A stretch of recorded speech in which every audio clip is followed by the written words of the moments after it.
Thank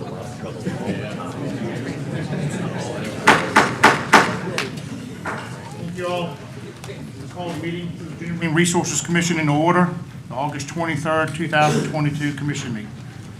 Before we begin, can Associate Member Tankard lead us in the Pledge of Allegiance, followed by invocation? Please face the flag. I pledge allegiance to the flag of the United States of America and to the republic for which it stands, one nation, under God, indivisible, with liberty and justice for all. Let us pray. We convene the meeting of the Marine Resources Commission as an institution of our democratic process and our responsibility as stewards of our God-given natural resources. We are indebted to the staff of the Vmrc and VIMS for their pursuit of science and knowledge. Without them, this meeting would not be possible. Further, we are proud of the brave Marine police who protect our citizens and enforce our laws. Their effort saves lives and preserve habitat. For this we pray. Amen. Amen.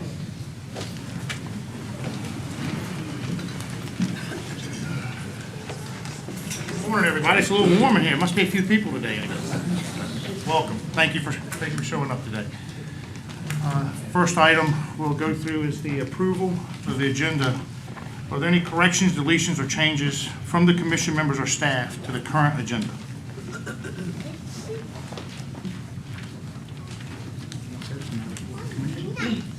Motion to approve. Motion to approve the agenda as written. Seconded by Headley. All those in favor say aye. Aye. Opposed? Minutes. Are there any corrections, deletions, or changes from the commission members or staff for the commission minutes from July 26, 2022 meeting? Mr. Commissioner, I just had a clarification. I mistakenly abstained from approval of the agenda last commission meeting. I meant to abstain from approval of the previous minutes. If we could just make that correction. Okay. Thank you. Did you get that? Staff and Sorry. that being said, I move to approve the amended July minutes. I second that. seconded by Mr. Branson. All those in favor say aye. Aye. Opposed? Thank you. All right, now we're going to go into swearing Bmrc staff and VIM staff that would be speaking or presenting testimony during this meeting. Raise your right hands, please. You swear to tell the whole truth and nothing but the truth? Thank you. We got a little change of pace. Obviously, we have a quorum. We have two commission members that are not present today. For the record, Mr. France and Mr. Mon are not here. Kelsey Black, our Attorney General, will be showing up here shortly. She's in traffic on 64. So before we proceed, we'll let law enforcement do the awards presentation that they have. Colonel Rogers. Good morning, Commissioner and associate members. I'll try to do this as quick as possible, but at the same time recognize the officers and their contributions to the state of Virginia. So what I'd like to do is call them up and along with their family or friends that are in attendance. Starting off with Officer Poach and Officer Davenport. And any family member that is with Officer Poach or Officer Davenport, they can come up as well. That way they're all looking at them and not me. So this is back in 2020, and I apologize for the delay getting it before the commission, but there were a number of things in the way there. But in July of 2020, Officer Poach and Davenport were on patrol, and they observed a white female, Diane Speaker, about 100 yards offshore, floating, attempting to paddle out towards another float near her location. Due to the wind and current, she was not making headway and appeared to be struggling. They approached and recovered one of the floats and asked her if she needed assistance getting to the shore. She said she was okay to swim, but she heard a cry out for help, and the officers heard the cry as well. And they observed a white male wearing a boonie cap, later identified as Mr. Resig, approximately 50 yards offshore, waving one arm, yelling for help.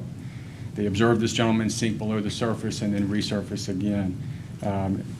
They expedited their response. They deployed a Type 4 PFD ring to Mr. Resig, who grabbed hold and was able to bring him onto the vessel. It is the impression of the captain, Rob Behrman, First Sergeant Jeffrey Coppertype, and myself that the actions of Officer Poach and Officer Davenport saved this gentleman's life and therefore we will recognize them with a plaque, which is the Life Saving Award plaque that we have generated for them, as well as a Life Saving medal.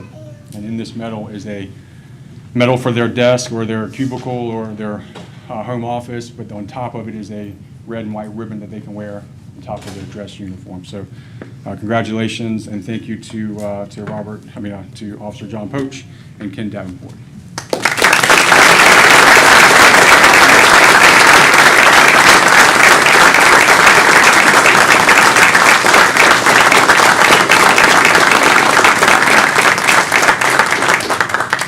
Thank you.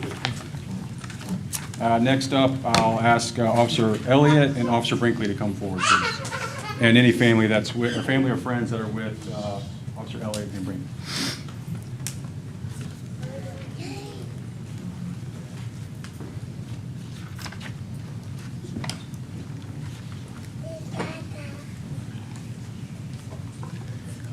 And as I've mentioned before, the reason why I ask family members to come here because without our families, these officers really are just someone by. They sacrifice, they leave home in the middle of the night, early in the morning. They're gone all day. They spend more time at work than they do at home. So without the families, we would be nothing. So that's why I asked them to be part of this process as well. So this occurred on July 20th, 2022. Officers Elliott and Brinkley were on patrol, and they observed a Towboat USA boat, a 23-foot center console, and the captain was experiencing a medical emergency. And I believe the gentleman was either suffering a stroke or a heart attack. They responded quickly to Towboat USA to the boat. They were able to get the operator, Mr. Quinn, to emergency medical personnel within 22 minutes and saving his life from that event that he was having on the vessel. So I, again, recognize these officers along with their captain and their first sergeants with the Life Saving Award. It will be the same award as was presented to the other officers previously. Officer Brinkley.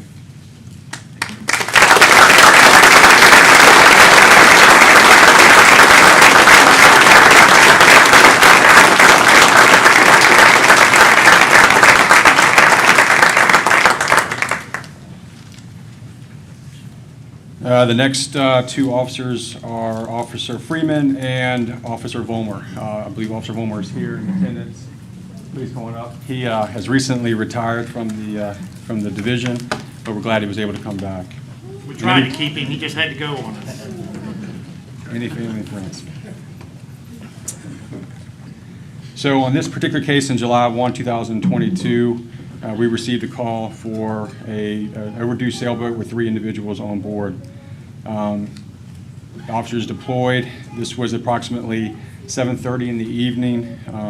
The weather was not ideal. The wind was blowing out of the northwest 15 to 20 knots with gusts up to 30 knots, and it was a small craft advisory. These officers still deployed their asset and went out to search for these individuals. While searching the Chesapeake Bay near the New Point Comfort and Spit Channel Light number 2, as they got closer, the officers could hear someone yelling. They stopped the boat and could hear people screaming. They turned toward the day marker, can see 2 individuals wearing life jackets clinging to the pole of the day marker, screaming for help.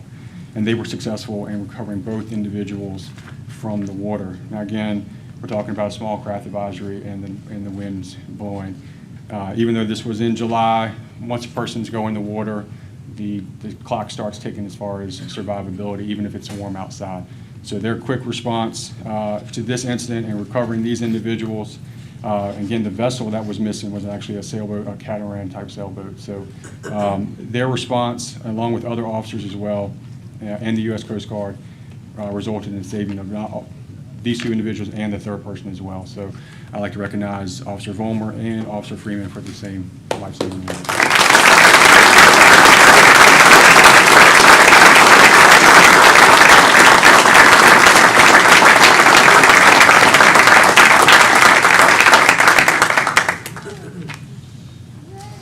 Now this last one is it rises a little bit in its recognition, and I'd like to call up Trevor Wessels, Officer Wessels, and his family, recognizing special guest Sheriff Wessels from Accomack County. Come on up, Sheriff. It's good to see you again. I haven't seen you in, what, 24 hours? Yes, sir. Welcome. Welcome. I'm going to take a little bit more time to read this one a little bit more specifically because of the actions of MPO vessels. On January 19th, 2020, at approximately 5:35 in the evening, Sheriff's Accomack County Sheriff's Office notified MPO vessels of a 911 call of an overturned vessel in Nandua Creek. There were 3 duck hunters returning to their cabin after hunting that evening in a 14-foot polar craft john boat. MPO vessels then notified the captain and asked to assist. I believe MPO Wessels was at home at the time. MPO Wessels lives on Nandua Creek and is very familiar with those waters. He was given permission to get underway in a 19-foot tidewater skiff to search for 3 individuals. He got underway out of Nandua boat ramp at approximately 5:50 in the evening. Conditions in the creek were 3 to 4 foot seas with a small dominant periods of causing waves to crash over the bow of his vessel. Winds were out of the northwest at 25 knots with gusts up to 30-35 knots. The air temperature was 35 degrees and the water temperature was in the low 40s. This is really important because once a person goes in the water at those temperatures, the clock is ticking really fast at that point in time. MPO vessels arrived and started searching with Sergeant Gavis of the Game Commission and Conservation Officer Anthony Panino. They did a basic search of the last known location and kept in contact with operations.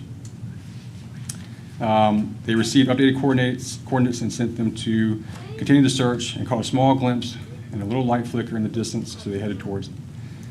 At approximately 6:45, MPO Wessels noticed his spotlight a group of goose decoys, and then he saw arms waving and heard people yelling. He was the first on scene and waved his light at the Game Commission vessel to come over. He pulled up to the individuals who were clinging onto their overturned vessel, so they were in the water. MPO Wessels approached the individuals numerous times, but conditions were near impossible for him to navigate his vessel and bring them aboard. Therefore, he backed off the scene and let Sergeant Garvis approach the capsized vessel while he held steady, vital lighting to pull the individuals out of the water. The individuals were loaded aboard the vessel one at a time, but it was a struggle to get them aboard due to the weather conditions. After individuals were loaded aboard the vessel, all 3 individuals were showing signs of hypothermia. MPO Wessels led the Game Commission vessel back safely to Cedar View Landing on Nandua Creek, where the rescue squad was waiting to take the victims to Riverside Shore Medical Hospital. These individuals survived this incident. It was recommended that MPO Wessels receive a life-saving award, but after careful review, we have decided to up that to the Medal of Valor. MPO Wessels placed himself, he went out alone. It was dark, it was cold. He went out alone. He took the responsibility, placing his life last, and went out searching for these individuals and therefore saved their life. So I would like to recognize Officer Trevor Wessels with the Medal of Valor.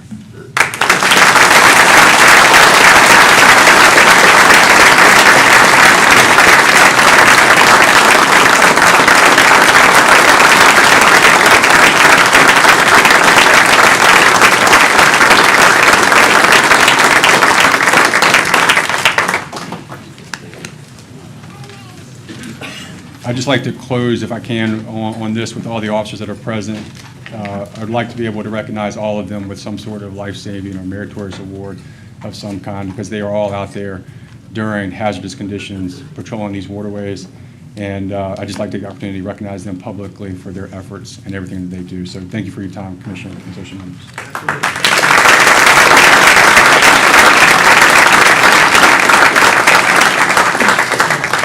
It's a good thing we have these officers. Obviously, when you have a stroke victim or heart attack victim, you don't have a whole lot of time, and being there, being at the right spot at the right time also helps. But I really do appreciate what our guys and girls are doing. Keep it up. And obviously going out with 30, 35 knot winds at nighttime by yourself in a small center console to go to help aid somebody that's obviously in distress because of the weather, and you're running into it by yourself. It's kind of a testament what these guys do, and thank you. It doesn't go unappreciated or unnoticed. Thank you. All right, next. Justin, I think this one is yours. Next, permits. Projects over $500,000. Good morning, Commissioner and members of the Commission. The Habitat Management Division has 2 identified Page 2 items. As you may recall, Page 2 items are projects that exceed $500,000 in overall cost. regarding the impacts to state-owned submerged lands. We subject them to a public and an agency interest review, and if we receive no comments, no protest, no concerns, and staff is fully in support of the projects, they make the agenda as a page 2 item. So I'll read both projects briefly. We have 2A, the City of Lynchburg is requesting authorization to remove the College Lake Dam and to remediate Blackwater Creek by modifying approximately 8,000 linear feet of channel using natural stream restoration techniques near Lakeside Drive in the City of Lynchburg. We are recommending approval with our standard in-stream permit conditions. And item 2B, Glebe Harbor Cabin Point Sanitary District is requesting authorization to install 9 stone breakwaters, creating approximately 1,900 linear feet of a breakwater filled with clean sand fill.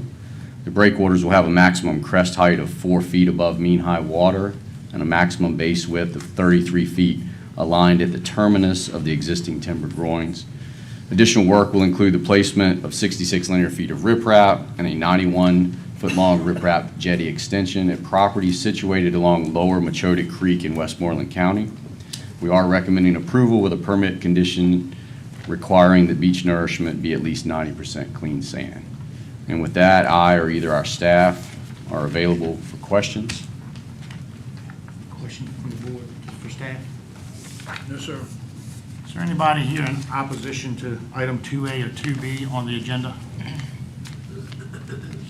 I'm assuming the applicant's here. I'm not sure. Do you have anything you want to add, or you good? Nothing to add. I'm with the city of Lynchburg, but there's nothing else to add. All right, matters before the commission.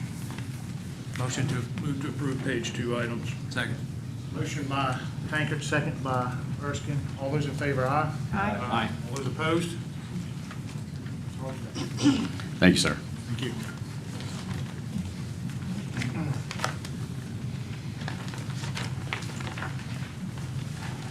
Ian's counsel's not here. There's going to be no need for a closed council session yet, right? So we'll move on to the next one. Item number 5.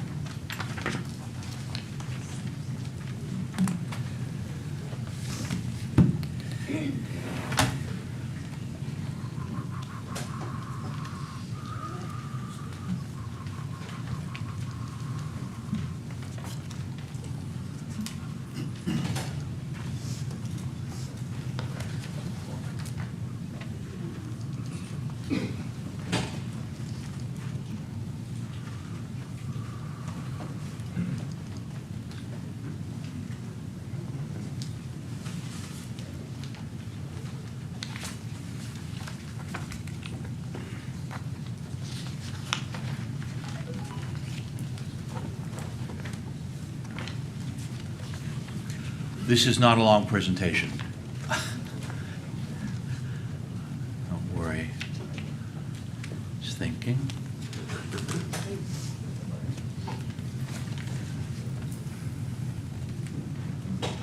Okay. Here we are. Mr. Commissioner, members of the commission, I'd like to turn your attention now to the northern neck of Virginia. David Sullivan and Wendell Wechter are requesting authorization to install 2 48-foot low-profile tapered armor stone replacement groins with a maximum base width of 14 feet, extending 48 feet from mean high water adjacent to their respective property situated along the Potomac River at 493 and 503 Judith Sound Road. The project is protested by an adjacent property owner. Here's an orientation slide. We are at the confluence of Judith Sound and the Potomac River in the Travis Point, Louisetta section of Northumberland County. The fetch from the direction from Smith Island is 22 miles, hitting this beach in this direction. It's 8 miles coming down from the Maryland shoreline. While I have this establishing slide, it's going to become obvious to you that the sand movement along this shoreline, which is very evident along this shoreline, is from north to south. And you'll see it. All of these fillets of sand appear to be as a result of deposition from the Potomac River coming down the point. Here's a slide showing the property. Here's the protestant's the applicant's property, both of them here. The protestant's property is to the north. The two groins which are going to be retrofitted with armor stone is here at this location and here. I might point out that this is the property line between the Pugh property and that of the applicants. As you can see, these are still surviving structures. They're in reasonable shape. Some of the boards are missing, but they still appear to be catching sand. What they're proposing to do, in addition to what I mentioned about the groins, is they also, the two want to put in a revetment right along the shoreline. This is a bulkhead which is currently in fair condition, but they want to install a wedge of stone, very similar to what's above and below, but that's above the jurisdiction of the commission. Here's a plan view drawing. One moment. Here's a plan view drawing showing the existing rock, which is in black. What they're proposing is the revetment that I mentioned here. It's going to be installed above mean low water, and these groins. They taper.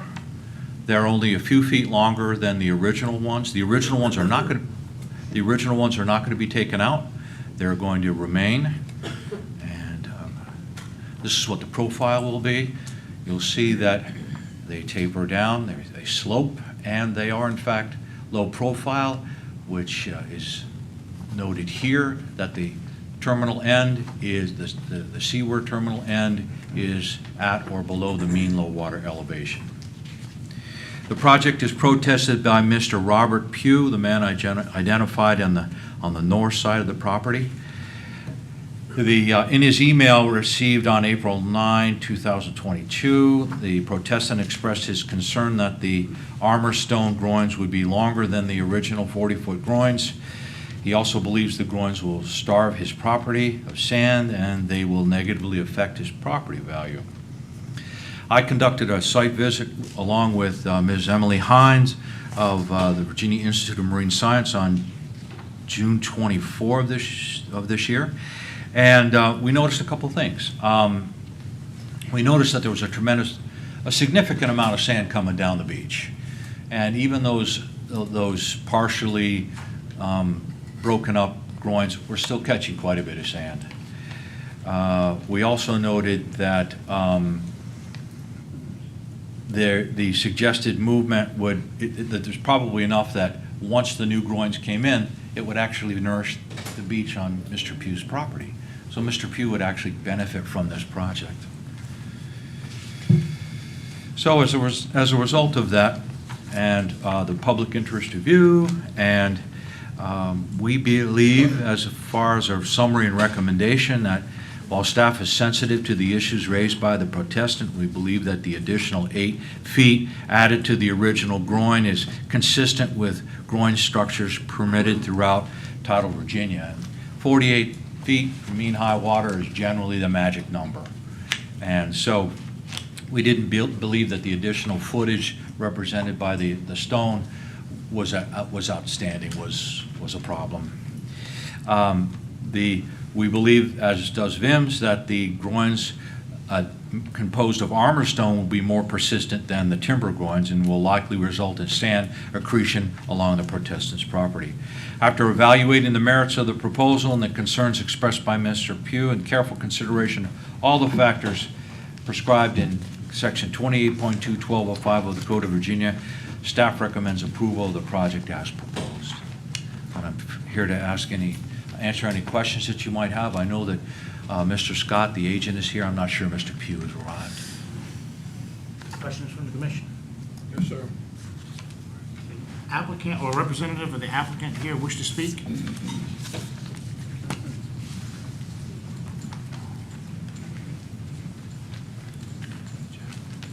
Please step up to the microphone and Say your name for the record, please. Raise your right hand. Joseph Scott. You swear to tell the whole truth and nothing but the truth? Yes, sir. Proceed. Yes, because of this stretch of shoreline, the groins will have to be built with armor stone. I think most of what Jeff or Mr. Madden had showed you guys, there's a huge fetch here. I've done a lot of work on the Potomac in the last 18 months. It has been very battered. So they're looking to place a revetment in front of the failing bulkhead, and they're looking to basically armor coat these existing groins. Unfortunately, because it's armor stone, the base width is wider than it's allowed by the general permit, and that's why we're here today. And it cannot, the base width cannot be made any smaller just because of the size of stone. It's existing structures that are being replaced. So there is sand movement, obviously, along the shoreline there, but Mr. Pugh's, Mr. Madden didn't mention this, but Mr. Pugh's shoreline is already hardened with stone, as most of the shorelines along there are. So there's not a whole lot of options other than pulling everything out and building a breakwater system, and no one wants to deal with that. So I guess if you have any questions that I may be able to answer. Any questions for the gentleman from the commission? No, sir. Thank you, sir. All right. Anyone else here for support of this project? In support of this project? Speakers in opposition? Anyone wish to speak in opposition to this project? Going once? Twice. Matter for the commission. I move to approve this application. Motion to approve by Tankard, second by Erskine. All those in favor? Aye. Those opposed? Thank you, Joe.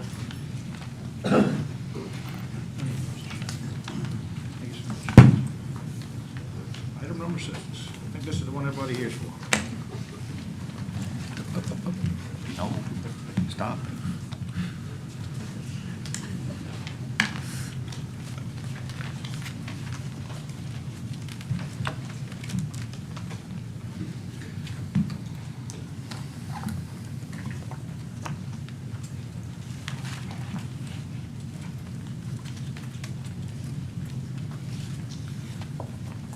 Take it in. Good morning.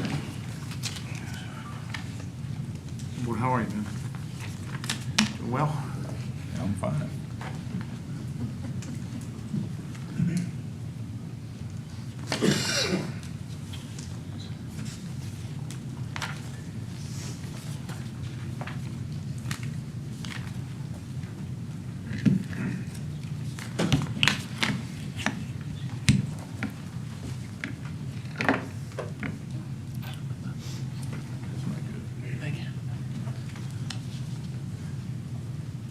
I think our network's a little slow, so PowerPoint, all the presentation is going to take a little while to load today.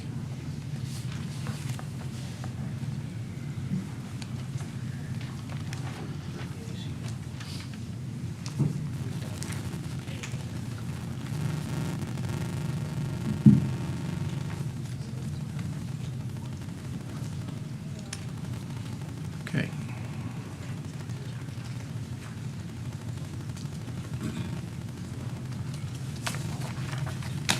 So this is a joint permit application submitted by Lynn Haven Worcester CO LLC, joint permit application number 2020-1974.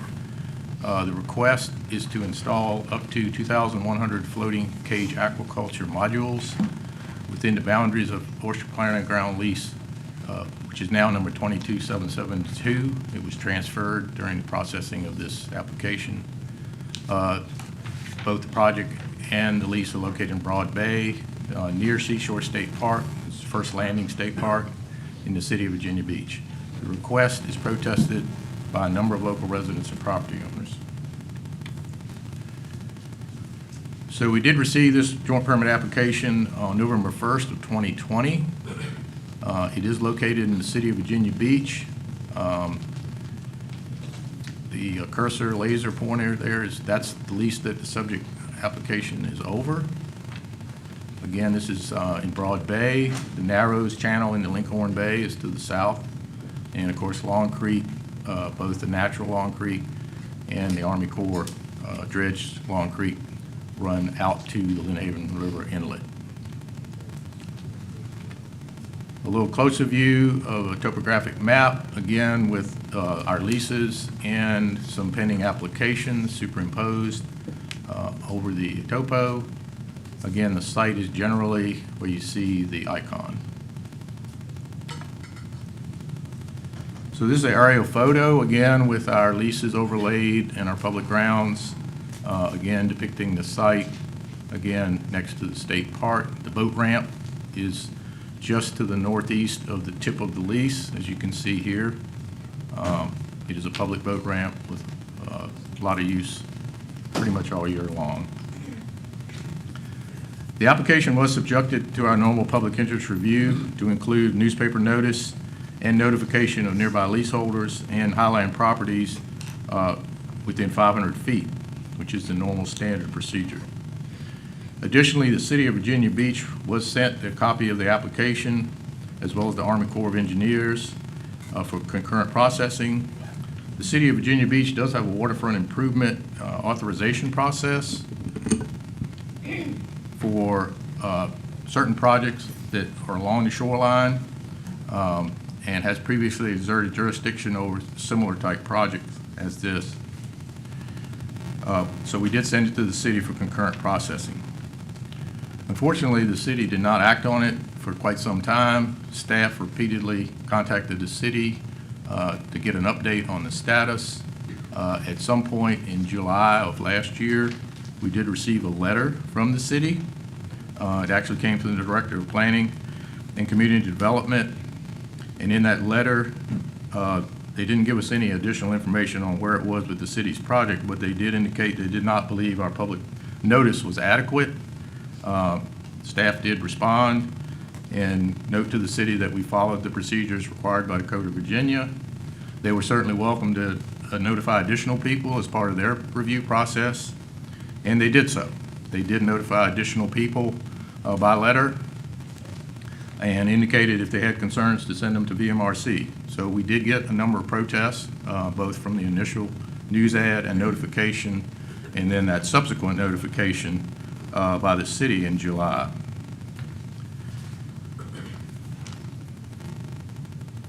So the objections we received include quite a number of concerns. Navigation in the area in general, both with motorboats and non-motorized craft, recreational uses of the area, view shed, potential impacts to property values, and concerns about the placement of a commercial operation in what is considered a residential area. So fast forward to the spring of this year, and we again contacted the city earlier this year to try to determine the status. So it's Vmrc's policy to not move forward on projects that require subaqueous permit until the applicant has either gotten local approval or has gotten word from the locality that they are not going to exert jurisdiction. So we were withholding any further action on it until that occurred. In April of this year, we did receive information from the city that they would not be permitting this under their waterfront improvement process, and no additional authorization was needed from the city. I did ask the city what the position of the city was, and their response was, their position was what was in their letter from July, that the public notice was not quite adequate, but they did not go on record as opposed to the project.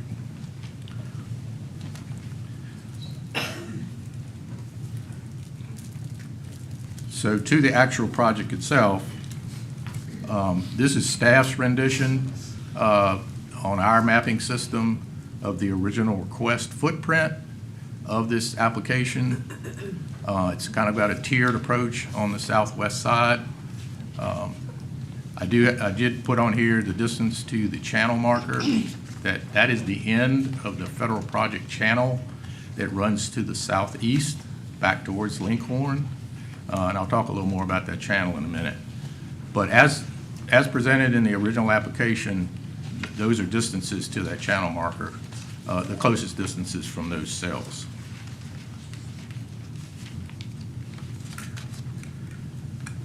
Review of aquaculture apparatus within the water column and/or on the water surface presents additional challenges beyond the previous method of shellfish cultivation within the Commonwealth.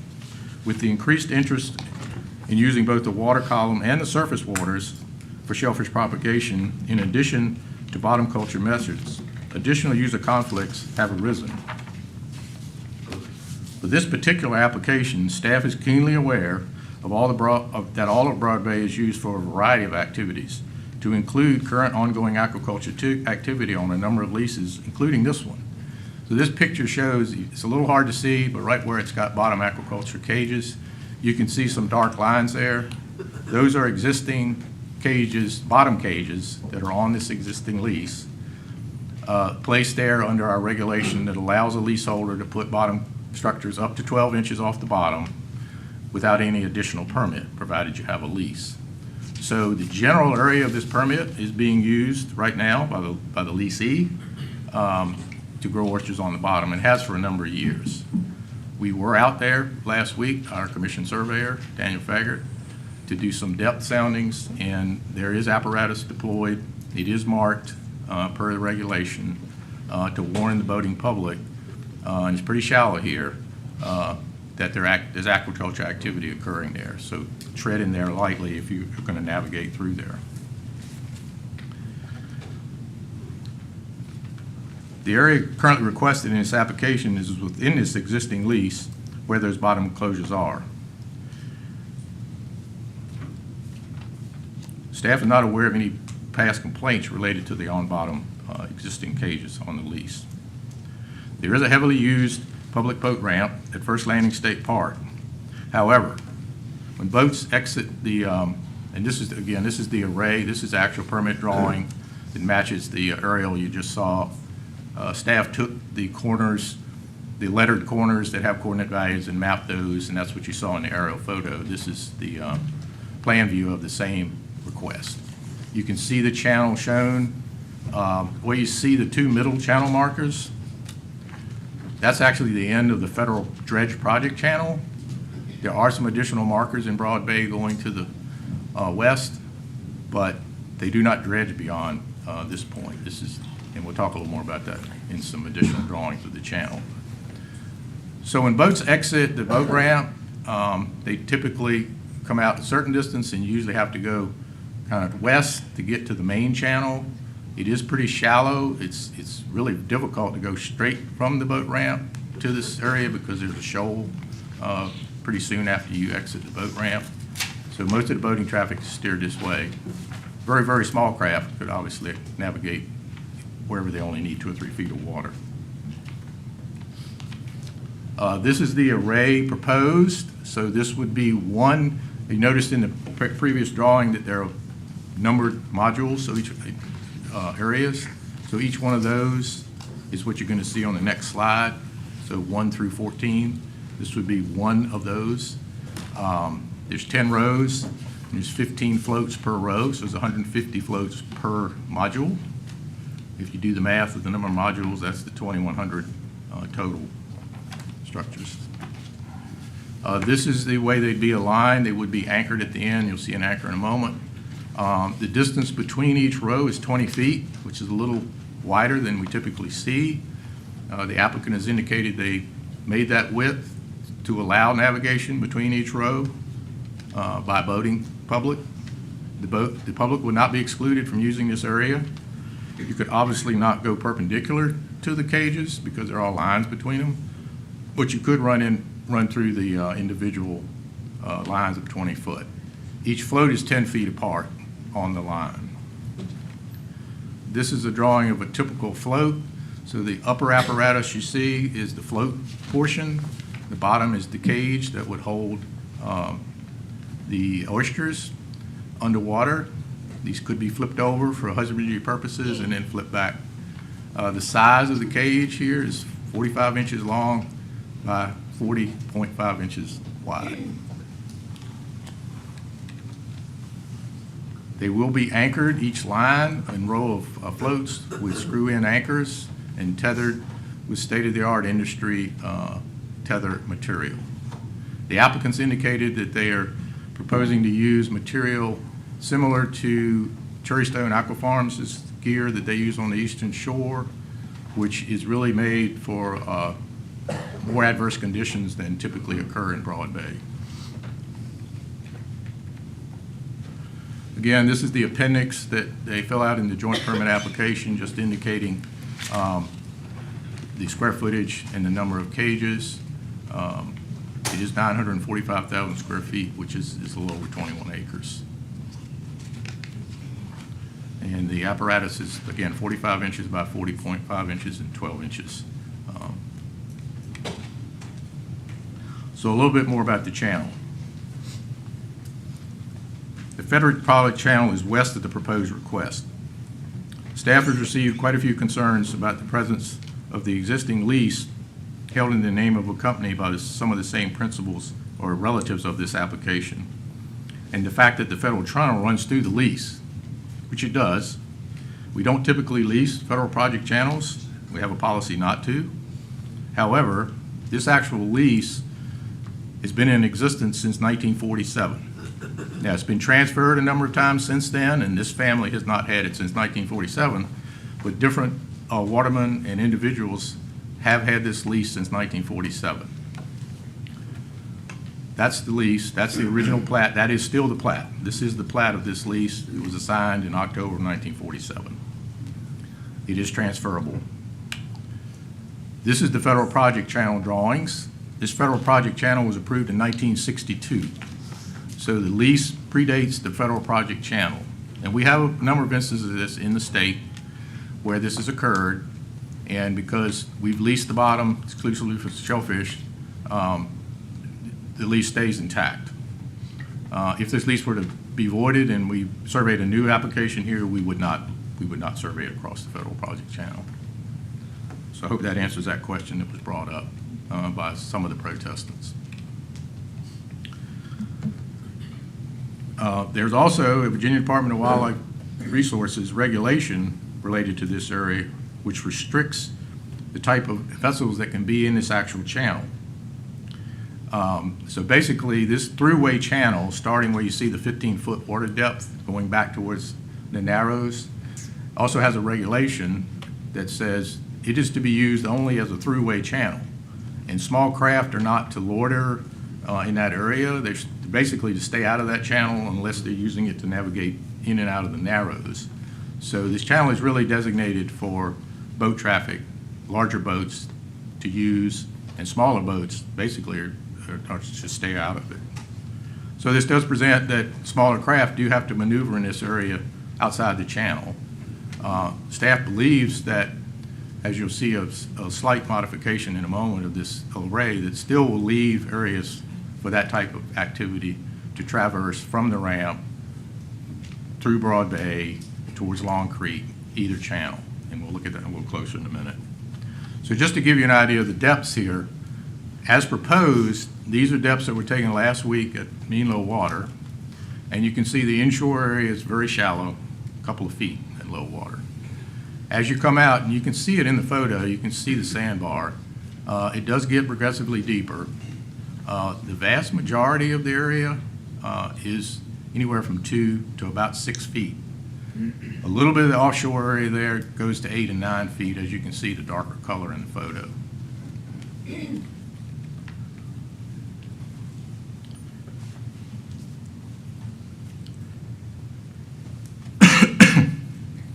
So in addition to the comments we've received in opposition, we've received quite a few letters in support. So they've been coming in pretty regularly, particularly this past week.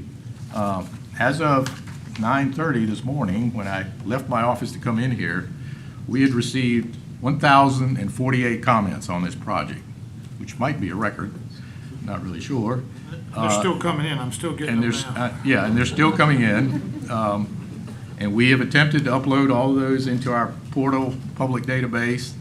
But again, as of walking in the room this morning, we had 1,048 comments. Of those, and this is the printout, I think just the printout of this is not each one, it's just a list. It's 66 pages. 536 are in favor of this project, and 512 are opposed. So it's pretty evenly split in Now, I will say that we did get form letters from both sides that people did sign.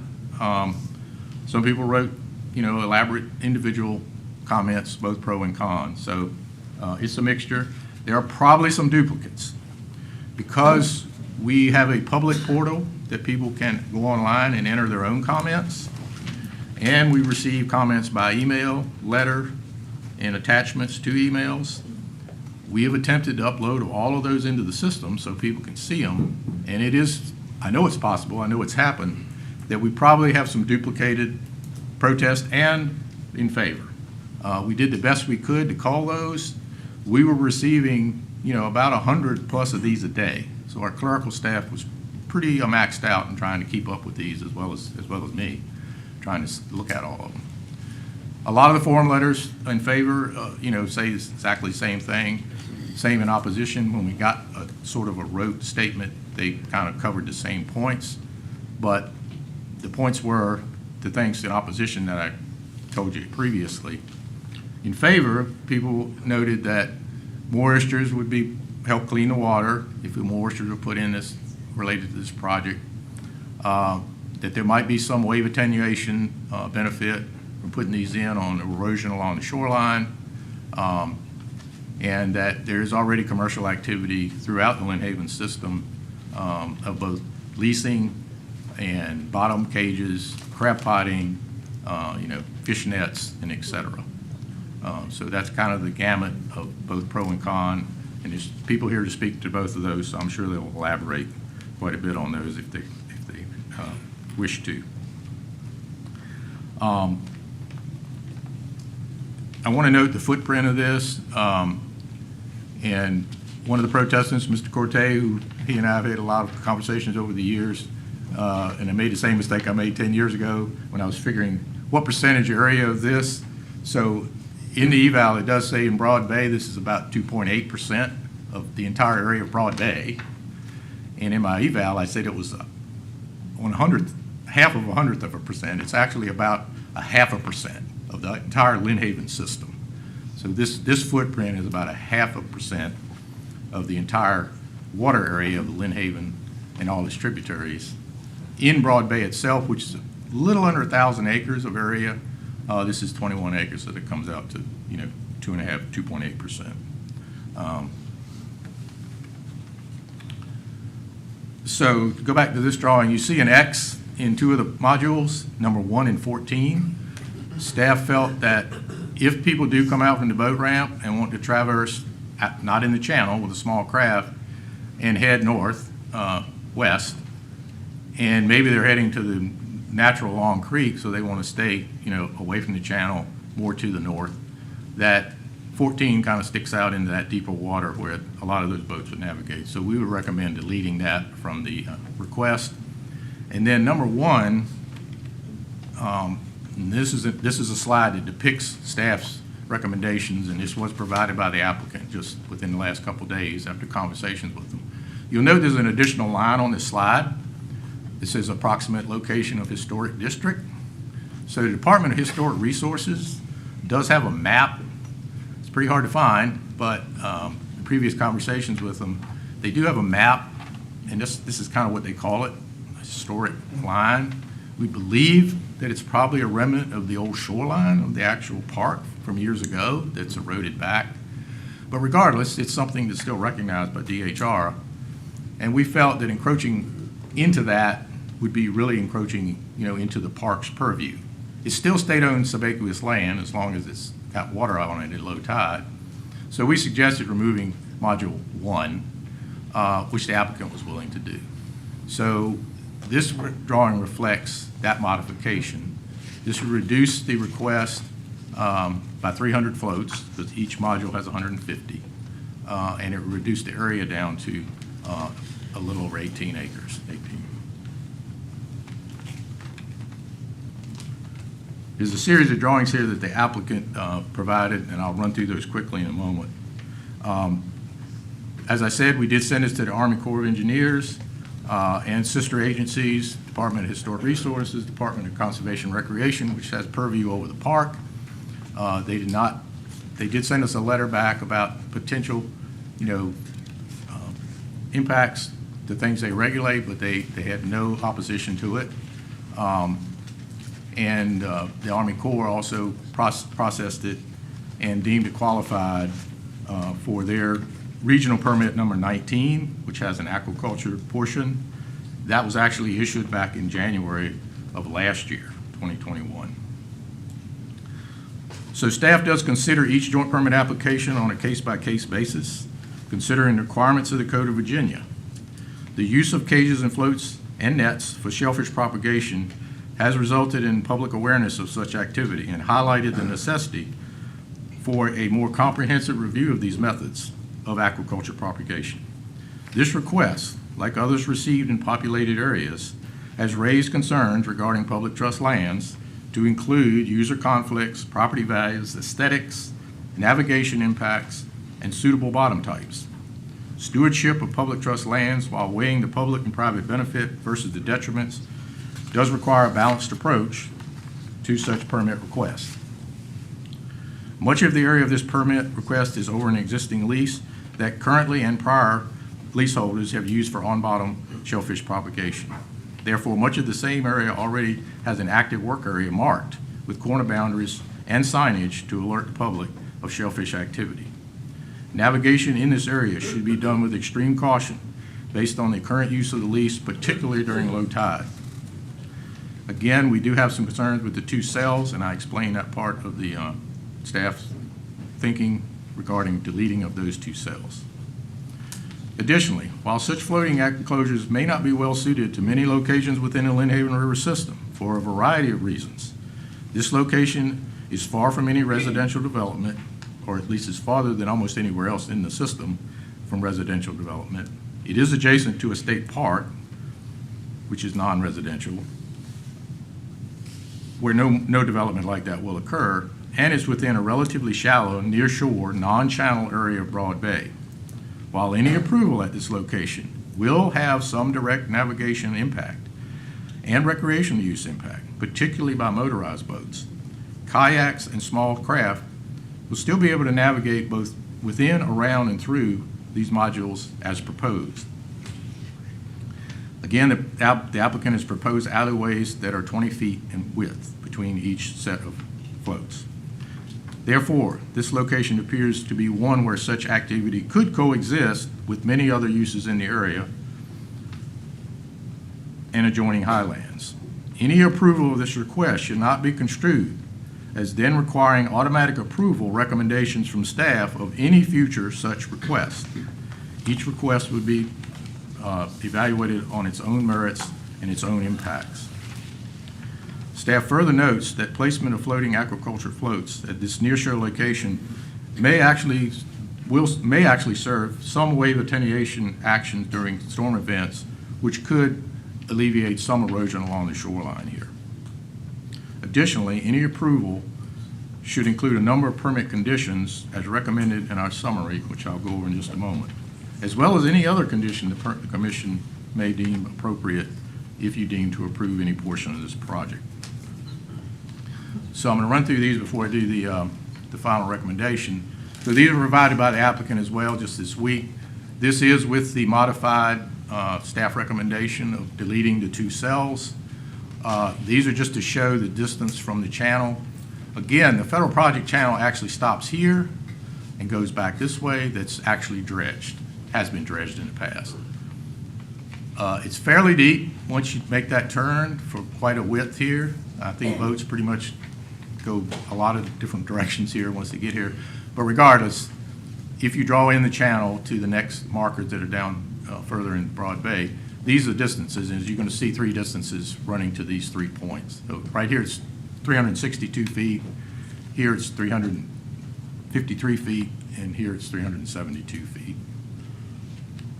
The Army Corps did indicate their approval was based on the fact that this would remain about 370 feet from the channel. So any other modification of moving cells from here and adding them to this area to make it more square would be in conflict with the prior approval of the Army Corps. So staff did initially entertain that, but decided they would have to go back to the Corps and probably get a reapproval, which would not be probably warranted. Again, this was provided by the applicant. I put this in just to kind of show you the lease footprint. The current amended request was 18.2 acres, 1,800 floats, and how that fits into the overall area of the percentage of Broad Bay. So with that, we'll go to staff recommendations. After careful review and consideration of both the objections raised by local residents and other interests and the comments concerning support of the request and consideration of the public trust doctrine, and after considering all the factors contained in 28.2-1205A, which the applicant, we believe, has met the technical requirements for this project for, we do recommend approval with the following permit conditions and recommendations. 1, a permit condition that any approved area be properly marked with signage to warn the boating public of the aquaculture activity and the enclosures. Additionally, while the commission can make it mandatory, staff is not requesting a mandatory requirement, but they do encourage the use of reflective tape on any such markings on any boundary markers or signs. Number 2, a permit condition that the applicant post an appropriate bond or letter of credit or surety as determined by the agency based on the final number of enclosures within any approved area, and that such bond must remain active for any life of the permit issued. For the original proposal, the bond would be for 2,100 floats. We recommend a bond amount of $15 per float, so that would be a bond of $31,500. Obviously, if it's less floats, the bond would be less. That the royalty for the use of the area, so this area is leased, but any permit over a lease or on a non-lease bottom still requires a permit from a royalty from the agency. For aquaculture type floating activity, we charge 1/2 cent per square foot for the area. Based on that, on the area originally requested, the royalty would be $4,725. However, we do recommend deleting cells number 1 and 14. Based on that recommendation, that would equal 792,792 square feet or 18.2 acres. That annual royalty would be $3,963.96. Again, the bond for 1,800 modules would be $27,000. Also, if approved and before final permit issuance is issued, the permittee must provide and obtain staff approval of a bird congregation mitigation plan regarding the floating gear.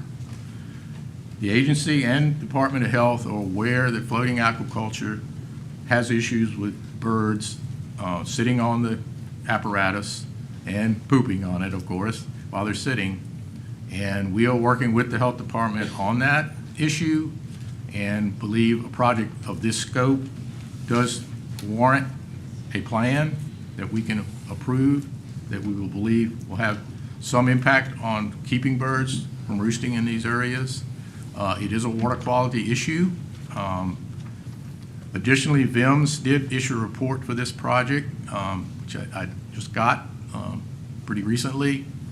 They've indicated there was some concern raised as to whether putting this many oysters in this location would create any issues with not enough food. We had a previous application many years ago in a creek where VMS did conclude that the number of oysters that was being proposed would probably, 1, starve to death, and 2, create so much oyster poop that it would be detrimental to other organisms. VMS did indicate in this area, the size of Broad Bay and the flushing, that they did not believe both food would be a problem or any of the other adverse impacts. Finally, SAV has been raised. There is some minor amount of sparse beds of SAV just inshore of the proposed area, but again, VMS has determined that there are no SAV beds where this is proposed, and if approved, it would not impact the adjacent SAV. So with that, that's staff's recommendation, and I'd be happy to try to answer any questions. Questions from the commission for staff? Mr. Branson. Sir, thank you, Chief Stagg. I want to first commend you and your staff for high public trust that you hold with the review that you do. Every issue that you have ever brought here has been an in-depth, impartial review, looking at every factor, making sure every single issue, whether it's with Army Corps or the Coast Guard or public comments, is always vetted in an impartial way. So I want to thank you for the great work that you and your staff do. The question I have about the marking of the area, if you could explain the current requirement to mark an oyster lease and then the requirement to mark this oyster lease. I know you added an additional recommendation of reflective marking. You could talk about how they mark it, the materials they can mark, and on this new application, how they would mark that area of those modules. So we'll start with leases.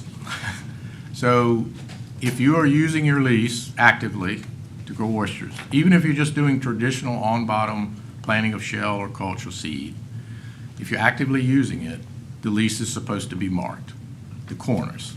Just the or corners. the active work area inside the lease. So you can pick an area inside a lease that you're going to do intensive aquaculture activity and mark that with some corner markers. In addition to those markers, the current regulation says that you must have, a minimum of 2 placards that have some type of language. We don't spell out exactly what it has to say. We spell out what it can't say, but it can say anything like aquaculture activity, aquaculture structures. We do not allow people to put up no trespassing or keep out signs because it is public trust land and waters, and you can navigate over them. We encourage the use of reflective tape. That's in the regulation, but it is not required in the regulation for leases as well. So that's how leases that are being actively used, either for traditional or intensive cage aquaculture, are supposed to be marked per regulation. We don't have any regulation per se for floating, but we sort of follow the same guidelines as the cage, that even though these float on the surface, so they're actually visible, the floats will actually be visible, we still believe that it warrants marking the area. So what we'd want to see here is the array you saw with the stair-step area, that they mark those, each one of those corners with a stake, and that along those sides, that they put a sign, at least one sign per side that indicates that there's aquaculture activity occurring here, just to warn the boating public and make them better aware. Again, the condition, the commission can add any condition they want. If the commission deems this is approvable at all, you can make it mandatory that they use reflective tape. We did send this to the Corps. They did vet it. The Corps did not require, nor the Coast Guard required to us, any kind of lighting here. It is near the ramp, but it's also in a pretty shallow area. So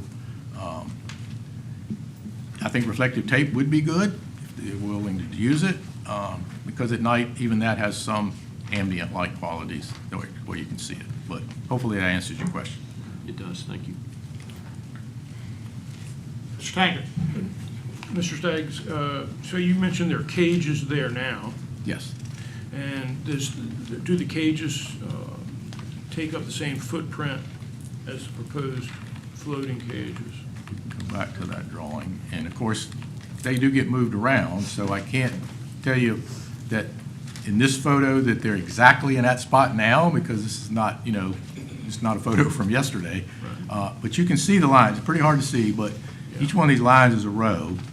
The actual application would be this area right here, and would actually overlap a little bit of these. And the applicant can, I think, address, did they plan to move these, to another spot on the lease? Or we've had a few people who've tried to do floats and cages underneath them. I don't think that works real well, but anyway, I think the applicant can address that. But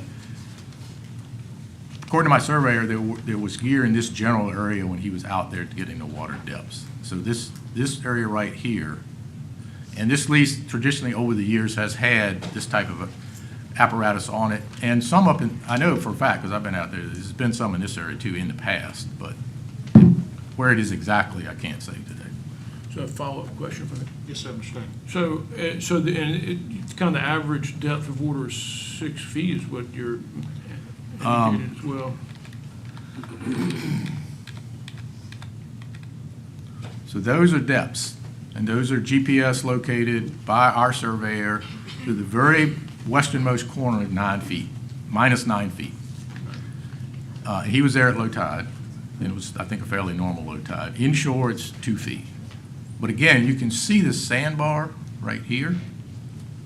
That's kind of where, it does get progressively deeper, as you can see. It goes from 2 to 6. It's a little deeper here. You can see it's a little darker. This is, again, a bar. This is, my guess is, this is still probably 4 to 5 feet deep right here. And it drops off, 2 or 3 feet pretty quickly right here. So generally, where they're putting this, it varies quite a bit, but it's inshore, it's 5 or less. And remember, this cell's proposed to be deleted. So most of it's in water that I would say is, up to 5 to 6 and a little bit on the outer edge, 8 feet deep. Thank you, sir. And my understanding is that for most people who do this type of activity, they prefer shallower water, so they don't have to work at all from a boat. They can actually get out of the boat and walk down the modules. Mr. Erskine.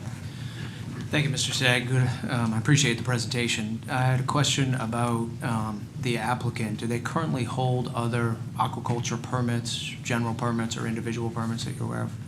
So the current leaseholder is First Landing Seafood of this lease. This lease was previously held by the permitted applicant, Lynn Haven Oyster Company. Lynn Haven Oyster Company has 3 or 4 other leases in Broad Bay area. I don't believe the First Landing has any other leases. They are family related, the leaseholders and this current leaseholder and the permit.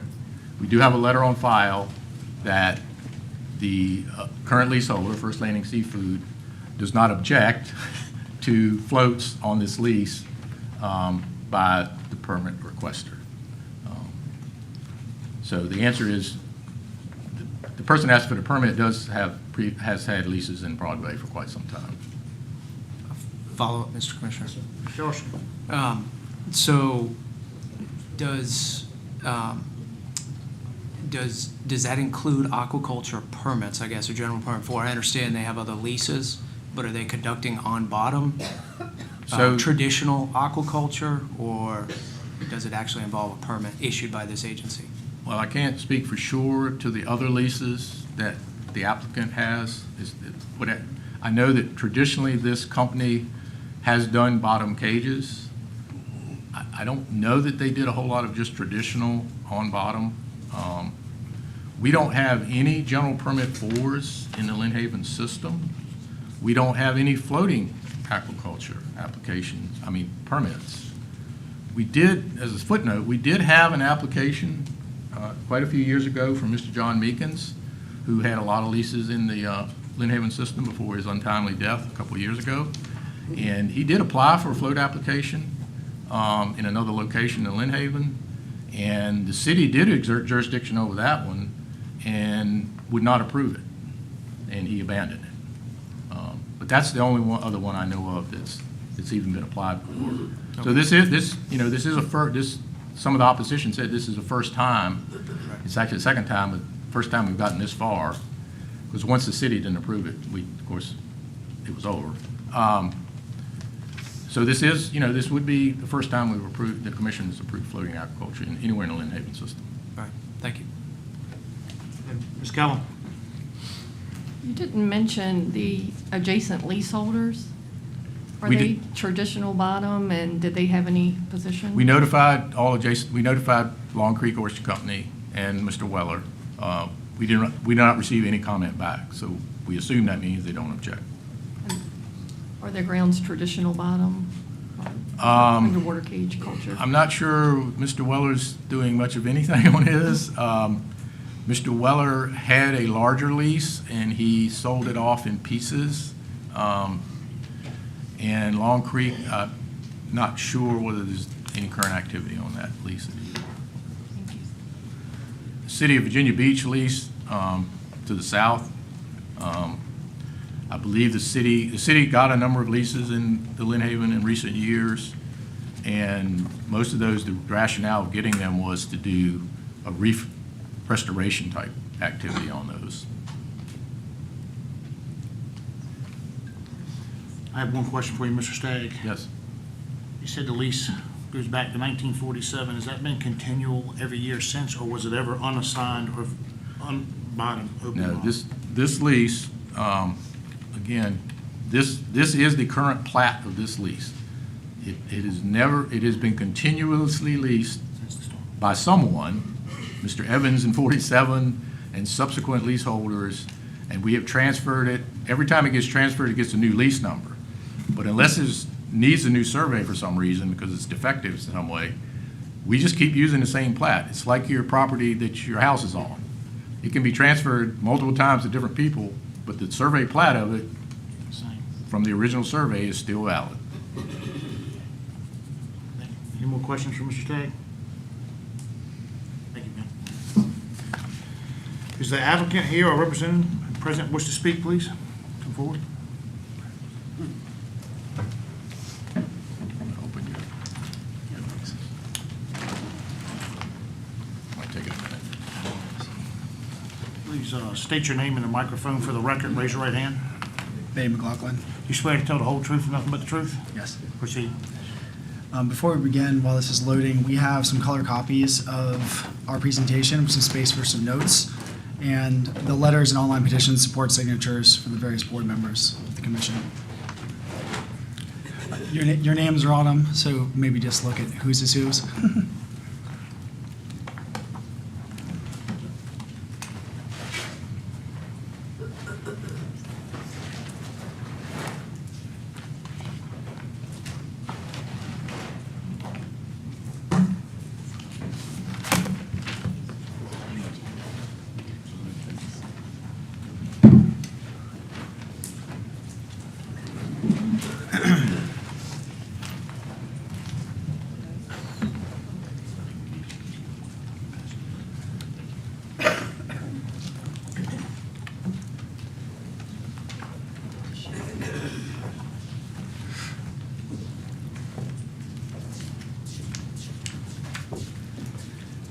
I want to thank you for having me here today.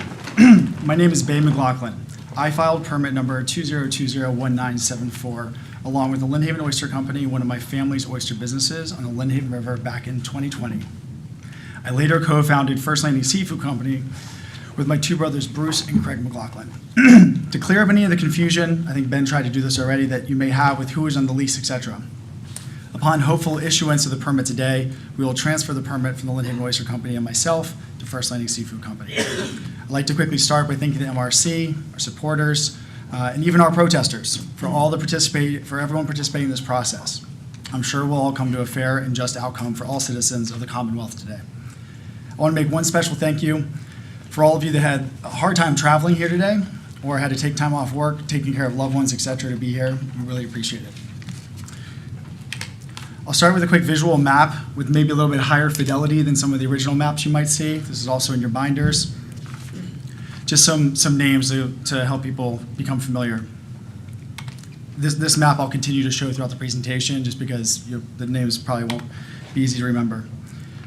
We were all born and raised on the Lynn Haven River. For over 50 years and 4 generations, we've lived on and loved these waters. We also have worked these waters for nearly 2 decades, since 2004, starting with the Lynn Haven Oyster Company.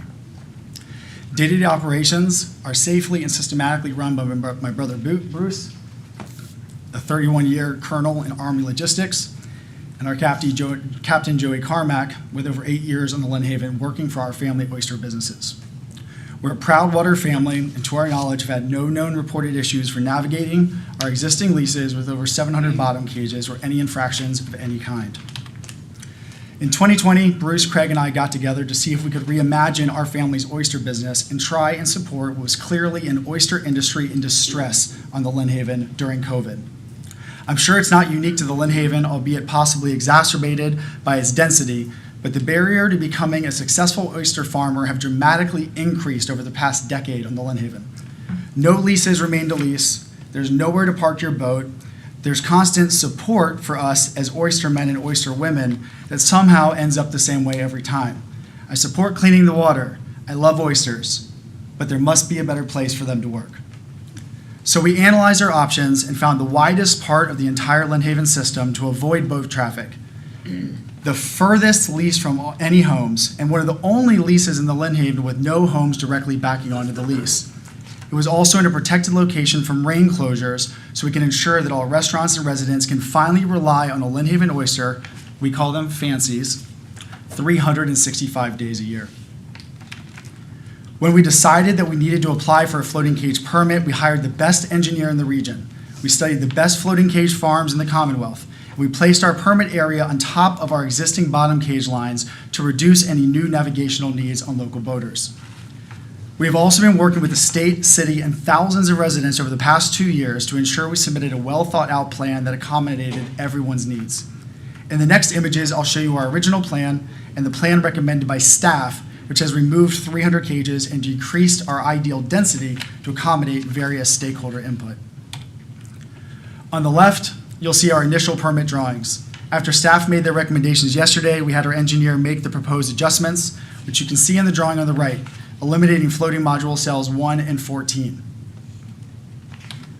This is the remaining revised permit drawing on the left, and a satellite image on the right, with our 67-acre lease outlined around it and the boat channel at the bottom part of the image, which starts at the Narrows and heads into the deepest waters towards Broad Bay Canal. This is the same image with only the new floating cage permit outlined, representing 18.2 acres. This is an image showing our current bottom cage long lines outlined. Nearly all of our current bottom cages will be replaced with floating cages within this similar boundary that our family has been harvesting for nearly 20 years. This is a zoomed out view of all of Broad Bay showing our permit application at 18.2 acres and the remaining 611 acres of high-speed wake recreation access. And this is the entire Lynn Haven River system and our permit drawing after staff recommendations. You gotta look, it's up in the top right corner there. Now I'd like to introduce our engineer, John Salm, to walk you through some of his background and the measures we've taken to ensure we go above and beyond to keep our floating cages as secure as possible and up to the best standards in the industry. John? Mr. McLaughlin, too, for the sake of time, if you start adding speakers, I'm going to have to start. He's the only technical speaker we have. He's been on retainer the entire Work project. with Tom here. Yeah, he's the only one. State your name for the record. Oh, he's our agent. He's the agent, sorry. John Salm. You swear to tell the whole truth, nothing but the truth? I do. Proceed. My background is a Bachelor of Science in Civil Engineering from New Jersey Institute of Technology and a Master's of Science in Civil Engineering from Virginia Tech, specializing in hydraulic engineering. I'm president of J.W. Salm Engineering Incorporated. I'm a registered engineer in the Commonwealth, and my firm is registered with the State Corporation Commission. I've been working on floating cage installations since 2018. I have 5 permit applications that I was on the agent for also. That was for Ballard Seafood, and those have actually been installed in the ground starting from 2018 to today. We have another application for Ballard that is in front of the Marine Resource Commission right now. It has only been recently submitted, so it has not been processed. So Ballard has probably about 3,000 floating cages installations permitted, and I've worked on the permit applications for those. I worked with Bay here to come up with a floating cage system that would be more appropriate for Lynn Haven. We've taken the 15-foot separation that we normally have when we use on the Eastern Shore, and we've actually expanded that to 20 feet. So there's actually a less dense system here that allows for better internal navigation. These cages are going to be anchored with screw anchors on the bottom. Those screw anchors are going to be on each end, and then we're going to be tethered. Typical gear requires us to use 4-foot-long screw anchors and 1/2-inch diameter line. The applicant's actually proposing to use larger screw anchors and to go ahead and use a thicker line in this application. Obviously, they don't want their gear to have to go out there and change their gear very often. They want it to stay in place because that costs them time and production, and they simply don't want to lose their gear either because that costs them money in replacing the gear. This location is relatively sheltered compared to most of the installations where I've done the permitting, and I think we're going to be adequately secured with what's proposed, and then the over and above what the applicant is proposing here today. I'm available for any questions. Any questions from the engineer? Not at this time, sir. Thank you.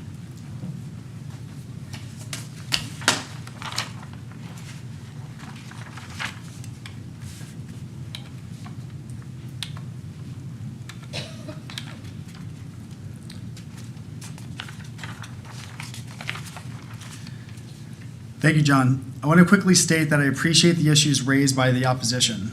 It's really helped us rethink and adjust our approach to this permit over the last 2 years.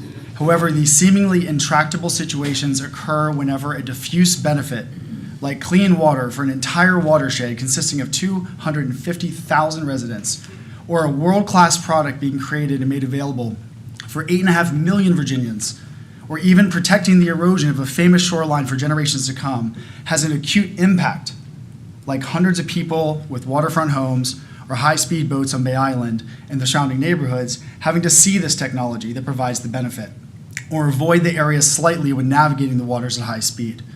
These issues always inspire energy and attention, but I believe it's important to remember that our floating cage permit provides a diffuse benefit well beyond Bay Island or the Lynn Haven waterfront property owners to the entire state of Virginia and beyond. In the last 30 days, we've received an amazing amount of support, not only from Bay Island or Lincoln Bay or the North End or the South End, where we've received tons of support, but from all over the city, state, country, and beyond. We've received over 1,100 signatures, letters, and public comments, and have 30 or more people here today. If I can ask you to raise your hands, those that are supporting our application today. And have cities and countries from across the state, states from across the nation, and countries around the globe that support what we are trying to build here in the Lynn Haven. We brought in binders with some of these letters, signatures, and comments which have been made available to you if you'd like to review. I want to be respectful of the commission and everyone's time, so we'll only have one person coming up after for public comment to provide their unique perspective, as I believe lots of people want to speak from the opposition. But before they come up to speak, I want to address the opposition's main points. Just a quick note before I continue. My brothers and I, we grew up in Lynn Haven.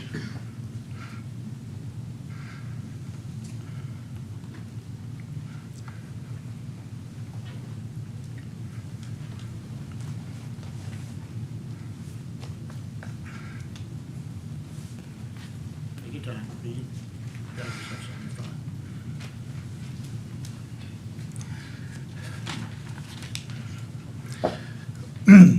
We grew up on the Lynn Haven. We own homes on Bay Island. We use the Lynn Haven for fishing, kayaking, paddleboarding, tubing, and our recreational high-speed boats to spin our kids around on tubes. Our grandparents did it. Our parents did it. We did it. We now do it with our kids. So we are aware of the issues raised by the opposition. We are not outsiders. We are from here too. I've reviewed nearly every single public protest and cataloged all the points. The opposition can be addressed and categorized in 5 main points.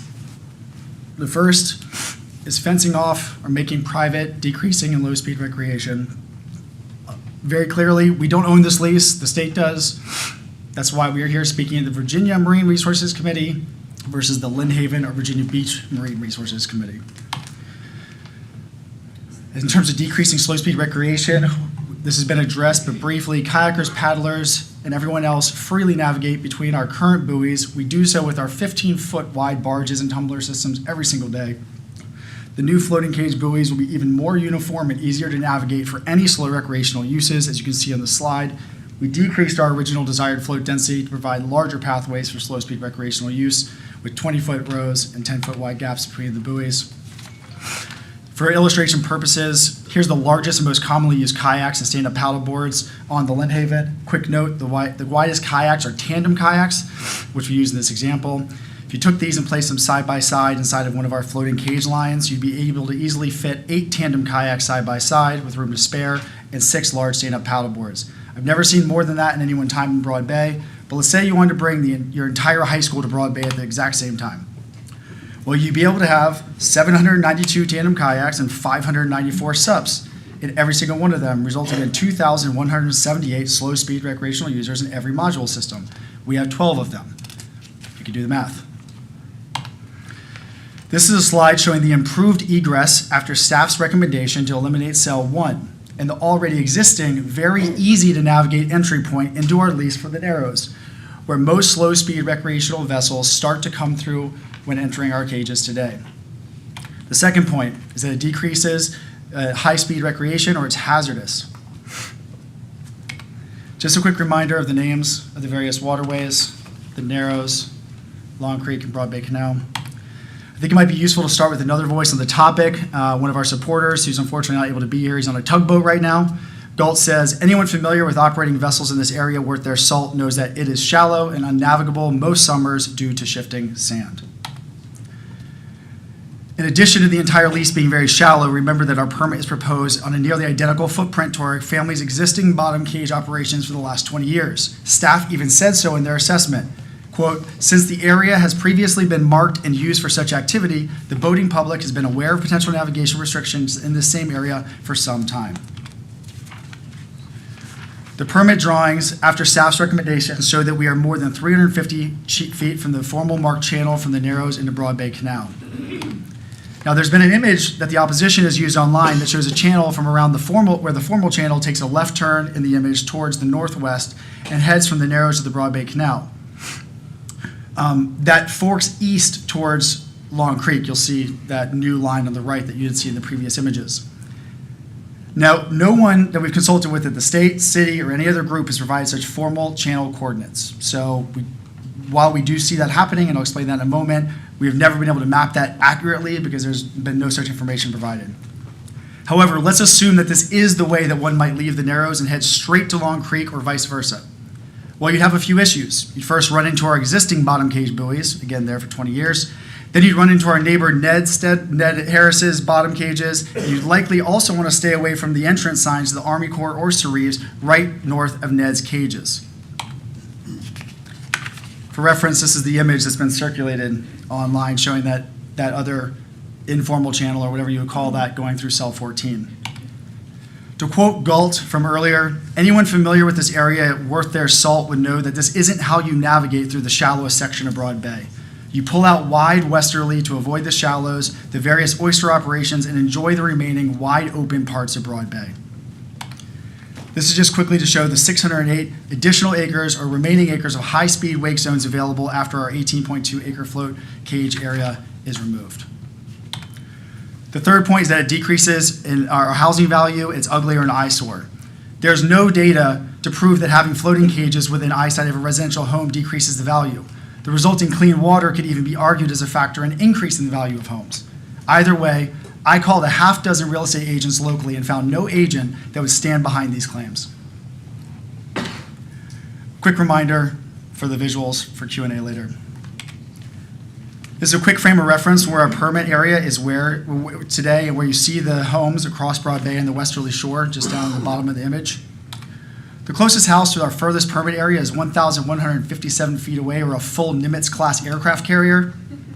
The next closest house is 1,547 feet away, or 1.5 full Nimitz-class aircraft carriers away. But again, to be sure we are taking in everyone's perspective and consideration, we drove out to those two homes out on our Carolina skiff and took photos of the newest iPhone 13 Pro Max. It's taken at eye level from my brother Craig, who is 6'6". Can you see any of our white buoys? Can you see literally anything else besides that wake zone marker? If you zoom in, you can barely make out the barge that sits 2 feet above the water with a 12-foot crane on top. Our floating cage buoys will be 17 times shorter than the barge you see in this zoomed photo. Point 4, every permit is considered based on its own merit per Vmrc guidelines. This will not set precedent. And remember that we measured and surveyed the entire Lynn Haven, and there is no other better location that's wider, further away from homes, with no direct homes on the lease. And finally, number 5, attracts birds. We are aware of this potential issue and obviously want to keep birds off of our floats if they can pose any potential issue for harvest. We will adhere to staff's recommendations and apply the most recent technologies and research to try to mitigate this. We regularly stay in touch with other oyster growers that use these same technologies and the various scientific and state boards to ensure we're always compliant with all regulations and will avoid any potential new issues that arrive on our farm. I appreciate your time, and I'll now yield the floor and be ready for any requested responses to any points by the commission. Thank you. One question before we start. How many speakers do you say you have? Just one. Just one. Ms. Lusk, yes. First of all, thank you for your presentation. It was very well thought out and well done, so I appreciate that. Could you explain why you need to, the reasoning behind the floating cages, just for everyone to understand? Sure. So the barriers to entry to be profitable and sustainable in this industry continue to mount. I think we all know that. You probably have heard a million cases that continue to explain the challenges. Floating cages do a couple of things. First off, they allow us to be on the water less. That means we can save money on labor. We can have less people on the water and make sure, and this allows the natural wave action of the boats and wind that creates wave action to actually do some of the husbandry work for us, the tumbling and the cleaning, etc. It also helps them to grow faster. That means that we can harvest more crops per cycle. So hopefully we can go from a 12, 14, 16-month cycle grow out to maybe 10 months or 11 months, which over a decade or longer obviously adds up. And finally, it's really just a way for us to try something that, I mean, this technology that we're using today was invented in the 1920s in Japan. There's been nothing new used in the Lynnhaven River over 100 years. And we're proposing something incredibly small to just try to find any way to say, can we make this business more tenable and available for future generations? Because right now, all indicators show it going the opposite way, unfortunately. So we just want to propose a very small place to start to learn about this and see if it's even possible. Thank you. Any more questions for the applicant? Other side. Mr. Tackett? Yes. So where are you selling these oysters now? Is this a Virginia Beach item only, or is this? So we're fortunate enough to have quite a few restaurants. We've got Dockside, Atlantic on Pacific, Saltine, Bad Habits. We've got Orion's Roof, Yanni's, I mean, all over the place. We also are fortunate enough to have partnerships with Cisco, distributing it across the state. We have restaurants that take our oysters every single week in Washington, D.C., Richmond, all the way out to Charlottesville, Bristol, Tennessee. We sell direct to customers 3 days a week as well. So we have hundreds and hundreds of customers that support us directly for their own parties. And we've now recently started doing events. So we've been hosting not-for-profit events and did 150 person event last week. We have a 300 person event coming up in a couple of months. So it's pretty much all over. Follow-up question. Yes, sir. Mr. Tackett? And so you mentioned tumbling, you had the barge there. So you're tumbling these oysters now in location, you're not doing that off-site? Yeah, we're taking the barge out. We hip tow it with the barge. We pull it up with the crane. And you've probably seen this before. We dump it out, we put them in one by one, and we resize them and put them back down on the cage lines. Okay, and you've had no complaints with that? We've been doing it for 20 years. That's how you have to do it. Yeah, it's kind of the only process, unless you have a wild location, which there are no wild beds for harvest in the Lynnhaven. More questions from the commission? Mr. Branson? No. Mr. Erskine? Thank you. Mr. McLaughlin, appreciate your presentation. I think we can all recognize the benefits of growing shellfish in the Commonwealth. As we look at different innovative, creative ways to grow shellfish, there's going to be user conflicts, and I think that's pretty clear by everybody's intent here today. I had a question about the picture that Mr. Stagg had, and that showed a range of depths from shallow to fairly deep for aquaculture. What do you think is the most important depth for this gear? Is it to be more shallow or a little bit deeper? I'm definitely not the world's foremost expert on this, having worked with Chad Ballard, Tim Rapine at Cherry Stone, who we've modeled this all after and have supported educating us in our process, going through this from day one. I think within the general range we have is pretty much ideal. You could definitely do it in deeper waters. I think potentially you may have lose a little bit of that benefit of what if something happens, you can't get overboard to deal with it. But certainly you wouldn't want it much shallower either, because then you're kind of just sitting on the ground again. So what was the point to begin with? So I think we're fortunate that it's somewhere in that sort of Goldilocks range of sort of 2, 4, 5, 6 feet. Can I have a follow-up question? Mr. Erskine? As a follow-up, the distance you have between the lines, your engineer and you recommended or have proposed 20 feet. That seems to be more for the public than it is your operation. Is it, are you able to go closer than 20 feet? Yeah, absolutely. What you'll probably hear is that we didn't tell anyone. I mean, you can see, I gave you an entire history. We've been talking about this for over 2 years. We have met ad nauseum with groups for many years now. We heard these, we identified early on that was going to be a concern, so we went ahead and just adjusted it. Everything from decreasing the cells, obviously, to decreasing density, like you just said, by having wider lines versus shorter, costs us money. It hurts us, but we want to figure out some middle ground. So we started out from sort of the early days saying, let's just make it up as wide as we can. Again, we literally take barges through smaller spaces already. And jet skis go through it too. We see them, the daredevils. I would have done it as a kid, being honest. My cousins and I probably did do it as kids. So yeah, we tried to just do that from day one, was just make it as wide as reasonable and still be able to run a business. Okay, thank you. Any more questions from the commission? Thank you. Good presentation. Now, get your speaker for support on this project, the one that's going to speak for you, Mr. McLaughlin. Sorry, Your other speaker, please. Could I get your other speaker for support on this project?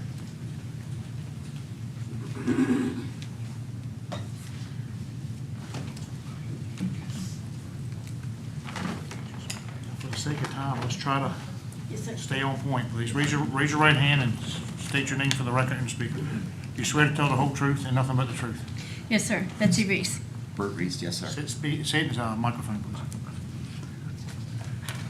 Yes, sir, Bert Reese. Thank you for your time today. Bert and I are here in support of this project. I myself have lived on the Lynn River all my life, 60 years, and done many of the same things as Bay mentioned with his family. I currently live on Lincoln Bay, so it's not that far from where we're talking about.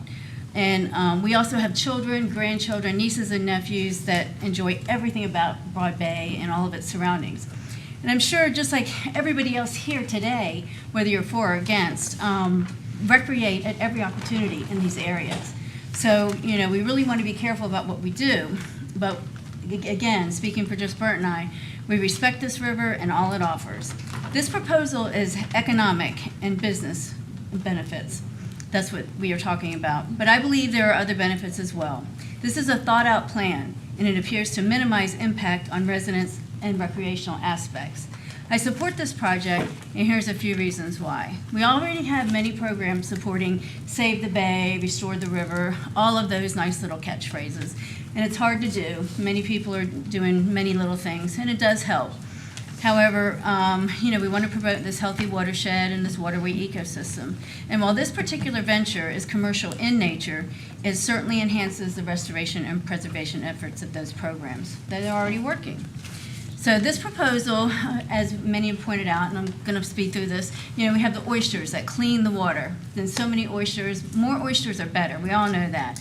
And also with the way these oysters are situated, as was mentioned in the presentation, that will minimize the impact on that shoreline with storms, with the watercraft, the motorized watercraft that come through.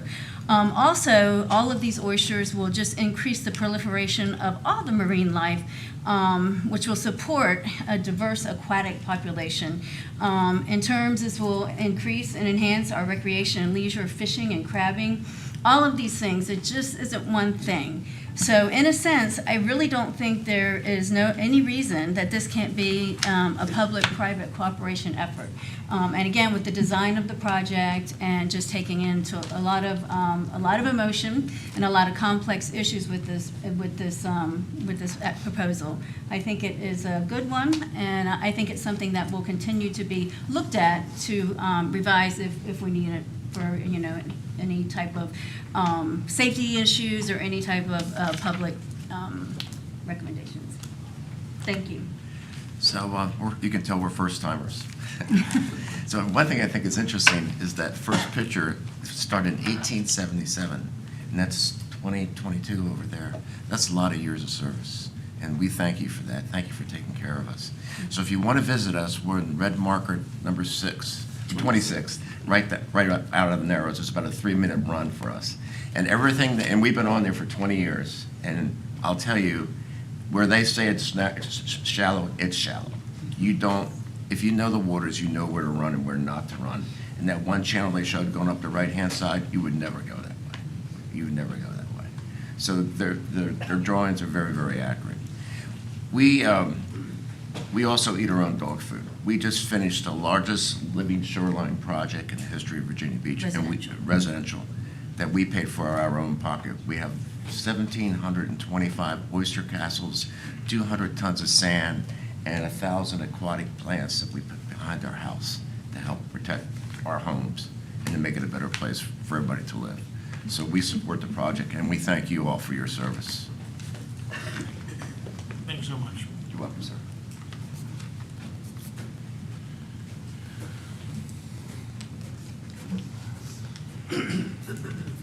All right, anybody in here speakers in opposition? Is the senator speaking for the group? Is he here? By the way, he just stepped out. Can you get him from me? I'm going to take a brief second. Mr. Chairman, there's actually 2 senators here that would like to speak. I'll get you up in a second.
Good morning, Mr. Chairman and members of the commission.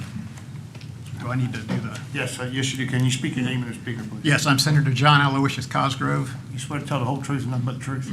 I do. Proceed. Thank you, Mr. Chairman and members of the commission. Thank you for your service to the Commonwealth. It takes a lot of time for you all to spend all the time reviewing the applications and figuring out how to employ them, whether they are approved or not approved. I can tell you with certainty that most of the people here are working people. They're not really retired.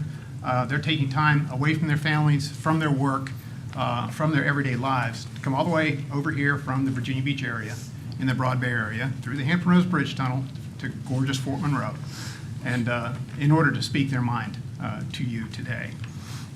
A little bit about myself. I've been in the General Assembly for 20 years. I started out in the House of Delegates. I'm now in the Senate of Virginia. I also served as the chairman of the Chesapeake Bay Commission and was a member of the Chesapeake Bay Executive Committee that met in Washington to deal with Chesapeake Bay issues. Seashore State Park. It is a beautiful state park. It's one of the most popular parks in the Commonwealth of Virginia. The views are stunning. And I got to tell you, the company that wants to put these cages in here is a good company. They've done good work, and they've been good environmental stewards. But they have been farming on the ground under the water, not the floating cages. Most of the cages you've heard referenced today are over in the Eastern Shore. They are not in Broad Bay, and they're not in Long Creek, and they're not in the Lynn Bay. Seashore State Park has a beautiful boat ramp and entryway, and these cages will be directly off of that ramp. And so many times there are so many kayaks and paddle boards and canoes and tubes and whatever that go off of that ramp and into those waters. And while it looks like you can navigate between those cages, I will tell you, you can put all those paddle boards in there if you want to, but they left out the space for the oars. Okay, so you can't paddle very well with 6 across. many of my current and future constituents either pass by or personally enjoy the recreational aspects of this public park. And I'm convinced that this project will have a negative impact both on the physical elements of the waterway as well as the aesthetic scenery of Broad Bay and the entire Lynn Haven waterway. Now, we all want the famous Lynn Haven oysters. They're the best in the world. And, you know, we're getting them from ground leases. And the Commonwealth has had ground leases for many years. And again, this company has done a very good job with those ground leases. I feel that this expansion, though, will have a negative impact on the everyday lives of people who use that waterway. And to say that it's not a residential area, it's true. Behind the cages, there are not residential lots. But right across the water, there are many residential lots. Allenton area, and you saw the maps. So there are a good number of residential lots that will have their view shed impacted. Also, as referenced by Mr. Stagg, and by the way, welcome, Mr. Stagg, that Virginia Beach, you know, had not negatively acted on this, but he did not mention that Virginia Beach has not approved this either. Okay, so I think their original letter was they had no intention of granting a permit for this application. And I'll say also, in the General Assembly, we get a lot of communications and a lot of form letters. But we put most of our faith and appreciation to personal calls, personal letters, personal emails, in not in form fashion. We get a lot of form emails, a lot of form letters. They don't have nearly the impact on us that personal communication has. And I believe you had quite a bit of personal communication on this particular application. Now, while this application does not have I already covered that. Again, kayaks, paddleboards, canoes, tubes. These are all shallow water vehicles that will be impacted by this very large cage system. So I hope that when you are evaluating this project, you will keep that in mind. These are public waters. They are owned by the citizens of our Commonwealth. And I believe a lot of the citizens of the Commonwealth have made known, you know, their opposition to this to all of you, either in any way, shape, or form of communication. I just want to thank you again for your time, for your effort, for your consideration, and I hope you will listen to the people who actually live around this area and will be mostly impacted by this application. Thank you very much for your time and your service. Thank you, Senator. Anybody have any questions for the Senator? Sorry. You don't get off that easy, right? Okay. Are you speaking for a group or just No, yourself? I'm speaking just for myself. I don't represent this area. Senator D-Steph does, and he'll deal with that, but I have had so many people that I do represent call me in great concern about this particular application. Okay, thank you, thank you. Thank you. Did Senator D-Steph make it back to the room? Sir? I swore one senator in, I guess I gotta do you too, right? I'm not sure that's the protocol, but. Commissioner, if it's okay, I'd like to listen to the citizens who I represent and then speak afterwards. I represent from the Lesnar Bridge to North Carolina and everything east. I'm gonna have to give them a time limit, you know. That's fine, so, sir. Absolutely and if fine. you- Individuals, I know there's quite a few here that want to speak. Please try to be as brief as you possibly can. I'm gonna give you a max of 3 minutes apiece. You don't have to use 2 minutes and 59 seconds. All right? I mean, it's a lot of you. We kind of got to know what a lot of the points are. Let's move. Thank you, Mr. Commissioner. All right, first person in opposition. Come forward, man.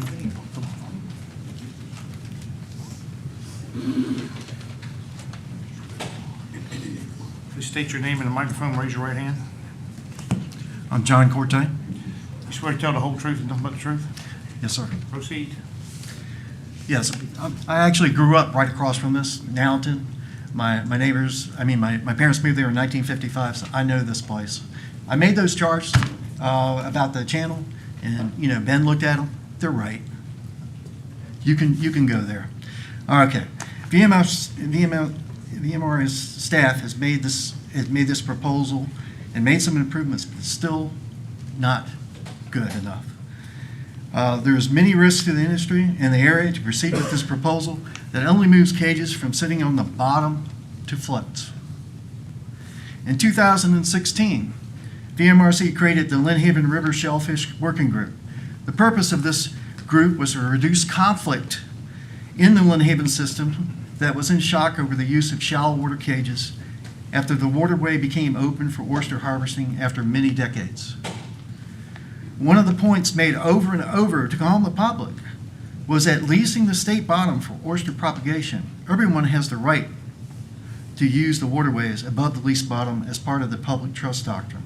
Accepting this JPA to use floating cages will introduce all new conflicts and public unrest over oyster aquaculture in our area. Just look at the number of people that have responded.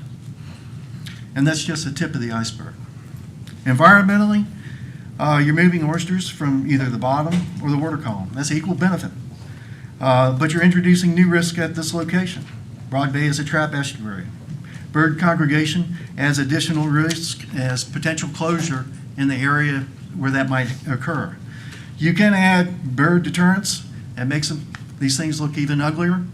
And also adds additional labor and costs for the people using them. And you also have an additional issue that the birds can get wrapped up in it, and it would be a bad look for next to the park. This JPA is in the largest city in the state with the most registered boats. It's a water sports culture there, a major tourist destination located next to a treasured state park which borders all of Broad Bay. The application states that access to the project will be using the park's boat ramp. I actually had some pictures of that somewhere. I don't know how to get to them. This is a big project. How many 48-foot tractor trailers would you need for 2,100 floats? I mean, if you just use the volume, I'm getting... It's not 4,100, it's 2,100 floats. Pardon? 2,100 floats. 2,100. Yeah, it's somewhere between, 5 to 15. I don't know the exact number, but it's a lot. And you're talking about going down Atlantic Avenue and hitting 64th Street, which is a winding two-lane road in the park, used by a lot of people, going to this boat ramp, which is then used by other businesses to rent kayaks and stuff for tourists and everybody else. So how long would it take to construct this? And what would happen to the local area and use of the waterways when you're doing that? That hasn't been addressed. But it's not really a plan. It's kind of like a disaster and happening right in that little area. So you got to wrap it up.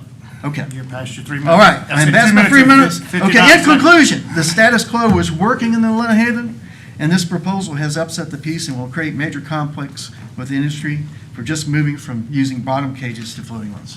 Thank you. Any questions? Thank you very much. Next, Brown suit. Hey, Colonel Rogers, can you get them in order for me? Who's going to speak next, please? State your name for the record. Raise your right hand. John Andrews? You swear to tell the whole truth and nothing but the truth? Yes, sir, I do. All right, before you get started, I'm going to keep some decorum here. When I interrupt you to stop, you don't talk over me. Got it? You got 3 minutes. Thank you very much for your time. I'll try to keep it under 3 minutes. My name's John Andrews, lifelong Virginia Beach resident, grew up on the Lynn Haven as well, 30-year naval officer, and I have a lot of experience in the area. There's one entity that's missing in this discussion, that's the city of Virginia Beach. This was not given enough discussion. 2 Bayfront Advisory Commission meetings. The first one didn't have a quorum. The second one was a 3-hour meeting. This was presented for 15 minutes at the end. It's not had enough citizen input. After that second meeting, Mr. Stagg told me that if the city said no, they would disapprove it. I went to Deputy City Manager Taylor, who sent me to Public Works Director L.J. Hansen, and Mr. Hansen's impression was this is just another oyster lease, and we're not going to take every one of these to the council. My request to you is to delay this and ask City Council to consider this application. The thing that I forgot to mention is I'm a candidate for City Council this year, and would hope that we would have the citizens should have an opportunity to comment on this one. John's right. This is the surface of the water. It's not the bottom. It's a big deal. We need input. Thank you. Any questions? Thank you. Thanks so much. Next speaker. Same rules apply. Young lady first. But I'm one of the residents. I'm the closest house. How about that? Yes, I yield to you. Yes.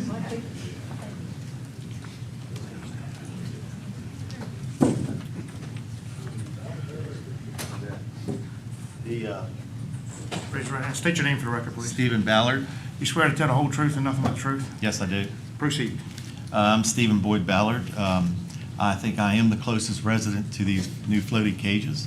And I think, you know, like you said, we all like oysters and the sea life, but I think the drawings that have been put up are kind of misrepresentative, because I've taken the liberty of preparing a document that kind of shows it more to scale when these sit out in front of my house. You know, this is only 1,500 of the floaters. To scale based on his thing, this is an aerial photo. Can you state for the record what they are, and you're going to have to present them to the commission, please? We'll do that. This is a rendering of, to scale, the floating oyster cages in the bay where they propose to put them today. Sir, Based please on- talk into the microphone Okay. and face this direction. I've never been told I'm quiet, so that's it. Thank you.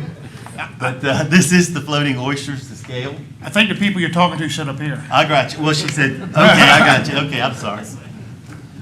And then this is a perspective of, this one here is a perspective of what they will look like as you come out the 64th Street boat ramp. And they have to show you what they look like after a year or so. And this is what we'll be looking at. And then this is the view from my home when I come out.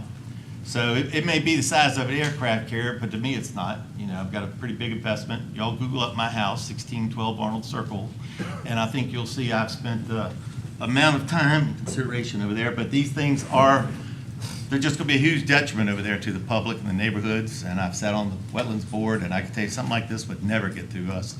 And what I ask, and I'm glad to hear that they live there, but the people that are going to see this and boat around it every day are going to be extremely upset if you guys let this happen, and that's it.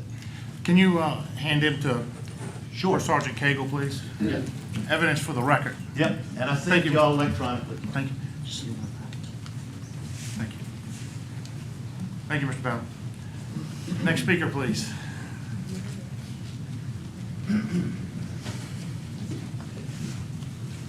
Now, ma'am, please try to stay within 3 minutes. I'm going to be much more politer to a lady, but please Thank try to you. be. Thank you. Please raise your right hand. You swear to tell the whole truth and nothing but the truth? I do. Speak your name in the mic, please, clearly. My name is Millie Jones, and I was also on the committee, the work group, in 2016 to try to kind of work with the citizens and the various interests regarding the oyster situation back then. And one of the things that came up at that time, we brought up, because we were discussing ground oysters, and the subject came up about surface oysters. And at that time, the oyster community told us, oh, no, we're not looking at surface. We just want ground. Well, that was a few years ago. Today, they're coming back looking for surface oysters. And I just want to mention to you that there wasn't enough notice for this meeting. I only found out about it yesterday. So I barely had time to get together and be here. And many other people would be here, but they didn't have enough notice. That's the second thing. The third thing, if you allow this, you will have a floodgate of citizens, waterfront people like myself, who do not want our view spoiled so that some people can make money out of it. If we need more oysters to clear the water, and I don't really know how clean the water is right now, but if we need more oysters, then what we need to do is put more on the ground level. Let's not destroy the view and that beautiful state park. I think you're all supposed to protect the public, and by ruining the state park and the view, and the people that go around in that shallow water, because there are people, I've read the comments, there are people that bring their children because that water is calm and shallow. Well, you'd be keeping them from going into that water by all these surface things. Anyway, and if this, you'd have, this floodgate would actually also, you'd also create a situation where you would set precedents. Be very, very hard if someone is given the surface rights to come back and then say, next person to come, well, you gave it to so-and-so, why are you keeping me from having surface cages? So this is what would be the next step. We can see that in the pattern. And the view, they say it doesn't affect the view. That's a lot of baloney. I'm a realtor, I was a realtor. And most clearly when people buy a piece of waterfront property, what are they actually buying? It's the view. They want to be able to look out and see this magnificent water view, and we have been blessed by having the Lynnhaven River. And I see more and more encroachment, and this is the ultimate when you affect the surface, with these horrible-looking oyster cages. I love oysters. I love corn. But just to use an analogy, just because I like corn, we don't go to the people and tell them, oh, we're going to put rows of corn on your front lawn so we can have more corn. And that's kind of what you're doing with the oysters. You're just making it people to make more money out of it. And I think that's wrong. So thank you for your time. Any questions? Thank you so much. I'm sorry, I'm going to be pushy. I apologize. Could you please state your name for the record? Marie Old. Raise your right hand. You swear to tell the whole truth and nothing but the truth? I do. I live on Bay Island. I've been there since 1999, and the reason I want to speak is as a mother. I have children, and nobody's mentioned this before. Yes, it's shallow water, but what about the sailors? My kids tack back and forth, and by you enlarging the area, the kids will have to be in the channel to tack back home. So as a parent, I have to sit there and worry about the kids being in the channel with power boaters who are going fast. Yes, someone who's worth their salt and knows the channel, but when we're talking about kids who are being raised on the water, that makes it for a very harsh, reality. It's a hard way to learn a lesson of security, and I'm very concerned about that. So I'm not going to take the 3 minutes, but I had to say this as a mother, that this is really ridiculous that you're not taking into consideration the sailors, the kids who don't have knowledge of the water, who are there to learn, and that would be a security issue on my mind. Thank you. One comment. Yes. The reason we're listening to you is the fact we're taking it in consideration. Well, I appreciate that. We're listening to what everybody has to say, and we're taking everything everybody has to say in consideration, and we respect your points of view. So yes, this board here is trying to come to a conclusion here about what the information you guys are Well, providing. I appreciate it. I didn't mean it that way. I was just saying that everybody mentioned all the other water sports, and I understand. It's not necessarily about the view. It's about security, especially when you have kids who are learning about the water and feel that they're invincible because they're becoming teenagers. That's something that needs to be addressed as well. Thank you. Any questions? Thank you. Next speaker. State your name for the record. Raise your right hand. Good morning, Rick Boyles. You swear to tell the whole truth and nothing but the truth? I do. Proceed. Good afternoon, my name is Rick Boyles. I'm a lifelong resident of the city of Virginia Beach. I'm a business owner in Virginia Beach and a boater of 50 years. I started boating in Broad Bay in 1972. I had to borrow my mother's car to drag my boat to the water to go water skiing. I'm familiar with this body of water. I think everyone who's aware of this application is in favor of clean water and oysters. However, I oppose this application. The biggest opposition point that I have here is just the enormity of this operation. We're talking, at this stage of the game, 1,800 of these floating cages. This has never been done in the Lynnhaven watershed. We don't have any idea what the outcome is going to be. We don't even have any idea what the negative effects are going to be. And I don't see any provision in the staff report to unwind any of this if it all goes south or sour.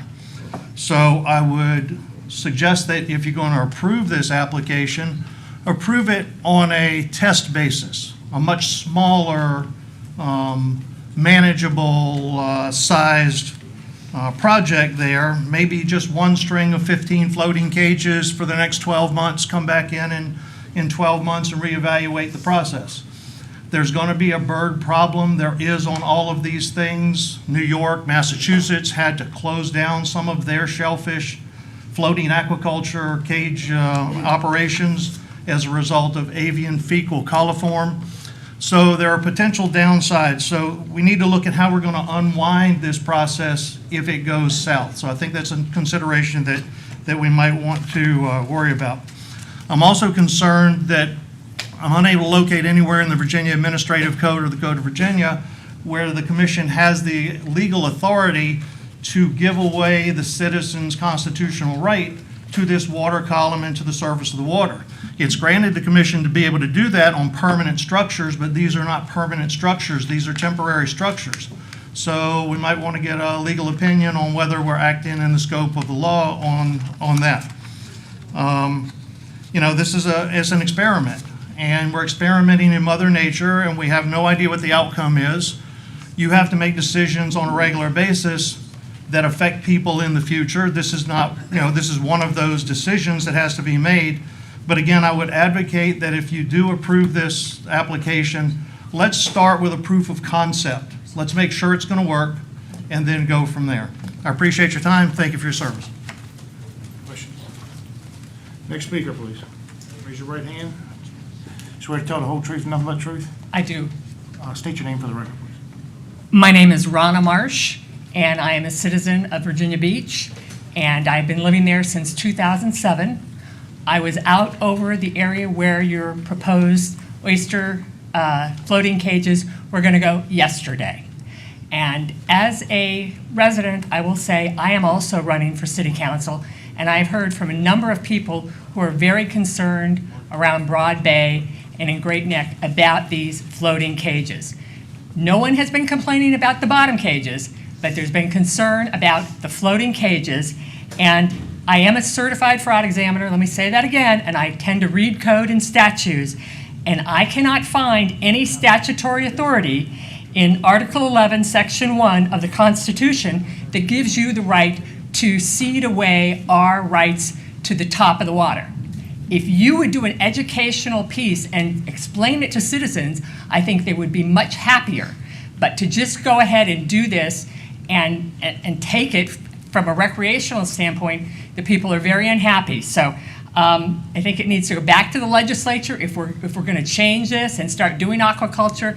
It doesn't look like Broad Bay has anything going on there, and I would just respectfully ask you to take the time to follow through on this and get Virginia Beach involved, because Virginia Beach should have done more. Thank you very much. Thank you. Any questions? Next speaker.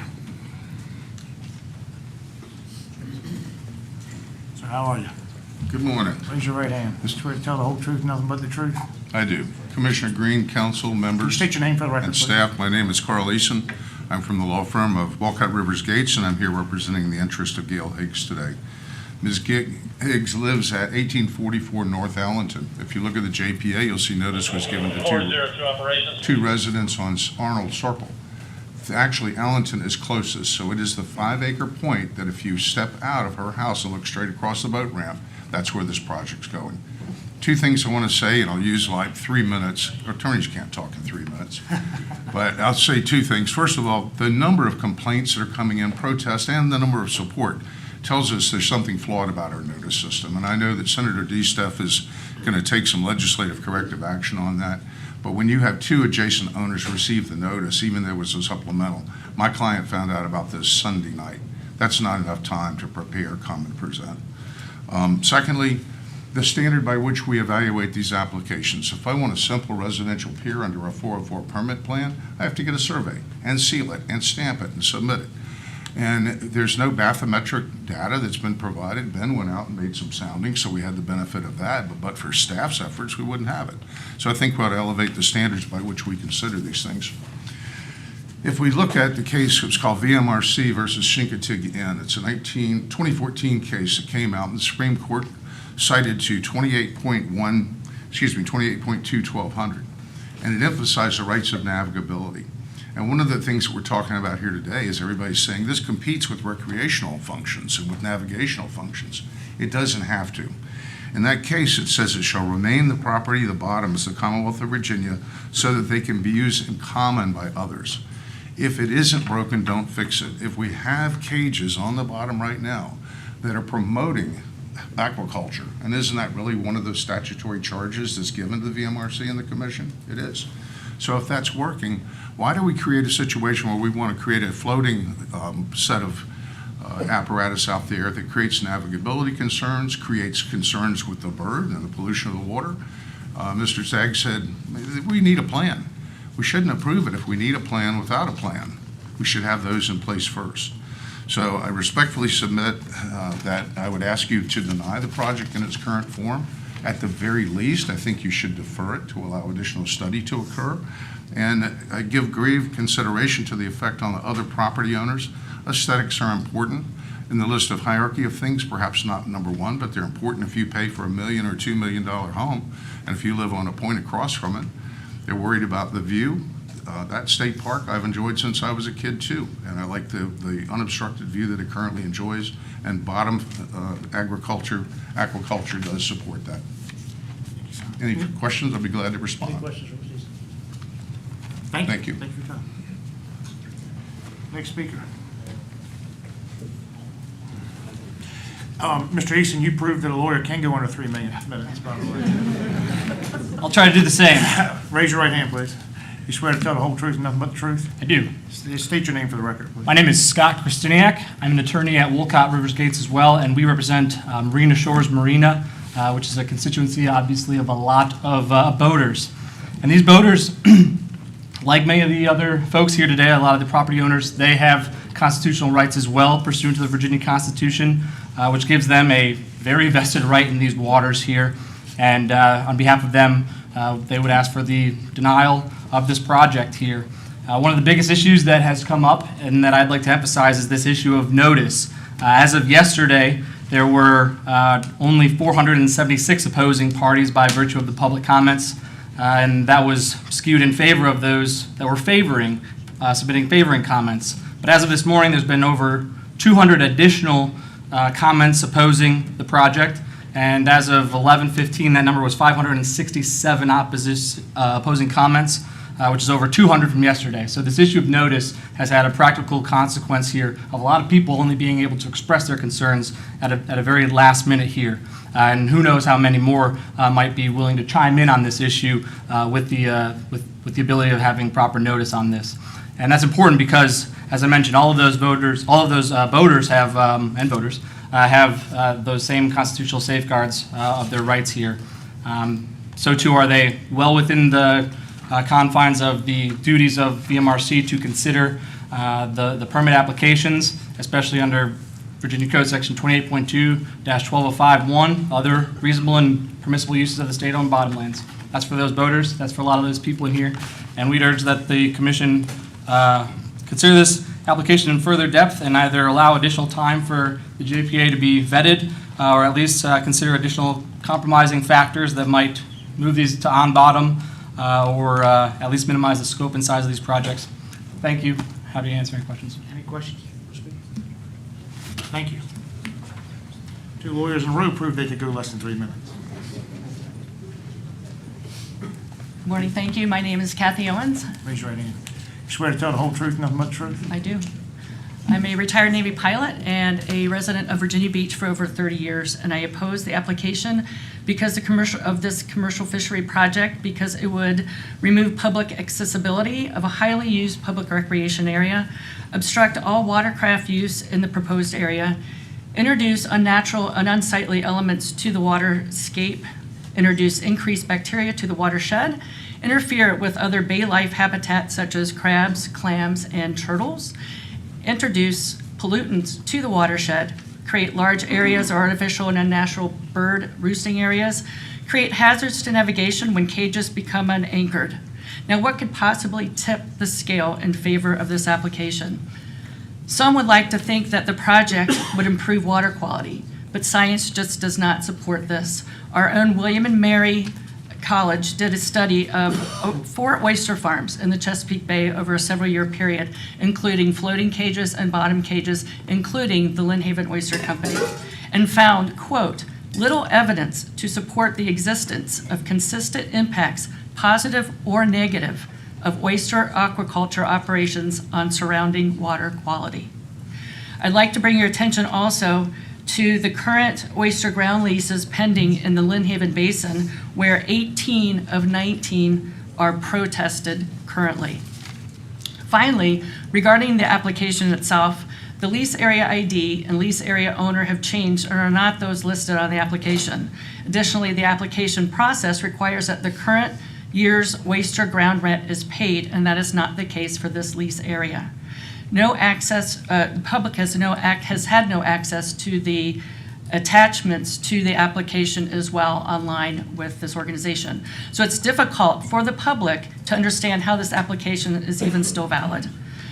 Commissioners, the overwhelming negative impacts of this project to the public far outweigh the support of expanding the applicant's commercial fish production in this particular manner. Thank you. Any questions? Mr. Stagg, the application's online and all the comments are being uploaded real time, correct? The entire application is not online. Not. I asked Mr. Stagg, thank you. I asked Mr. Current Stagg. application is available online through our website. All comments that we receive get uploaded to that. They are available to the public. And lease ground rent does not have to be paid for a lease to be active until the end of the lease year. And this is not about a lease anyway, it's permanent. Next speaker. State your name for the record, please. My name is John Aspinwall. Raise your right hand. You swear to tell the whole truth and nothing but the truth? I do, sir. Proceed. I've lived on the Lynn Haven since 1947. It's hard to believe in those 76 years that I've been alive, that's when this lease was originally granted. A lot of things have changed. The city has grown up in that area. Broad Bay is a public recreational area right in the middle of a big city. It is not the place for a special interest agricultural floating oyster farm. My family is completely opposed to this. My friends are opposed to it. And I have one question that you all are not asking about, and that is, this is a commercial business. Where do all their barges go? Where do those barges stay at night? Where do all those workers go to work in their cars, get out, get on a boat and go? Where do all the oysters come, when they are harvested? Where do all the oysters go to and how they handle? As a boater, I have seen these barges parked behind a house on the north side of Broad Bay. So they're running this company in a residential area. And I'm assuming they've got commercial traffic going up and down that street on Broad Bay. And with more cages, there's going to be more commercial traffic in that neighborhood. So somebody tell me, where do they run their business and how are we going to keep all of that commercial business out of that residential neighborhood? Please don't grant this. Thank you. Any questions? Thank you. Next speaker. Please state your name for the record. Yes, my name is Rick Quigg. Rick, raise your right hand. You swear to tell the whole truth and nothing but the truth? I do. Proceed. I've grown up on the Lynn Haven River, Broad Bay, 57 years, like almost everyone in here has. And over the past years, I've just seen an exponential increase in boating recreational traffic in the Broad Bay area. With this increase in recreational boating comes a large percentage of inexperienced boaters. I know they had a captain on a tugboat talk about any boater worth his well sense could navigate the waters. That's not what's out there. These are recreational boaters with no boating experience whatsoever. Hold on. We're not running a firehouse meeting. Just stay to the point. Okay. Y'all can do your banter and laughter outside. Proceed. There's also been an increase in rental boats for watercraft. Those people have no idea how to navigate waters. Waters in floating oyster cages would definitely represent a hazard to boating and navigation both. I don't know if everyone's aware, but the large telephone pole channel markers that have been throughout Broad Bay for the last 40 years have been removed. People were running into them at night. People were getting injured. So they had to take that hazard out, and they're right in the middle of the channel. They've all been removed. Floating oyster cages would definitely be dangerous to boaters and could actually result in personal injury. The waterways after dark are used by boaters, and floating oyster cages would be basically impossible to see at nighttime. Reflective strips aren't going to do anything. In conclusion, Broad Bay is one of the busiest bodies of water for recreational boating and water sports activities in Virginia Beach, and may be the worst place to consider installing floating oyster cages. Thank you very much. Any questions for the speaker? Thank you. Thank you for your time. Next speaker. Please state your name for the record. Please raise your hand. Tom and Glebe. Good morning, Commissioner. You swear to tell the whole truth and nothing but the truth? I do. Good morning. My name is Tom and Glebe. My family and I live on Bay Island in Virginia Beach. We strongly oppose this project. The many objections that have been made express valid concerns that the project will adversely affect public navigation of the bay and public enjoyment of the surface of the bay and its viewshed and its natural state. The citizens have held those as vested, non-exclusive public rights since the bay was first inhabited. This is public trust land. In short, if the application is approved, there will be a public taking for a private commercial use. The applicant and/or his affiliates recognize that the area at issue has been farmed for nearly 20 years in a manner that allows that use to coexist with the vested public rights. Now the applicant seeks to intensify that use in a manner that will permanently impair the public's rights. The applicant's attempt to argue that the oysters will create a public benefit is failing to recognize that the public benefit, if any, is outweighed substantially by the obvious public detriments. In fact, the applicant, by his own admission, said that this is driven by profit. Parenthetically, I'll note that I haven't heard or seen compelling scientific evidence that this particular installation will provide a public benefit. And I'll also note the prior Vmrc 2019 article published by William and Mary that the previous commenter spoke to. The lack of compelling public benefits when compared with the taking of public rights for the benefit of a private commercial user should alone form a sufficient basis when balancing pros and cons. But there are a myriad of ancillary detriments that will likely be seen the hard way. The first kayaker who is forced to navigate near the channel and is struck by a motorboat. The first nor'easter or hurricane that scatters the cages throughout Bay Island or First Landing State Park, harming residents and/or destroying private property or public wetlands will be a dark day. In such a scenario, the navigable waterway may also be impaired. See, for example, what has happened in Louisiana during the hurricane in 2020. The first of health calamity from the cages and birds that roost or forage on them. And I appreciate the Administrator Stagg's recommendation that there be a mitigation plan, but this is also subject to the National Shellfish Sanitation Plan, and the City of Virginia Beach should say something about this too. And then finally, the devaluation of the properties on the bay and the corresponding loss of tax revenue. There's no data indicating that that will not occur, and applicant selective calls do not constitute a study, which this commission should be considering. The foregoing is not intended to set a comprehensive list of all legal arguments against the application and/or the authority of VRMC to grant it. Significant Dillon's rule issues exist with this grant.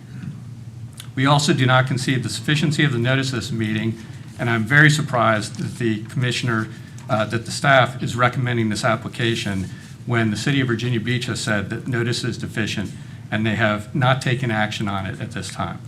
We respectfully request that the application be denied as presented. The applicant can continue to work its beds and coexist with the existing public use. Any questions? Thank you. Next speaker. Please state your name for the record. My name is Matt Redford. You swear to tell the whole truth and nothing but the truth? Yes, I do. Proceed. Thank you very much. I run an ecotourism business in Virginia Beach. It's the longest running company, 26 years, largest company that does paddle sports, ecotourism. We spend a lot of time in the park. Obviously, I've taken out thousands, tens of thousands of people since we originated doing tours there back in '96. And, I've heard some great comments. I think Lynn Haven River Company, the family here, I support all the local families. Businesses, and I think they're a great company for aquaculture and what they've done so far. So I'm a little torn in my comments, but I do have some points to make.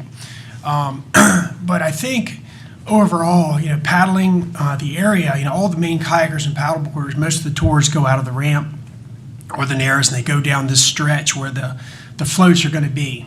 And something, we keep hearing a lot of people talk about, how it's going to affect property values across the way or whatever. But I think one point that's been missed, which I can bring to the table or to the fore here, is that, people are using this area to paddle, and we're forgetting about the beauty aspect, being on the water, seeing what you see. It's very close to my heart, but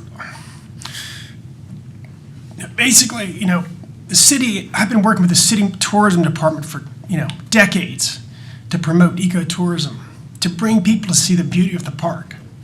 And so, it's important because that's what people want to see. That's why they come here. They want to see open spaces. They want to see beautiful water. They want to see wildlife. That's what they want to see.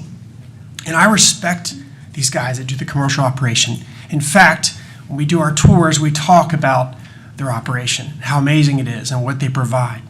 But I'm concerned the floating cages will be, an eyesore. It's an eyesore from a distance, but can you imagine being right up on top of it, paddling around this area? For somebody that's coming to enjoy the park, I think it would really take away from that. And for that reason, I'm opposed to it. Any questions for Speaker?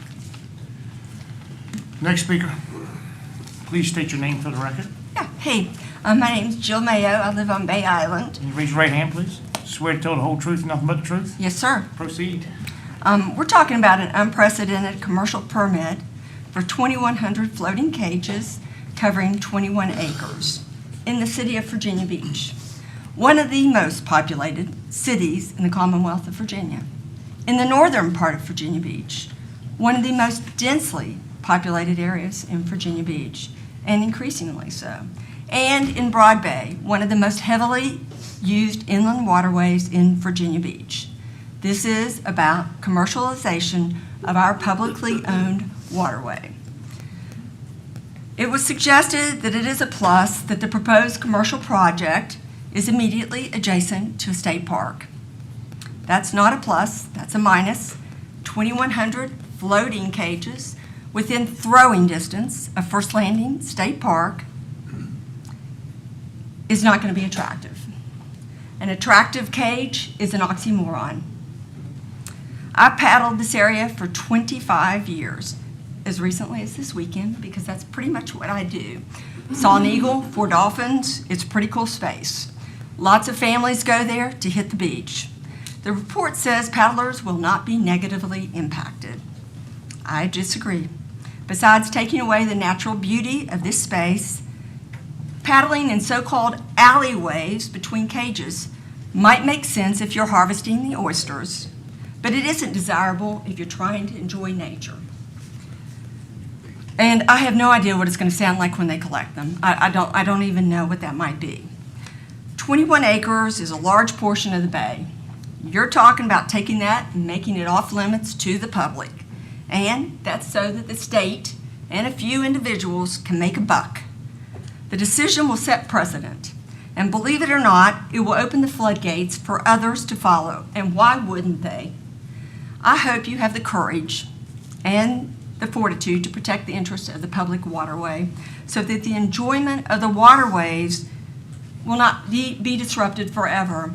Ladies and gentlemen, you will never, ever be able to grab back what you give away today. I really encourage you to deny. Thank you. Thank you very much. Questions? Thank you. Next speaker. Please state your name for the record and raise your right hand. Bob Magoon. You swear to tell the whole truth and nothing but the truth? I do. Proceed. First of all, I'd like to say in longevity, my wife and I live in the house that my parents built in 1963 in Bay Island. So it's a body of water and a location that I'm very familiar with, and my family has lived continuously in the same house since 1963. So my wife and I are opposed to the application as presented, whether it's 2,100 or 1,800 floating cages. We can support safely submerged cages on the bottom, but not the floating cages.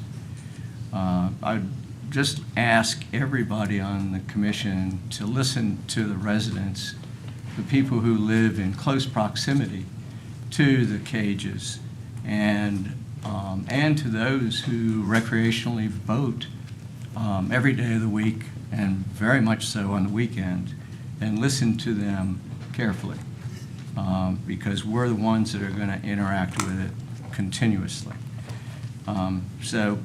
The city was brought up in comments. We, my wife and I, and others are very disappointed that the city of Virginia Beach has not opined on this application. We think it's their duty and their responsibility, but there are consequences to their inaction in the future. Approval, it's been mentioned, precedent, it doesn't imply anything for the future.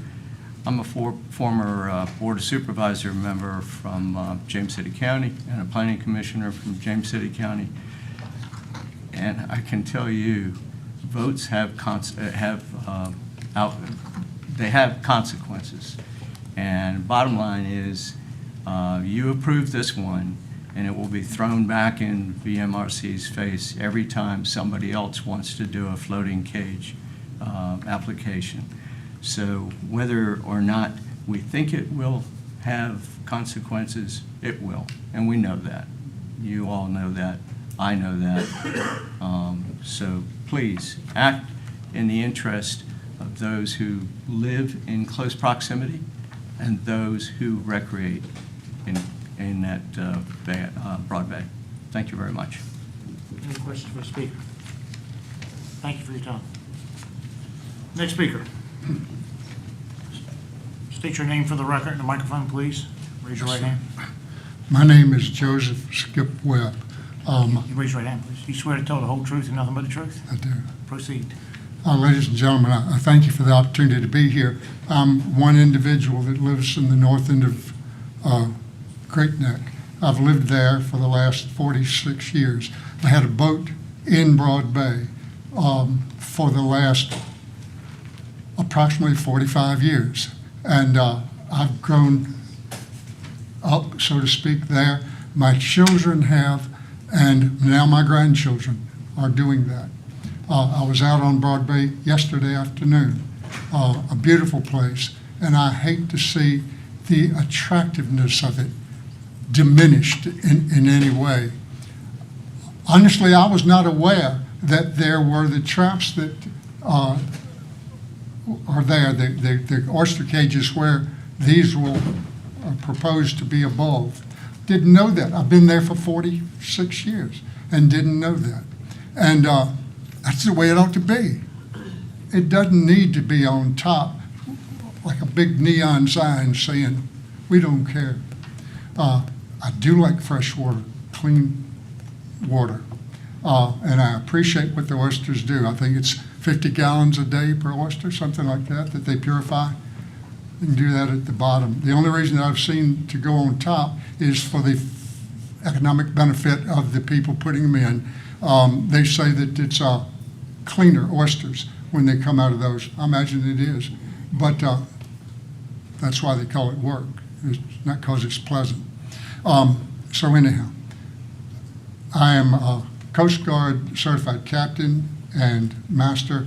I am the operations officer for the Lynn Haven flotilla of the U.S. Coast Guard Auxiliary, and I personally oppose this floating cages.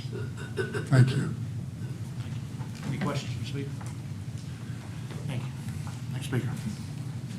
Please state your name for the record and the microphone and raise your right hand. Yes, John Lynch. You swear to tell the whole truth and nothing but the truth? I do. Proceed. My name's John Lynch. I work at the law firm of Troutman Pepper. I'm here today representing Luke and Stephanie Hillier. They own 5 properties on Bay Island. They have 3 children that are college age that enjoyed Broad Bay. They have 3 additional children that are 6 and under that are going to grow up and enjoy Broad Bay. I'm also here representing myself. You're not supposed to do that, but I'm going to do it. I own property very adjacent to Broad Bay. You have heard some great arguments on both sides, and I respect your opinions and respect how much consideration has gone to this. And you've heard some good legal arguments about notice and taking, and I'm not going to reiterate those, but I'm going to give you some personal things that I think are important. Where you're proposing to put the floating decks is next to a state park. It's a recreational state park. It's not the type of state park where there isn't recreation going on a daily, hourly basis. Kids pull up in boats. There's a boat church that comes nearby. It is, at least in my view, and I've lived in Virginia Beach my whole life, I think it is the most recreational area in the city of Virginia Beach. I bet for waterways, it's one of the most recreational areas in the Commonwealth of Virginia.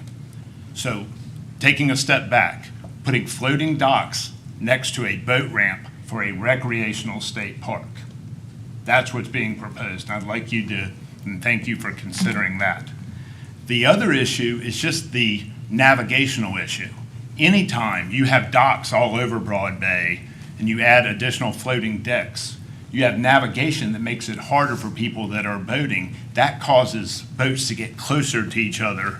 And I heard someone talk about inexperienced boaters.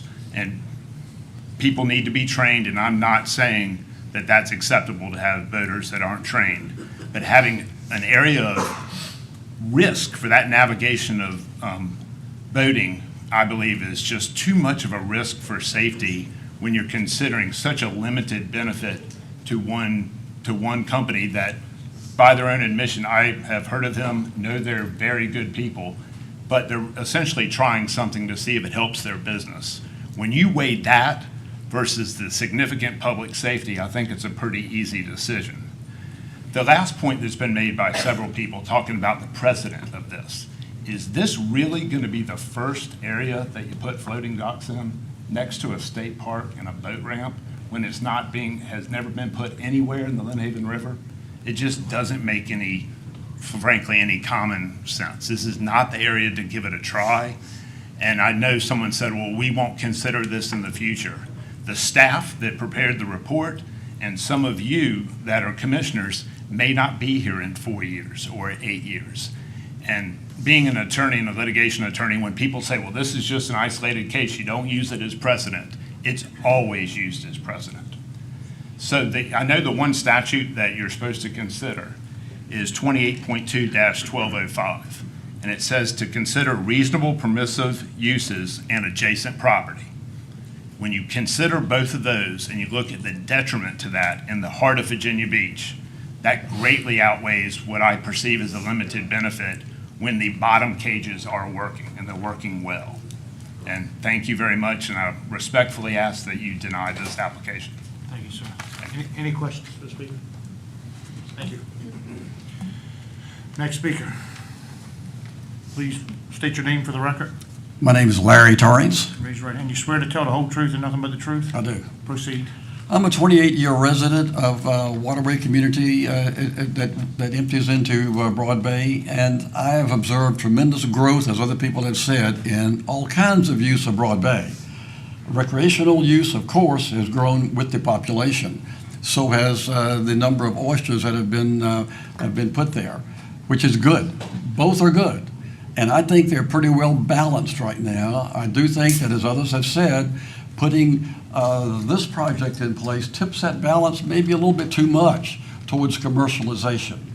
My second point is, and I don't want to belabor the precedent point because I accept everything that's said here that this is not a precedent, but by definition it is. And I envision when my grandchildren and great-grandchildren 20, 30 years from now want to use a waterway, I'm concerned that it will have shrunk to the point that it's barely usable. One small project here, one small project there over a 20-year period, no wake zones coming in, which I have observed, by the way, moving in, will make the recreational use of it very small. My last point is, it seems that it's been almost assumed that these floating cages will never come loose. And I don't question the engineer who has designed these, but I've experienced a number of hurricanes, and everything comes loose when a hurricane comes through Broad Bay. We see everything from boats and jet skis and docks and you name it. It comes loose when a real hurricane comes through. I envision 2,100 oyster cages potentially broken loose with all of the cages, wires, whatever the bird contraption is. They are floating across the bay, all of this stuff being dumped in the bay, probably never to be recovered or retrieved. So there it is, just begging for an accident for someone who falls in it. So I think that we have to assume that's going to happen. I think that the company needs to be prepared for that and be able to retrieve and recover more than just the floating aspects of it. Thank you very much. I request that you deny this application. Thank you. Any questions for the speaker? Next speaker. Please state your name for the record and microphone. My name is Mark Smith. Raise your right hand, Mr. Smith. You swear to tell the whole truth and nothing but the truth? I do. Proceed. Ladies and gentlemen, I've been, like many here, a resident of Virginia Beach for many, many, many years. I was not born there. I was raised there since 1963. I grew up on the Lynn River. I rode boats up and down. I've been a boater for decades and decades and decades. I'm not going to reiterate everything that's been said here. Many speakers have said and raised the points that I want to raise, but just for reiteration. This is one of the most vibrant used waterways in the Commonwealth of Virginia. And you want to put, applicant is asking to put a commercial facility with cranes and raised navigation hazards in the middle of a highly navigable waterway. I would ask you not to do that. I would ask you to deny the permit on that basis. They suggest, well, everybody can just move over a little bit. If any of you have ever been out in the Broad Bay area, there's only but so much room that you can move over. And what you will effectively do by granting this permit is put 21 acres of impassable cages and shove everyone over to the west into the channel. Less room for kayakers, less room. A boating accident is likely to occur. Unfortunately, it's aggravated by the fact that many of these boaters are not experienced and don't have the proper training because it's really not mandated. As relates to the health aspects of it, I would reiterate that VIMS, in fact, has done 2 studies in 2018 and 2019, both of which said oysters themselves have no discernible impact on the clarity of the water. One of those tested some beds out in Lynn River on the eastern branch. The other tested beds in Broad Bay. So don't get taken down this red herring that, oh, the water quality is going to be dramatically improved. It will not. One of the most highly regarded marine science systems or colleges in this country has said to the contrary. Lastly, it's for the public's benefit. I appreciate business. I'm fine with it. I'm a lawyer. I'm here on my own. I appreciate the desire to make money and to do all that, but you don't experiment with the potential health risk like we have here. What happens if someone falls on a kayak on sharp wires? And why haven't we heard anything about the birds? Why are we just now saying, oh, we'll take a look at remediation factors and remediation? Why isn't that in the plan? Worldwide, they've been shutting them down because of bird fecal matter. Health hazard. I would ask that it be denied. Thank you very much. Any questions for the speaker? Next speaker, please. Please state your name for the record and microphone and raise your right hand. Sure. My name is George Cortag. George, you swear to tell the whole truth and nothing but the truth? I do. Proceed. First of all, I really appreciate being able to speak here today. Also, I appreciate what Mr. McLaughlin is trying to do with his oysters and his oyster business. You know, I definitely want him to make a lot of money. Definitely want him to. But having one, and I know he's spent a lot of time trying to find the place where you have the least effect on the area. But the problem is, I've grown up there. When I was young, I could go water ski in Crystal Lake. There wasn't no wake zones. If the wind was up in Broad Bay, we go to Crystal Lake and go skiing. Can you ski in Crystal Lake today? No. Every time I go out on the water, there's more and more no wake zones. It's a slippery slope. You start one, I don't know how many acreage underwater is now oyster bed rights. But you start off with something small and it's going to expand. And I appreciate being able to speak here today. Thank you. Any questions for the speaker? Thank you. Next speaker. Please state your name for the record and microphone and raise your right hand. Charles Phillips. Mr. Phillips, you swear to tell the whole truth and nothing but the truth? I do. Proceed. I've been boating and fishing in Broad Bay since 1976.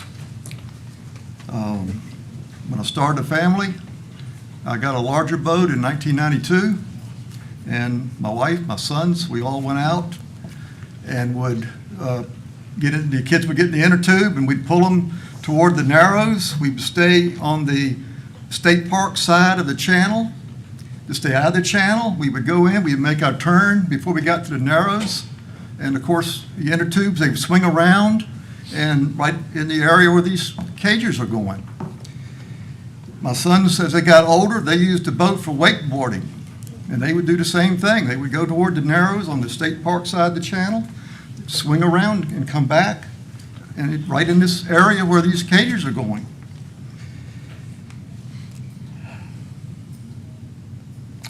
So I respectfully request that you deny this application for all the reasons that have already been stated today. Thank you. Any questions for the speaker? Next speaker, thank you for your time.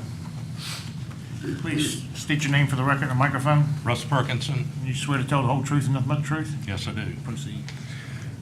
I'm not a local, so I'm going to give you a little different perspective. However, I have been and am a user of state parks. And the reason I use state parks and my family uses state parks is for personal enjoyment of the resource. So I'm going to talk a little about that, but I've also got some navigational concerns with what I've seen on the plat and looking at the diagrams and what was presented today. So I have a couple of canoes I use, and I have some small, some low horsepower boats. I'll not say small, but they're not speed boats, and they're what I would call a speedboat, low horsepower. Looking at this, the area that concerns me most with it is the area near shore to as far as what my usage would be of the area.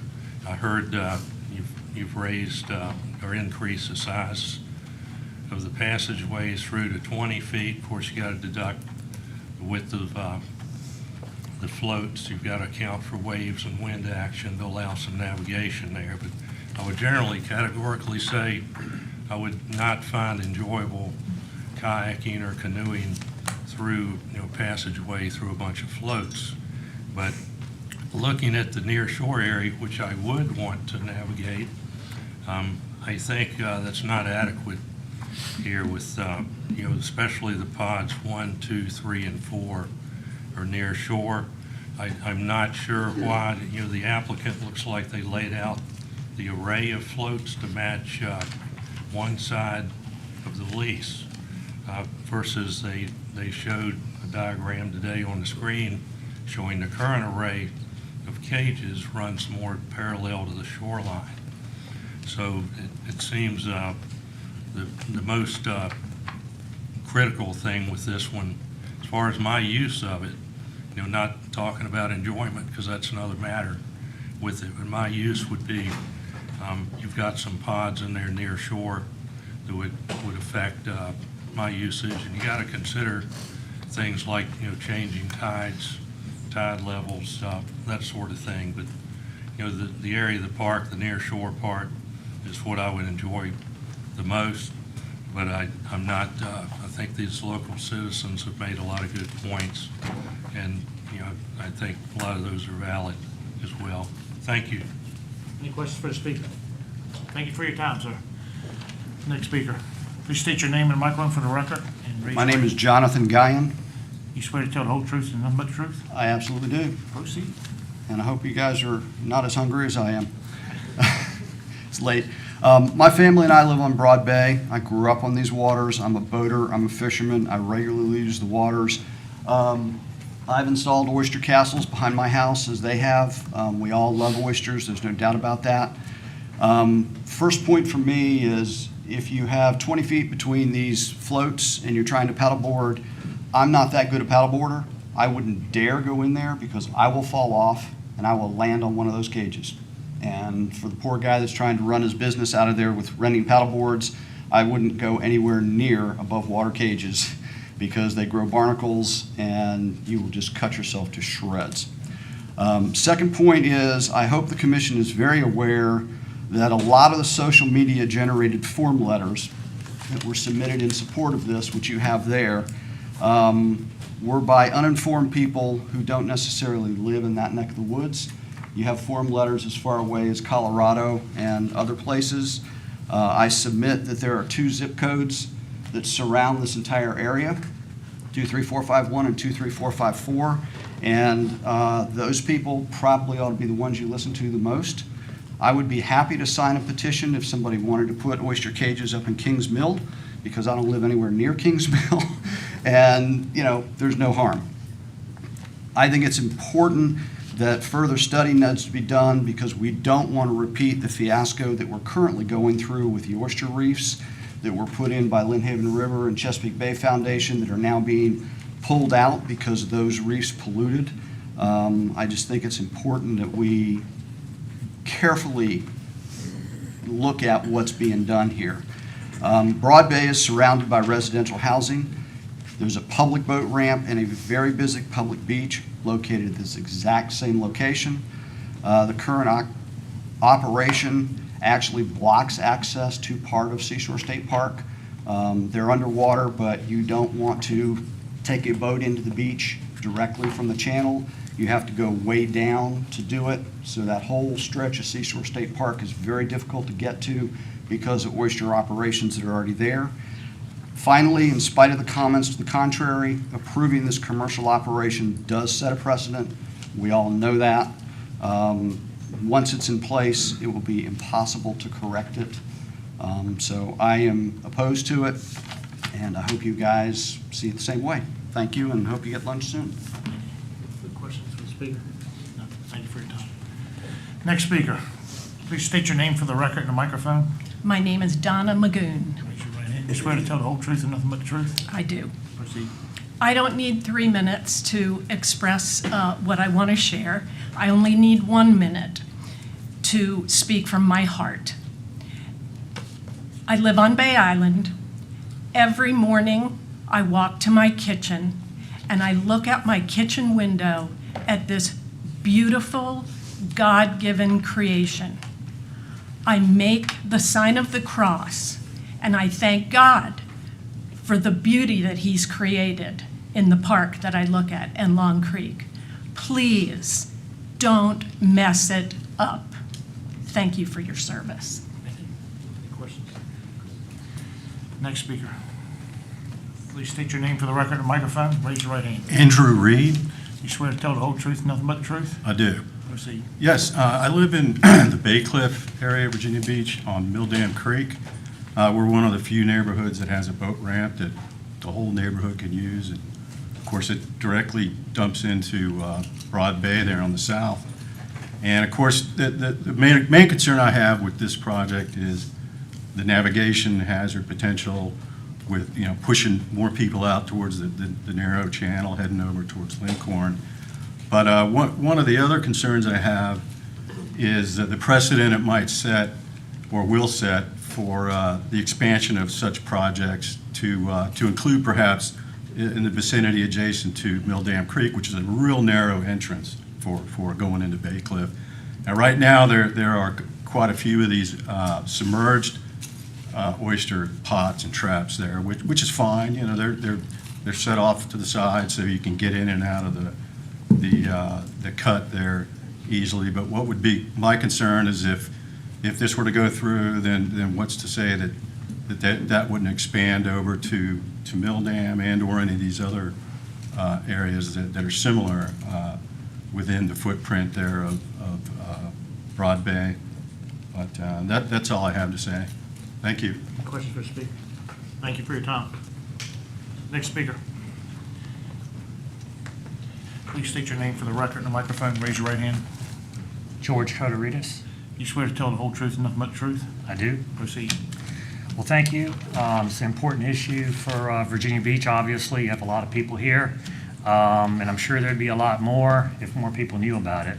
Fortunately for us, they don't at this time. We would be here for a couple of days probably. I live in Virginia Beach. I boat and fish on the river. I'm also, like you, a commissioner on the Resort Advisory Commission, so I know what it's like a little bit to sit in your chair, but not really, because y'all are really in the hot seat sometimes, and I do feel for you. It's not an easy position to be in. So I'm going to speak from a little different perspective, tourism. The Lynn Haven Estuary runs through the heart of Virginia Beach. It includes part of the resort area, known as the Artery, located on Laskin Road. There are over 7,000 resort hotel rooms within 2 miles of the Lynn Haven River. Millions of tourists visit the Virginia Beach Resort every year. The Lynn Haven ends literally at the doorstep of this busy and growing place. I think it's important to sort of get a sense for the location.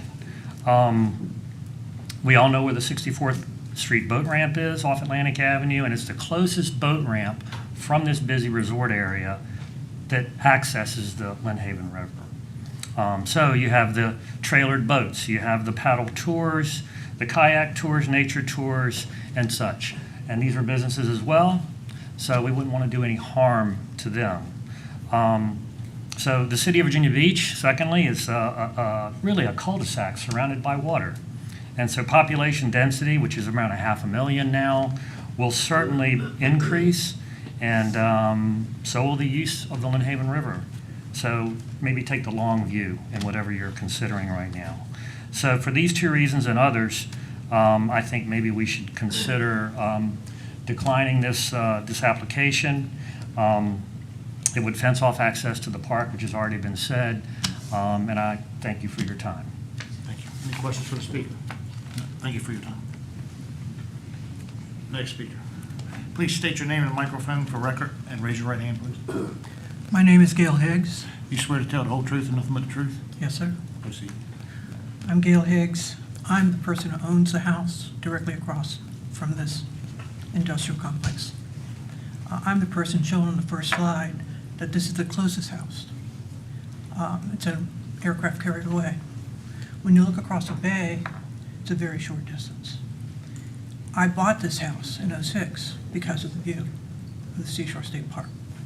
Uninterrupted, unimpeded, untarnished by industrial activity. The one photo they didn't show you as the applicant is what these things look like. They look like pieces of crap. They do. A year in the water, a year of growth, and 1,800 of them in a row in a quadrant. This is an inappropriate use for this location. They're complaining because they can't use their bottom financially effectively. Then go into a different business, bluntly. If what you can do doesn't suit you, do something else. Do not impact every other person who uses that waterway. My last thing is that the size of this lease is gigantic.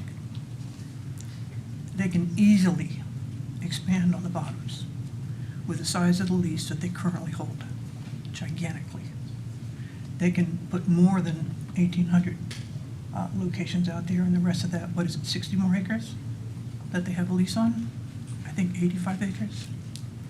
I don't remember the numbers right now because it's been a little distressing to sit here and have a, when Steve Ballard put that photograph up of what those look like, I found out Sunday afternoon about this application.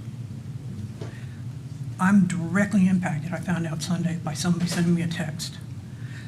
I still didn't know what they looked like until he showed a photograph. I'm like, oh my God, shoot me. They look like hell. They belong underwater. I would respectfully request that this be denied. On a second note, I own Marina Shores Marina, 220 boaters. None of my boaters were aware of this. I have staff here that can affirm that particular comment. And all of my boaters use Broad Bay. Some of my boaters are expert, some are not. It's not a good mix to have floating cages in rows and districts that interfere with visual, functional utilization of a shared asset, which they can expand on their bottom to get the number of units they need. Thank you. Any questions for the speaker? Thank you for your time. Next speaker. Please state your name for the record, microphone. Yeah, hi, I'm Ed Salaji. Raise your right hand. You swear to tell the whole truth and nothing but the truth? Yes, I do. Proceed. All right, my wife and I have already sent a letter in opposing this application, so I won't go into that. Also, most of the things we have to say have already been said today. All right, we are not opposed at all to the oyster cages on the bottom. We want Lynn Haven Oyster Company here to be successful. They're our neighbors, but we are opposed to the floating oyster cages.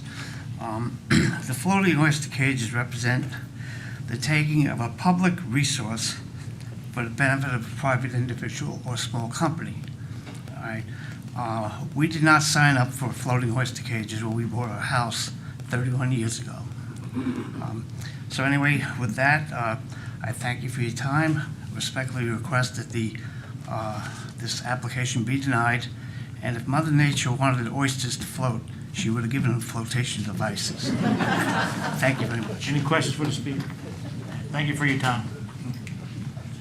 Next speaker.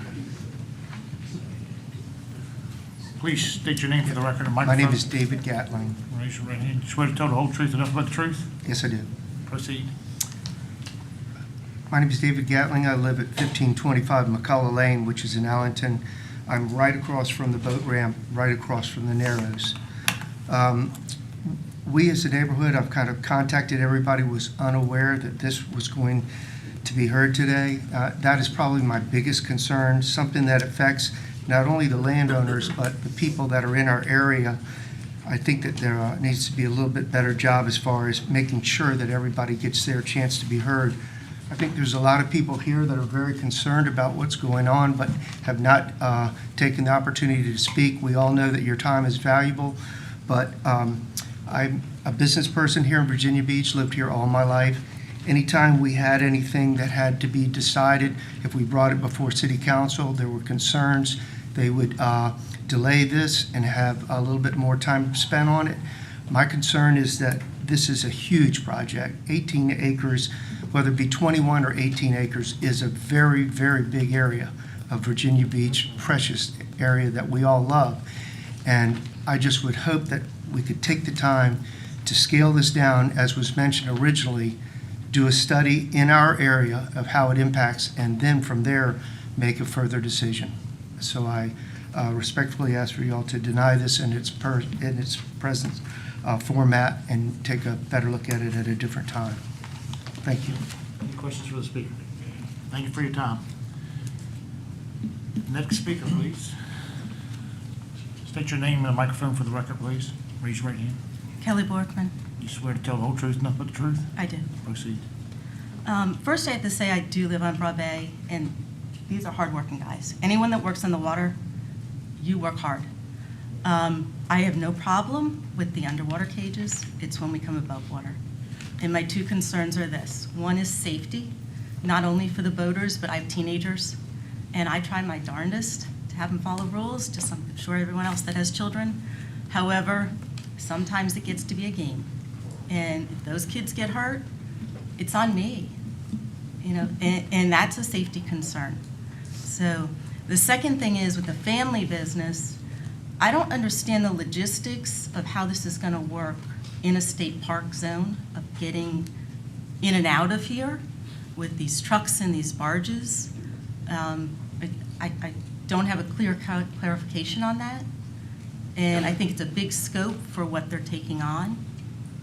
And also the safety of the birds out there and their bottlenose dolphin in the bay out there right now. I saw them last night. So I don't think any of that has been addressed quite adequately yet. That's all I have to say. Thank you. Thank you. Any questions for the speaker? Thank you for your time. Delegate Taylor, how you doing? Well, thank you. State your name for the record and raise your right hand. I'm Ann Farrell Tata. You swear to tell the whole truth and nothing but the truth? I do. Proceed. Thank you for your time. I am a newly elected member of the Virginia House of Delegates. Unlike Senator Cosgrove and his 20-year career, I've been there about 20 minutes. I'm not a politician, I'm a public servant, and I'm here to really speak on behalf of my constituents because the area that you've been describing and talking about all day is exactly in the middle of my district. I was very impressed and actually influenced by Mr. McLaughlin's testimony. His presentation was well thought out, it was professional, and it was very compelling.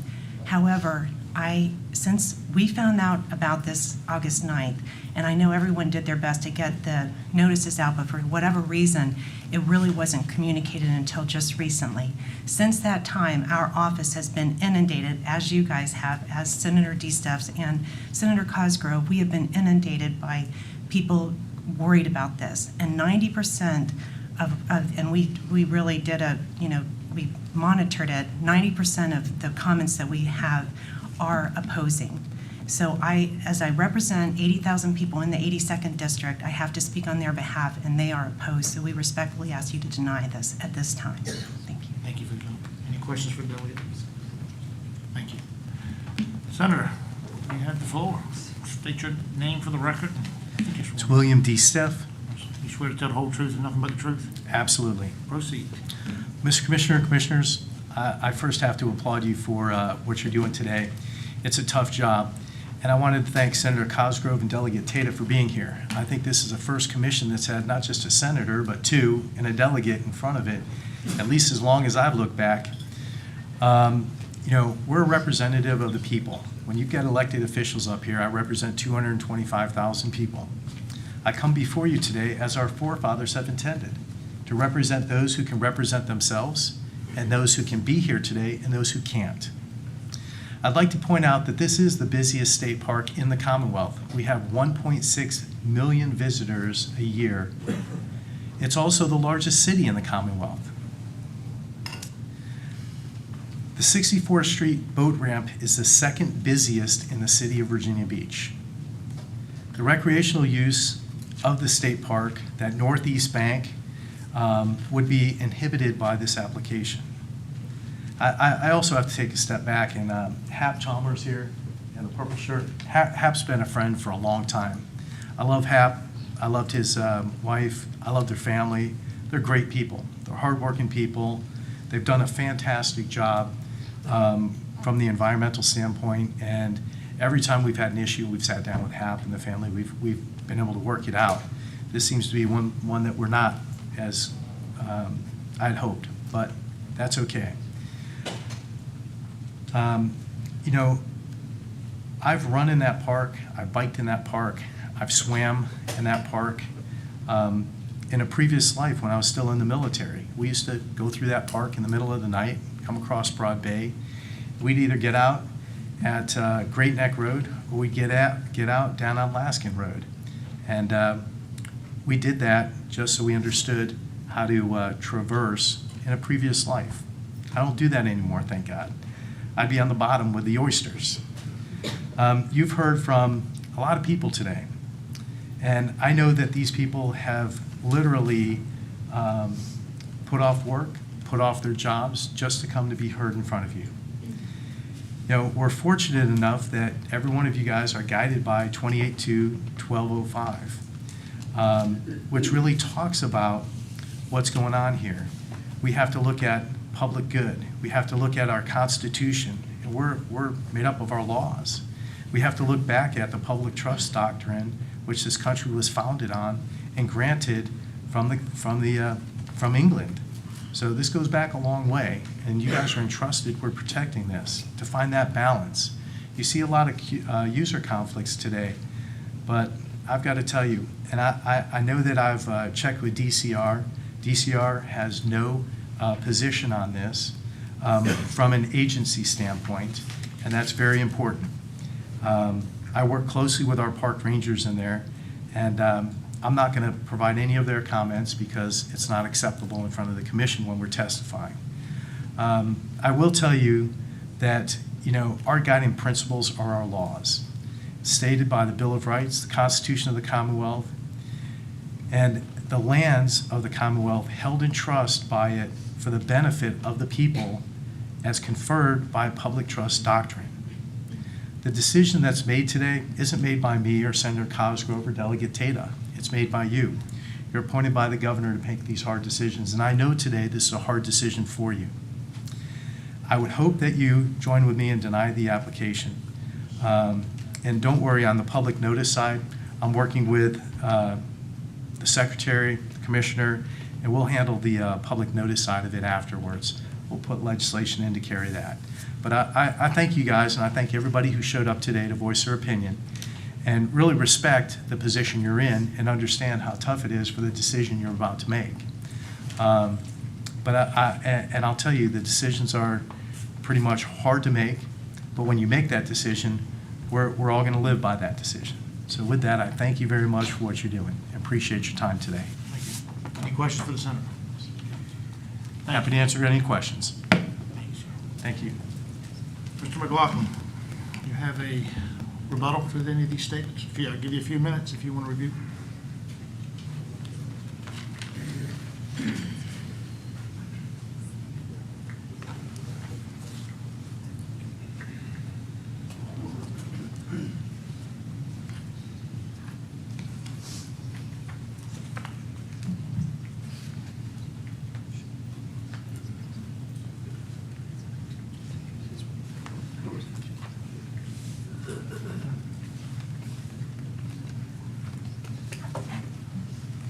You have 3 minutes, sir.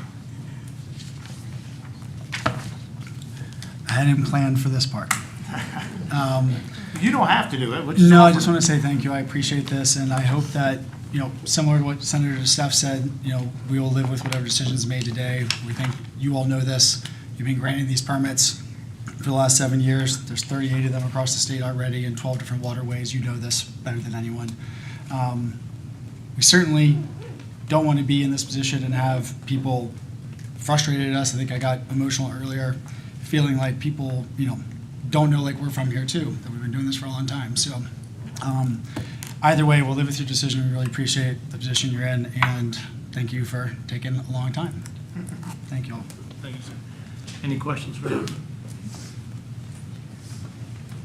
That being said, matters before the commission.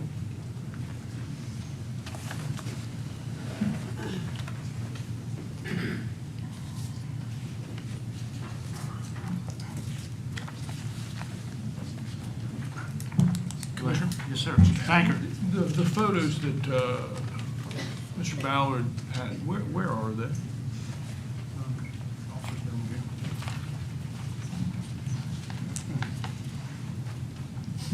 Sergeant Cato, can you walk them up front here and front of me? Take it, sir. Yes, sir, I think. Got there. That photo there is one that I appreciate the most, and I may just throw it back out to the audience now that you've had a chance for me to remind myself of it. One of the things I have a problem with here, and when you see that photo and the number of residents that live in Virginia Beach and who use this state park, it's a state asset beside a state body of water. This, to me, is a very compromising photo for both the land and the water. And I'm going to have a hard time supporting something that takes so much away from both those things. I mean, people use state parks to rejuvenate themselves, get exercise, be out in nature. They say nowadays that being out in nature is very positive, particularly in our hectic world that we live in. And so I totally support aquaculture. The Eastern Shore would be It'd be a horrible place right now if we didn't have aquaculture. It's been a boon to our society, but, this spot, the most populated city, in Virginia Beach, and perhaps the most used waterway, this apparatus seems to me not just a navigation issue, but maybe a wellness issue for people who use the state campground or park and the waterway. I'm gonna have a hard time supporting this project. I'll let others comment. Any further comments? Mrs. Lusk? I just first want to say that I appreciate all the work that went into this application by staff, by the applicant, and also all the heartfelt commentary on both sides. I think when you're dealing with issues on the water, it does become emotional for people because of the feelings that it elicits, both in recreational use, but also in tradition and working watermen and working families that have also historic multi-generational use of the water. And so I think that all the emotions are very real and very valid. We have a situation where the Commonwealth of Virginia has invested a lot in oyster aquaculture and the oyster business. The Department of Tourism has said, Virginia is for oyster lovers. And as the industry grows, the technology changes. The market demand is for a smaller oyster that's constantly tumbled, and that's why we're seeing an increase in permit applications for these floating oyster cages. And I think it's important as a Commonwealth that we be open to new technologies to provide the product that the market demands. But there's a balance, and I think the tricky thing here is to find that balance. It's a tough decision, and I wonder if maybe there would be I wonder what the rest of the commission would think about maybe reducing the size of this application as sort of a test run to see how that would work.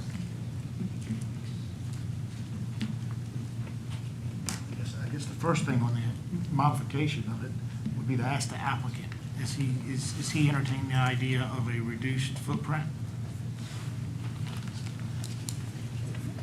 And how much? Having reviewed and taken all this into consideration previously, a phased approach would be preferable versus reduction. Basically wants it to be what it is, but phased in smaller segments.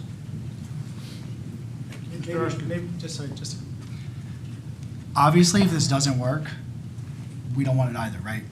Like, if it's bad for anyone, it's bad for us. So if it doesn't work and all of a sudden all hell falls down out of the sky and makes this the worst thing ever, we don't want it, clearly. So if it works and we can do it and then we can prove that's possible and good for everyone, then we'd like to do that in a phased approach versus taking out oysters that should be, or hopefully could be in the water. Mr. Erskine. Thank you, Mr. Commissioner. I appreciate the applicant's presentation and all the testimony that we've had for and against. Obviously, this is a pretty sensitive area and issue, but it's our job up here as members of the commission to adjudicate these things and be judicious in what we do and make the right decision based on all the testimony. I guess I heard a couple things from the testimony, and that was there's concern about the inshore and there's concern about the offshore. I think staff made a recommendation to reduce some of those modules, but I think there should be a compromise here.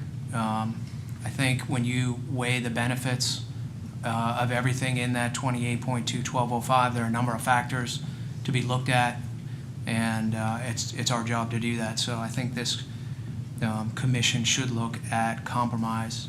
I did have a question for Mr. Stagg, if that's okay.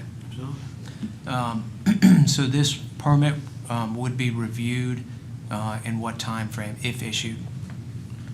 So typically with aquaculture permits, we do have a permit condition that's pretty standard. I didn't put it in the recommendations because it's kind of a standard permit. That the commission reserves the right to revisit the permit at any time, really, if something comes up that was unforeseen as an impact of permitting it. So, and permits are good for aquaculture for 5 years. Our typical permits are for 3 years for structures, but aquaculture permits are usually issued, and that's up to the commission. The commission could alter that and then issue it for a shorter period of time. But normally they're 5 years. They do have a condition that allows the commission to review the project and bring it back before the commission if needed for adjustment, based on whatever the issue is. At 5 years, the state, it's also, if they ask to renew it, we certainly have the right then to bring it back to the commission. If conditions have changed over a lot of stuff has changed, we could require a whole new public interest review and another hearing. So that's kind of the way we handle aquaculture permits. Thank you. Any more discussion? Mr. Branson? Thank you, Commissioner. First, I want to thank Mr. McLaughlin for taking the effort to try and mitigate some of the concerns you saw coming as well as some that you reacted to. It's not often we see this in permitting that the applicant has made steps to mitigate some of the concerns of the citizens. And there are a lot of good comments. I think this morning at 8 a.m. I had gone through 1,015 public comments, read every single one of them. And there was a lot of good comments for and there's a lot of good comments against this application. However, this area we're discussing is probably the most densely populated area in Virginia Beach. And it's certainly one of the most populated that's on the water. And because of the narrows, the choke point it represents, there is a tremendous amount of vessel traffic in there. And this project, as it's currently projected, with a modification that staff recommended, it creates an untenable hazard, an issue with the citizens, both as navigation, but also in restricting the citizens to use this recreational area. So it's kind of my hope that we don't move forward with a motion on this application and have an opportunity to revisit it in some modified form as might have been suggested, and working with the staff and try and bring all the public comments for and against together so that if this is something that is possible in some future form, that we work forward as a community and not in, two camps, for and against. So that's all I have, sir. Any other comments from the board? Matters for the commission. Mr. Erskine? Again, based on all the public comments and some of the things I've heard, and I understand and respect fellow commissioners, may not want to see this move forward, but I'd make a motion for a modified approval of cells, modules 5, 6, 7, and 8, therefore eliminating the inshore and the furthest offshore modules. I think it's important that we give an opportunity for the applicant to responsibly expand and be able to continue doing what they're doing. This is just for that, or is it a phased-in approach? What's your motion?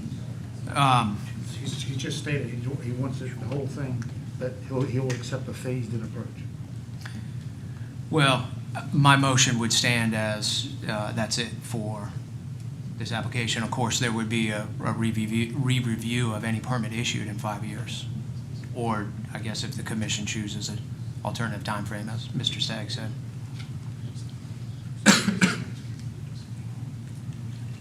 Applicant,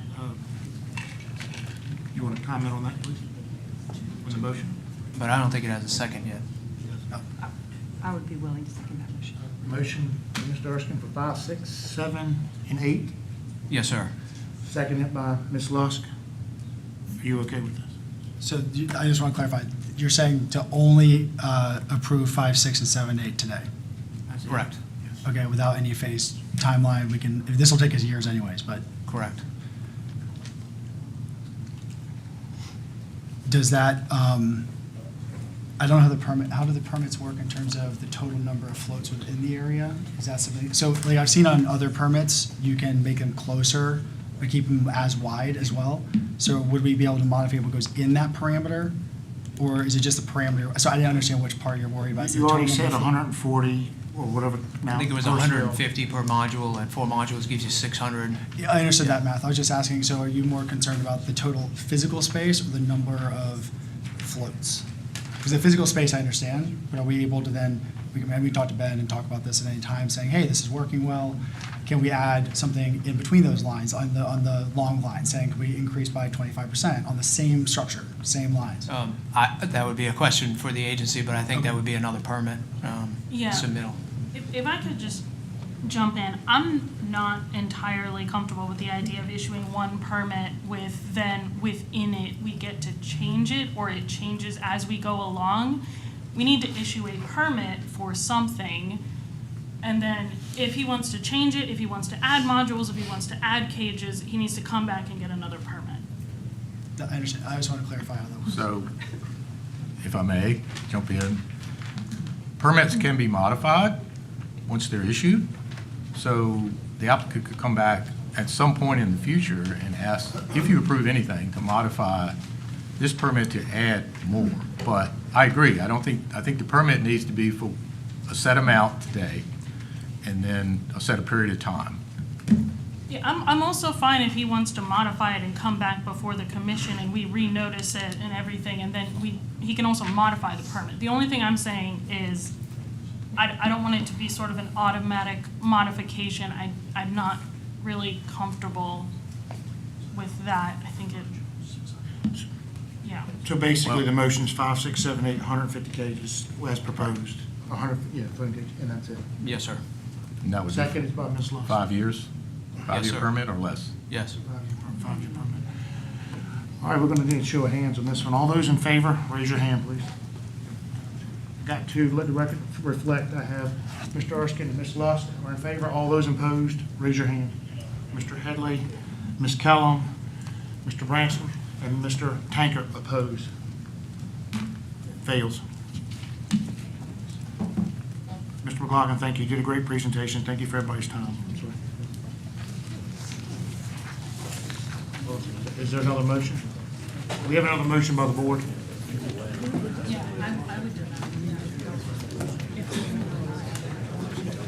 All right, so now I need a motion to deny the permit.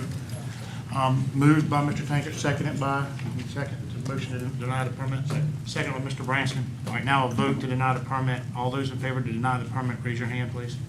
Ms. Kellum, Mr. Branson, Mr. Tankert, and Mr. Headley deny the permit. All those opposed denial, raise your hand. Mr. Erskine, Ms. Lusk. Permit's denied. Thank you for your time. Thank you, guys. Thank everyone. We're going to take 30 minutes for lunch, and we'll reconvene at 1:30.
All right, everyone, we're back in session. Whew, that break felt good. All right, everyone, we're now open for public comment.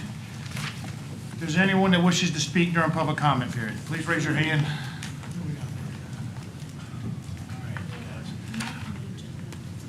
Yeah, we're talking items that are not on the agenda, correct? All right. I'm going to give you guys probably about 5 minutes each. Please try to stay on topic, what your topic is. Please raise your hand. I'll get the first one up here. Give me a hand. Who wants to speak? Please state your name for the record, the microphone. Raise your right hand. Hi, my name is Steve Atkinson. You swear to tell the whole truth and nothing but the truth? I do. Proceed. Thank you for the opportunity. Good afternoon. Thought it was going to be good morning, but good afternoon. I am president of the Virginia Saltwater Sport Fishing Association, and in that I represent thousands of recreational anglers who join a long list of national and local organizations who have asked the governor to move the menhaden reduction fishery out of the bay.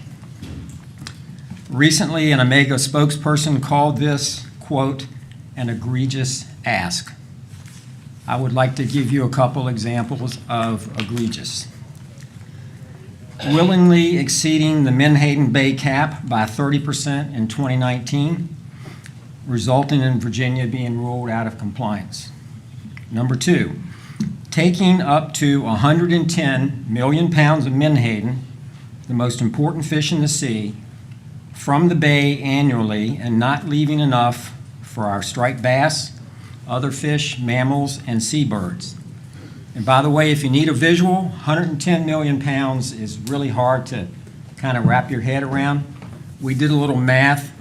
That would fill 2,500 tractor-trailer trucks, and you would have a convoy on Interstate 95 from Richmond to Fredericksburg. That's 110 million pounds of menhaden. Third item, which seems pretty egregious, is having net spills, and I think you'll be hearing more about that later, contaminating the beaches, hurting tourism, and wasting, of course, valuable fish. And finally, killing 12,000 pounds of red drum. Bycatch is something we have always been concerned about. Until now, we've had sort of anecdotal data, but now we've seen a more firm count. So we acknowledge, because there's been a lot of conversation lately, we acknowledge that menhaden are not overfished. But some of you know that that is a coast-wide designation and has absolutely nothing to do with what's going on in the Chesapeake Bay, where we believe there is localized depletion. ASMFC knows that we have a need for more science on the bay, and they have told us that it's going to take 7 to 10 years and lots of public funding to get that done. With multiple predators in decline, striped bass, bluefish, gray trout, we don't feel like we have 7 to 10 years.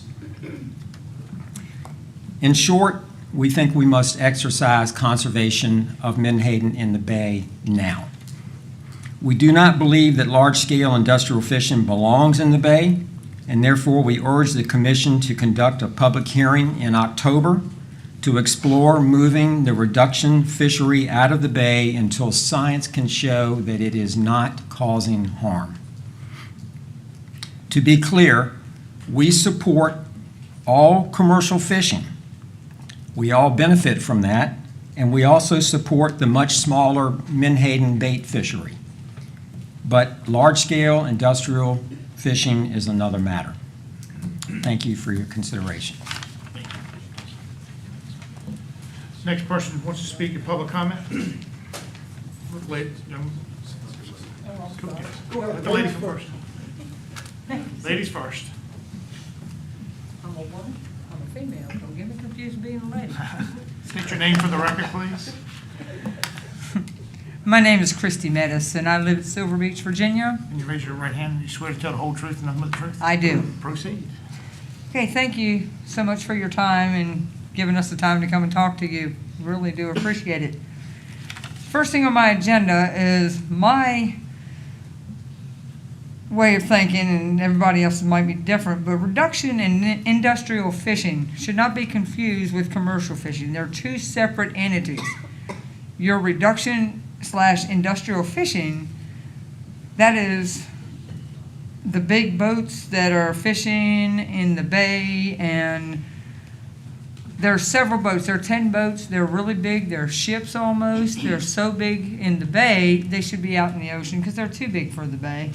And whereas commercial fishing, they might have a boat, maybe 2 or 3 little boats, but your industrial fishing, they're a big business. Eastern Shore, we don't have big business there. We have little teeny businesses, and I just wanted to say it's apples and oranges to say commercial fishing, to put them in the same basket, because it's not fair. Industrial fishing is much bigger than the commercial fishing. Omega would be the industrial fishing. Their boats are a few feet from being classified as ships, and ships go in the ocean. And they are monopolizing all the menhaden in the bay. They're getting a whole lot more than what anybody else is, like your bait fish and what have you. They're getting more than they are. There's 8 to 10 boats seen at one time, and then again catching the 110 million fish, million pounds a year. We don't do that as commercial fishermen. Why are menhaden important to us in the bay?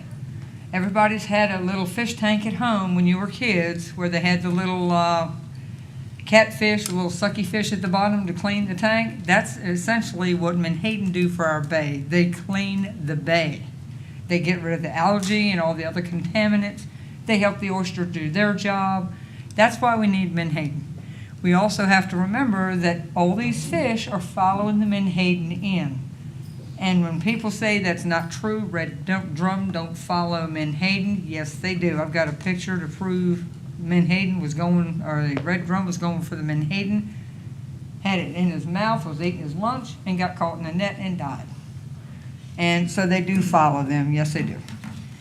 And as far as local commercial fishermen, they're getting forced out of the business because they can't get their bait fish to put in their pots, their crab pots, and they're losing business. So they have to go and find another area to start working because they can't do fishing anymore because they just don't have the bait to do it. And then your fishing charters, they're doing worse than they did 2 years ago, and they're not getting much better. The nets, there's a question about nets. Do they drag on the bay floor? I'm going to say 100% to the affinity, yes they do. I live at Silver Beach, and about a mile and a half past my house, right there at Silver Beach, there's this big tower. I watched boats as they came in there right behind the tower. The depth was 15 foot on low tide. We checked it. It was 15 foot on the low tide. Those nets hit the bottom and they sink. If you go and have gill nets, you put them out, they have floats on the top of the gill net, but the gill net is sitting at the bottom. And it catches fish and it pulls it around. That's what these seine nets do. They are too long to be in the bay. They get from anywhere between, say 65 foot up to 90 foot. On research that I've been working on, it's up to 90 foot. But when they do the dragging of the nets and they're moving, all the plant life is getting pulled up from the bay. Oxygen's being depleted because we don't have the plant base to produce oxygen, and it's just scraping up the bay. And as far as spills, I've got 5 spills from July 3rd, July 5th, July 25th that evening, and the 26th. Okay, first one was at Silver Beach, the 5th was at Silver Beach, July 25th, the 26th was at Kiftapeak. The 4th one is August 6th, the mouth of the Potomac, Little Wycomico, that is still considered the Chesapeake Bay. It still affects all of us. It is the Chesapeake Bay. And the 5th one, August 8th, the evening of the 8th to the 9th, the 4th island of the Chesapeake Bay Bridge Tunnel. Ma'am, your time is up. My time is up. Wrap it up. Okay. I just want to say that small business is affected by this, home rentals and hotels, fishing, just a lot of things are being destroyed because of this fishing. Thank you so much for your time. Appreciate it. Next speaker.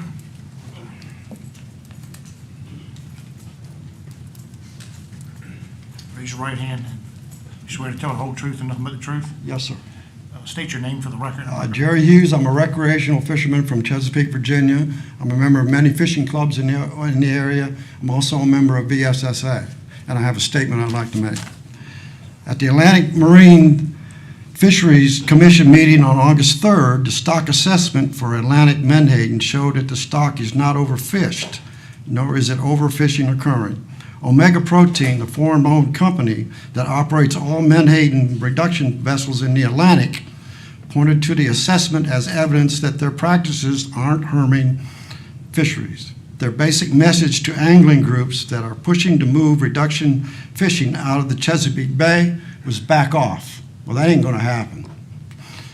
The effects of a localized harvest of more than 112 million pounds of menhaden annually from the bay are not included in this latest stock assessment.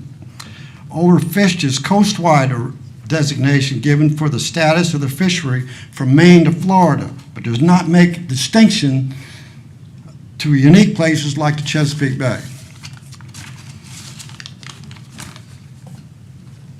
The ERP assessment from 2020 used multiple predator and prey species to model the ecosystem, including bluefish, weakfish, spiny dogfish, and Atlantic herring. But for the assessment released this month, those species were assumed to be fished at 2017 level, which is 5 years ago. Meanwhile, while there are no scientific data specific to the bay that accesses the impacts of reduction fishing on predator species like striped bass, red drum, and osprey, it should not be up to ASMFC or the public to prove that the menhaden reduction fishery is causing harm to the bay. It should be up to Omega Protein to prove to the public that this resource is being equitably harvested, leaving enough forage in the water to maintain ecosystem and regional economies that depend on it. Thank you. Next speaker, Mr. Lover. Please, raise your right hand. Yes, sir. You swear to tell the whole truth and nothing but the truth? I do, sir. And state your name for the record, please. John C. Ludford, Chris. Hey, good afternoon. Appreciate your time. Welcome aboard, new commissioners. Thank you. Some of you have known, some of you are new, and we appreciate you being here. And congratulations, Mr. Green, on getting the. What I wanted to bring up is something that I'm going to probably bring to the Finfish Committee, and it's a finfish issue. And just to think about the striped bass, what we've done over the last 4 years, and it's both commercial and recreational. But the charter fishery, we haven't had a trophy season in 4 years, where Maryland has. I know the Eastern Shore people are here. Their entire charter fishery and the spring trophy fishery is gone, where other states have kept it. I wanted to see if y'all would take a look at a operation up in Montauk, Double D Charters, when you get a chance, and look at the fish they've been catching all summer. And these are the same people who put pressure on us in Virginia at ASMFC to basically curb what we're doing. And right now they're catching the big rockfish that we're supposed to be protecting all summer. Release mortality, they're killing them through release mortality. We've gone over this. If you don't know, be glad. I know staff will share with you. But Massachusetts, New York, oftentimes in their release, what they kill releasing fish is more than we harvest. In the recreational and commercial fishery, separate, not combined. I don't have the statistics right off the top of my head, but it's a pretty big disparity. But I just wanted to mention that to you, and hopefully I'll get over here once a month for these meetings and maybe bring something like that to your attention, and also bring it to Finfish. I hate to walk away at this time. I'm trying to resist the temptation, but to also talk about what the menhaden fishery has done for Virginia over time. And I remember a gentleman, African-American gentleman at the General Assembly one year, talking about how he worked on those boats and put 3 kids through college by being employed by omega protein. So all I would say is I know that there's a lot going on. There's a lot of discussion about that at this time. But as we move forward, we've got to be creative, and we've got to make sure that we don't do anything drastic to a fishery that, in my opinion, is probably a lot less of a footprint than it was 50 years ago. But appreciate your time. Thank you. Welcome aboard, and appreciate all the work you're doing. Thank you. Thank you for the comment, Mr. Loeffler. And also, probably should reach out to the Finfish Committee and let them know your concerns. Thank you. Anyone else want to speak during public comment? Yes, ma'am. Please state your name for the record and the microphone. Debbie Campbell. Can you raise your right hand? You swear to tell the whole truth and nothing but the truth? I do. Proceed. Thank you, and welcome aboard to those of you who are new. This is my first time before you, although I've dialed into some meetings. So I have a cottage at Silver Beach, and I'm really nothing more than a neighbor and a mother and a grandmother and somebody whose family's been on the shore for 7 generations. And for the last 20 plus years, I have watched the bay out in front of my cottage. I've watched the crabbers, I've watched the recreational fishermen, I've, watched the people with small net, I've watched the bait boats, and I've watched omega protein. It's heartbreaking. And I want to be clear that that's what we're talking about. We're talking about the reduction fishing industry and the toll that it's taking on the Chesapeake. I understand that there are jobs at stake. I understand, all of the elements of this conversation. But when folks were here talking about the oyster operation and whether or not there should be these surface cages for oysters, they talked about, the public trust doctrine, the public trust benefit.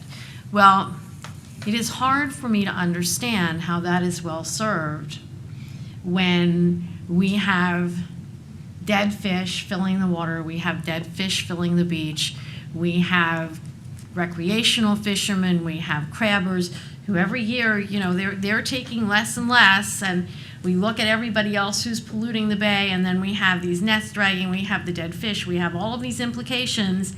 And this binder, Michelle from Vmrc sent me a lot of documents, is partly information sourced through the Freedom of Information Act, and it's emails, it's incident reports.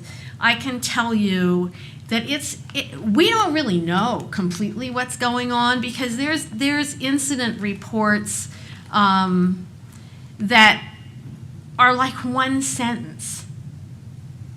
They're from 2017, 2018. The cases are still open. They've never been closed. They've never really been researched. There's accounts of people who have made reports that have never made it into the incident reports. And then the most disturbing thing that I think I found as I was doing all of this is a letter, and I think this was maybe your predecessor, Mr. Green, from Mr. Bowman. And Mr. Bowman wrote to Omega Protein on September the 8th of 2021.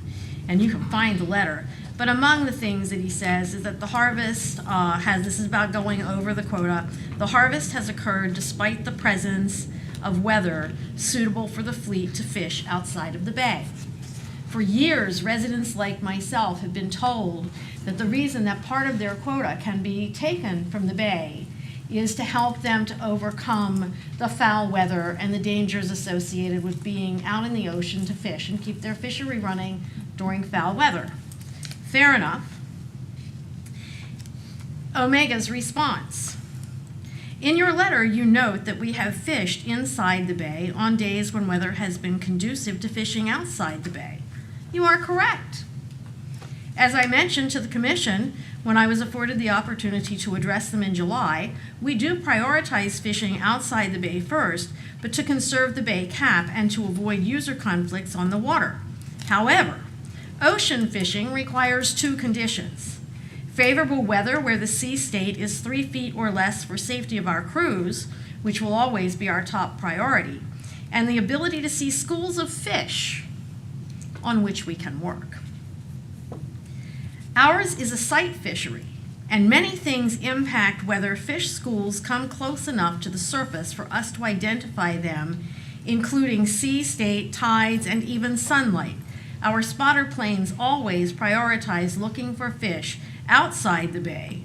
But when we can't easily locate any schools, we will turn out to our secondary option of fishing the bay. Fishing the bay was not supposed to be a secondary option for those reasons, if what the public has been told is true. You have businesses that are suffering, you have families that are suffering, you have smaller industries related to the fishing in the bay that are suffering. These ships are large. It is a factory operation. It is no different than these CAFOs, the giant chicken farms. And we just implore you to move them out into the ocean where people can still earn a living and we can save the bay and its species. Thank you. Thank you. 3 minutes or less, I hope. A little teeny bit over. Well, Mr. Deal.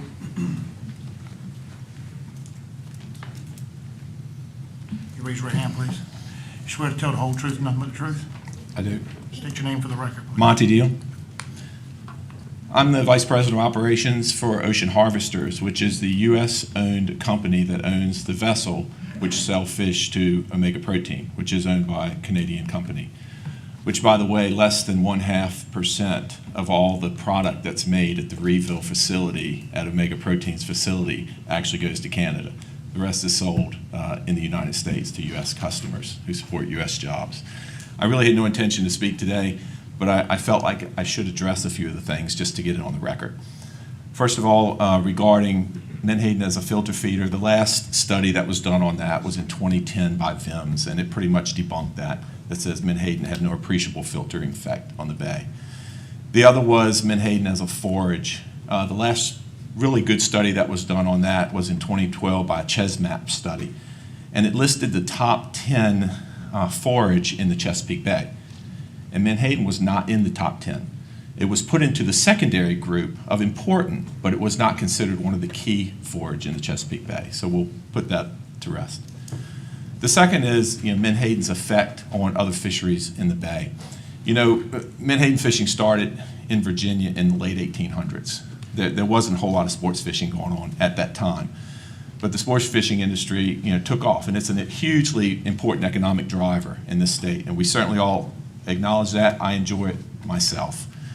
But it has happened at the same time that menhaden fishing has gone on. And if you look at the history of menhaden fishing, not just in the bay, but also on the eastern coast, in the 50s, 60s, 70s, 80s, there were somewhere between 400 and 700,000 metric tons of menhaden taken coastwide every year for decades. And this is a fish that only lives about 5 years, give or take. So for many, many generations, that many fish were taken. And it didn't deplete the resource. Today, the coastwide TAC is about 195,000 metric tons total, less than a third of what was taken for decades.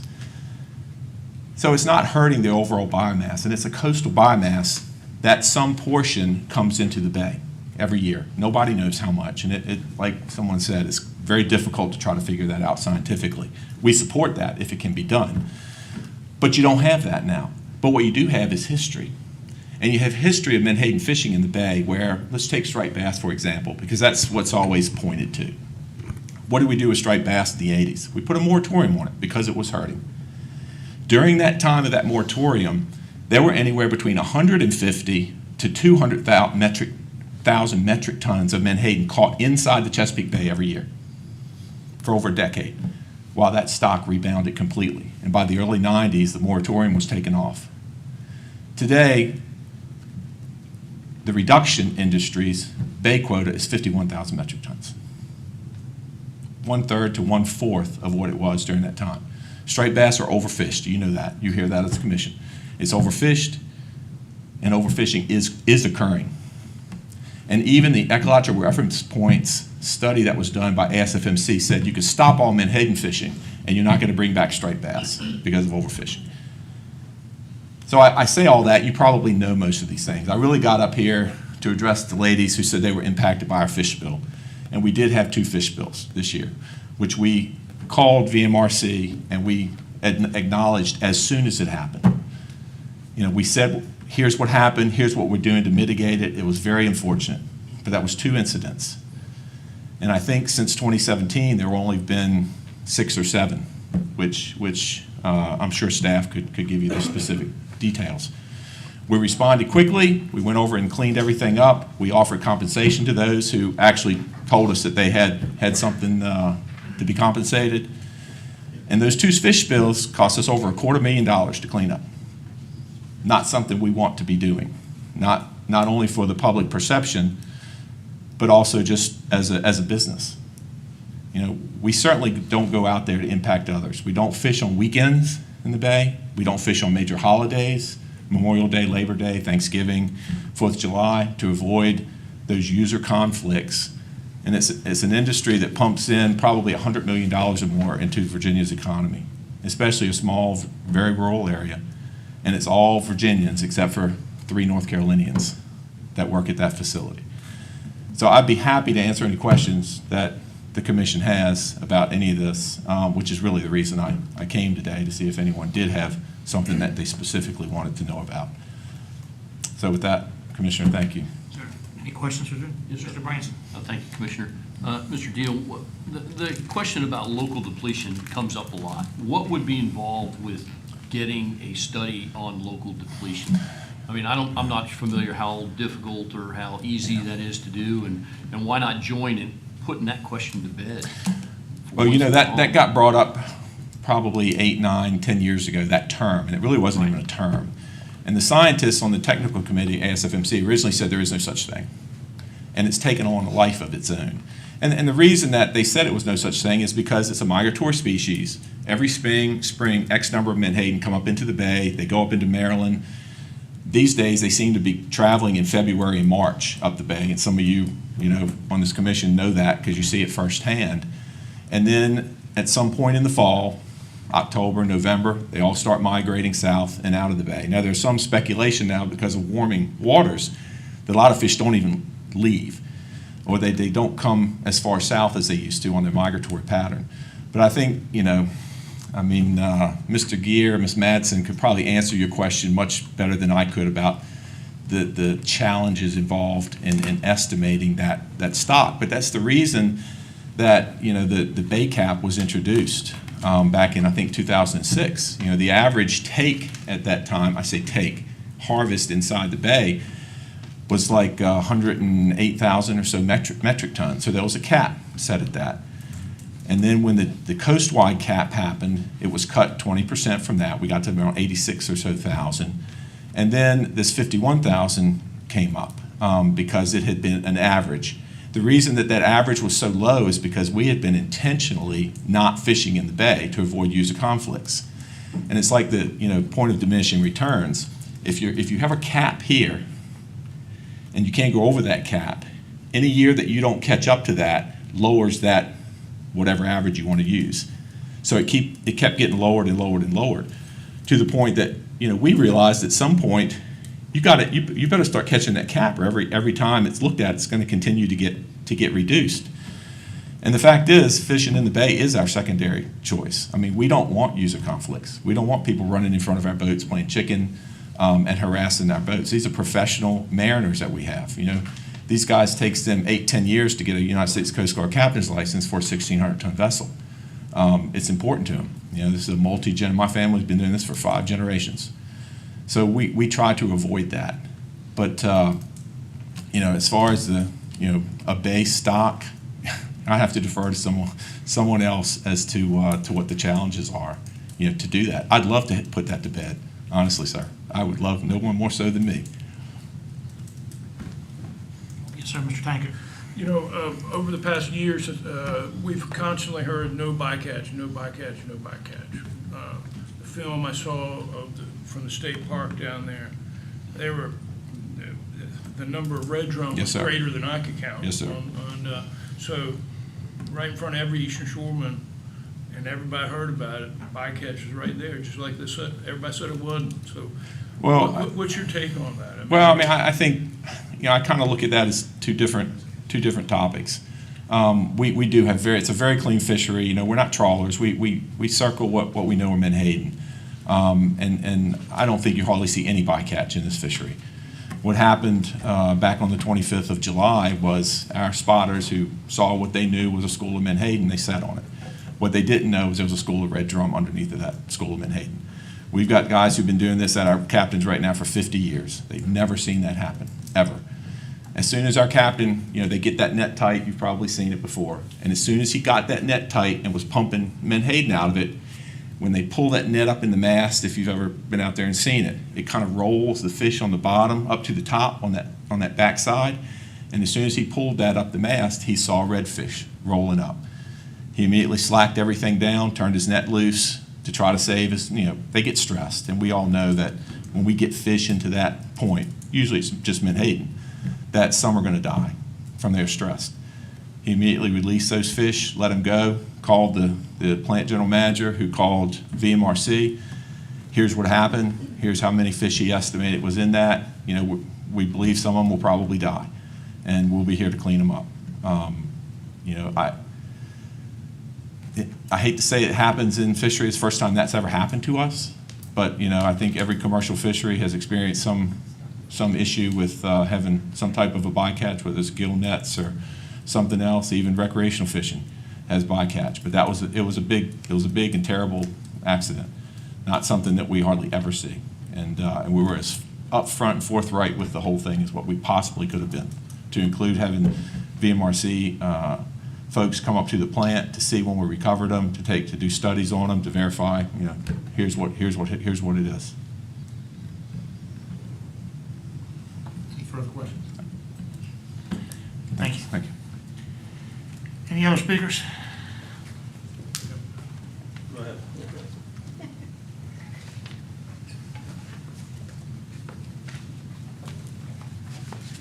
How you doing, ma'am? Good afternoon. Raise your right hand. You swear to tell the whole truth and nothing but the truth? I do, sir. Can you state your name for the record, please? My name is Denise Apple. I live at Jamesville, Virginia, on Nassawadox Creek. I'm here also to speak about the terrible spills. I would be very interested in knowing who else is responsible for the others that Omega's people do not want to take responsibility for. I know that many of the people around Jamesville and Silver Beach, Chesapeake, have suffered with the loss of their recreational time with their families. I spoke with many people last week while walking across Cape Charles Beach. Some were very informed, some were very angry over the spills. Unfortunately, some of the guests, first-timers, were very emotional about what those spills can do to the future of our ecosystem in the bay. I myself had family from Denver and Maryland last week. They were very fortunate that they got to spend time swimming, boating, and playing on the beach. I'm very upset to think that my kids, my grandchildren, and the future is not going to be here the way we see it now. It would be such a loss if we have the next generation that not continue to play and enjoy the bay. And I believe these nets that are drawing up from the bottom are also taking more than just the fish. The other concern that I have is that when they do pull up the fish, I understand that the menhaden take 3 years, I believe, to mature. And now I've just heard today that they probably don't live longer than 5 years. I know the nets are caught, the fish are there. I don't see them sorting out the age of the fish. And I am concerned that a multitude of other fish will not be able to survive if we do lose the balance in our bay. Thank you so much. Thank you. Of course, Mr. Steve. Thank you. Mr. Bellows, how are you? Good afternoon, John Bello. You swear to tell the whole truth, nothing but the truth? I do. Proceed. Good afternoon, and congratulations to the new commissioners. For the record, I'm a recreational member of the Fisheries Management Advisory Committee, FMAC for short. I'm not here representing FMAC today or anything for Vmrc. I'm here to speak as a individual. I am one of the co-founders of BSSA. I'm the past chairman. I'm still on the board of directors, and I currently chair the Government Relations Committee. To be clear, none of my comments are relative to the bait industry. I'm going to talk about Menhaden. We support the bait industry and would support the bait industry getting an increase in quota. But I do want to make 3 points. I want to talk about the net spills. I want to talk about the adherence to public doctrine. And then I want to talk for a minute about the Chesapeake Bay. You've already heard about the net spills. I won't belabor that. 12,000 pounds of red drum, roughly 275 fish, approximately 43 pounds apiece. If I was involved in that in any way, or if I just had one of those, I would have been responsible or liable for a Class 3 misdemeanor. One company taking 275 of those fish back to Reedville is possession. The Virginia Administrative Code has a very strict provision relative to possession. Section 20-1400-40 is subparagraph B says, it shall be unlawful for any person fishing commercially with any gear type to possess more than 5 red drum. Now, I recognize the Class 3 misdemeanor will not be that big of a penalty to this company, but it should be assessed. I'm disappointed that wasn't on your agenda today, but I feel strongly that you should assess some penalty for the killing of those red drum. And again, I gotta ask, if 275 is not possession, I really don't know what is. All right, my second point has to do with adherence to the public trust doctrine. You've already heard about that from the senators earlier today. It was mentioned briefly. Without going into a whole lot of detail, it goes back to the Emperor Justinian in the Roman Empire and has come forth, but it essentially says that the government has a responsibility to manage natural resources for the benefit of all its citizens. In February, you heard from Captain Bill Pappas about how the lack of menhaden has caused a decline in his business. Last month, you heard from William Carwack, if I pronounced his name correctly, that the bay has a cancer and that cancer is the industrial harvest of menhaden, and it's killing everything in the bay. Steve mentioned letters to the governor. There are 2 letters to the governor. The first one was signed by 11 presidents of 11 national organizations. This was sent in June. 10 state organizations requesting that this fishery be moved out of the ocean and into the bay. Out of the bay into the ocean. We're not looking to put them out of business. We simply want them moved out of the bay. They'll tell you that it'll put them out of business. They'll tell you that it'll cost them jobs. We don't think that's true. The second letter he got, which was earlier this month, was signed by the president of the American Sport Fishing Association, the president of the Theodore Roosevelt Conservation Partnership, and the president of my organization, requesting a personal meeting. If he grants that meeting, we will give him a petition signed by close to 6,500 people requesting this fishery be moved out of the bay. It's time to do it. The third thing I want to talk about, and I'll be brief, this is the Chesapeake Bay. It is not the Canadian Bay. There's one company that's doing this.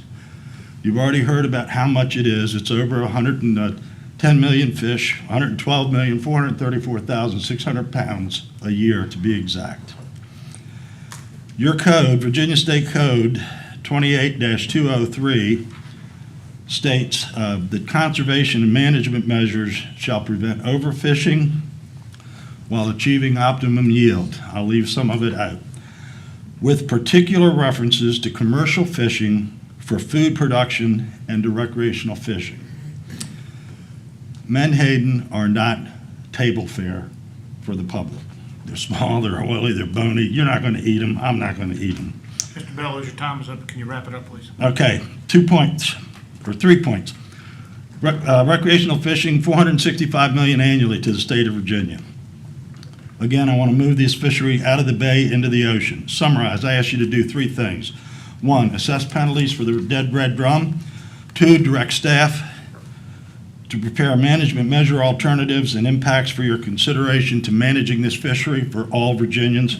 And then 3, I would like for you to hold a public hearing on those alternatives during the month of October and vote this fishery out of the bay. Thank you very much. Any questions for Mr. Bellows? Thank you for your time. Thank you. Any other speakers during public comment? Yes, sir. Any more after him? Last one. Please raise your right hand. You swear to tell the whole truth and nothing but the truth? Yes, my name is Wayne Bowden. I live in Silver Beach. I've been going to Silver Beach over 50 years. I'm a resident of Delaware. And when I got home from Vietnam, we started going on vacation and we love it down there. And it's been where I raised my 2 kids and my grandkids. And just knowing that the water has always been clean for our public fishing. The fishing is going downhill more all the time. Now with the Menhaden ships, I have pictures of what happened in 2016. This is just pictures here of what happened in July.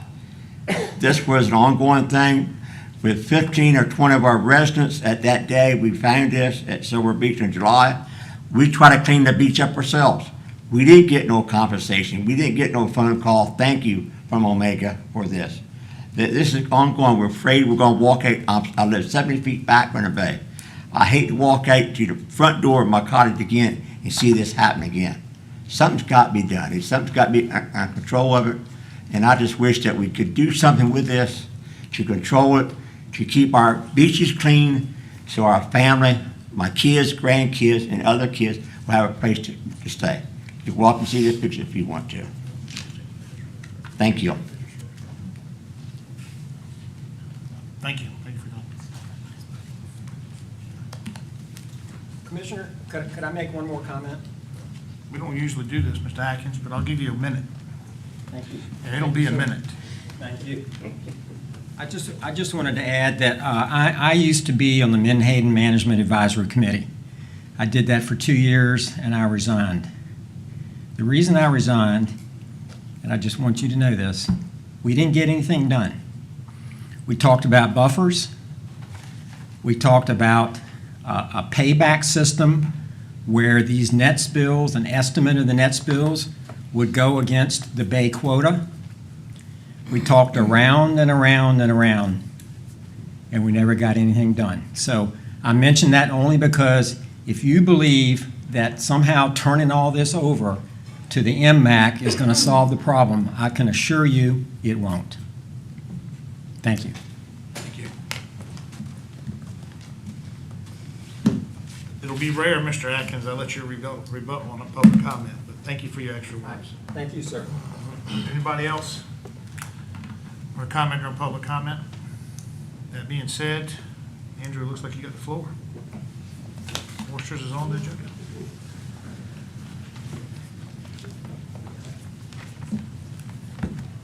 Wait for the screen to go back up there. I'm while waiting for that to get up, I just wanted to say officially welcome to the new members and new commissioners there, and glad to be talking oysters with 2 members again and everyone else there. Just a little bit of background before I get into the background in terms of the impacts of these decisions that I know I'll try to be brief when I go through this, but sort of keep in mind that right now the condition of the oyster resource is such that really what this season is about is how many oysters we're going to allow to be caught this year. So just to sort of put some numbers in the back of your head while we're going through this, roughly there's about 300 or so quote-unquote full-time oystermen. Those are folks that are eligible to transfer right now. And if every one of them is catching their limit in a week, that's about 12,000 bushels of oysters. And at $45 a bushel, that's about 540,000 dockside value per week for the oyster season. So those are sort of numbers and economic impact going forward when we're discussing this. So a week-long extension, if everyone's catching it, it's that many more oysters, roughly based on those 300 full-time folks. So that's a little background, then I'll get started there. So this is a public hearing, which is a proposal to amend Chapter 4 VAC 2720-10 pertaining to restrictions on oyster harvest to establish the 2022-2023 areas of public oyster harvest seasons, and oyster resource conservation measures.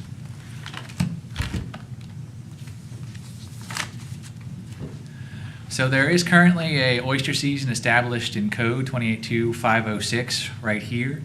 It was recently updated to extend the patent tong season through March 31st. So there will be some changes this year that reflect this codified change. The commission does not have to instate a oyster season. If by default there were no season passed, it would default to the season established in code, which is what you see here. Folks who have been up here a while, and some of the folks that are back might remember some of these charts that sort of show this season. This would be the oyster season that is in code. So you would notice that hand scrape and dredge are not codified in Code of Virginia. Those would not be included in any public oyster harvest season if the commission took no action today. What gives the commission authority to open and close public rocks is 282507 here, and the commission, in order to promote the growth of oysters, can close and open any of these areas or restrict the manner or method of taking oysters.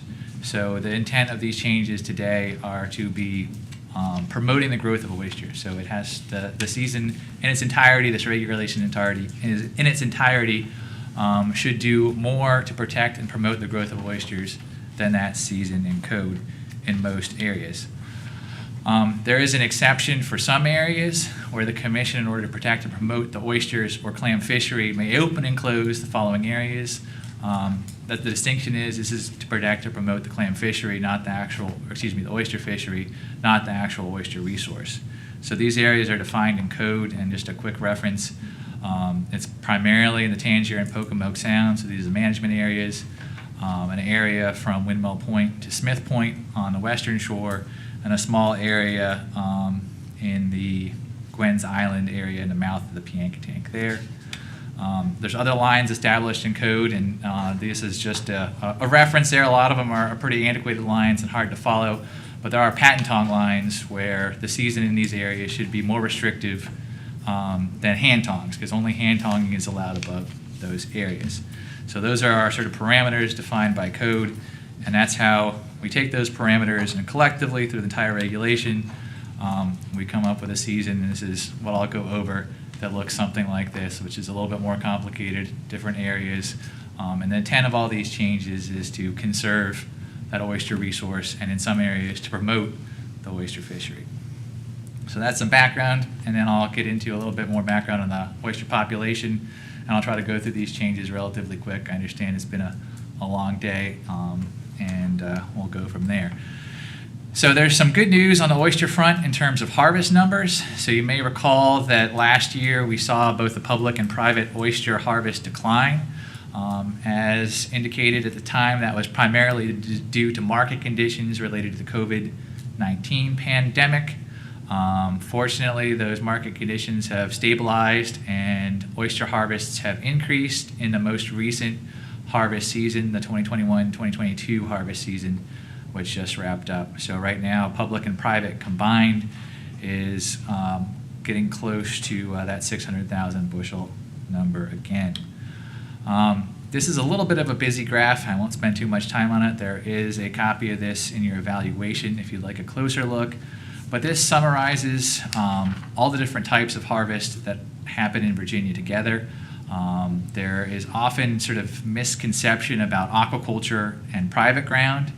And what this shows here actually on the bottom is that aquaculture, which is containerized harvest, is right here, this bottom line. So you can see in 2005, there was almost none. Total oyster harvest per calendar year is up at this blue line.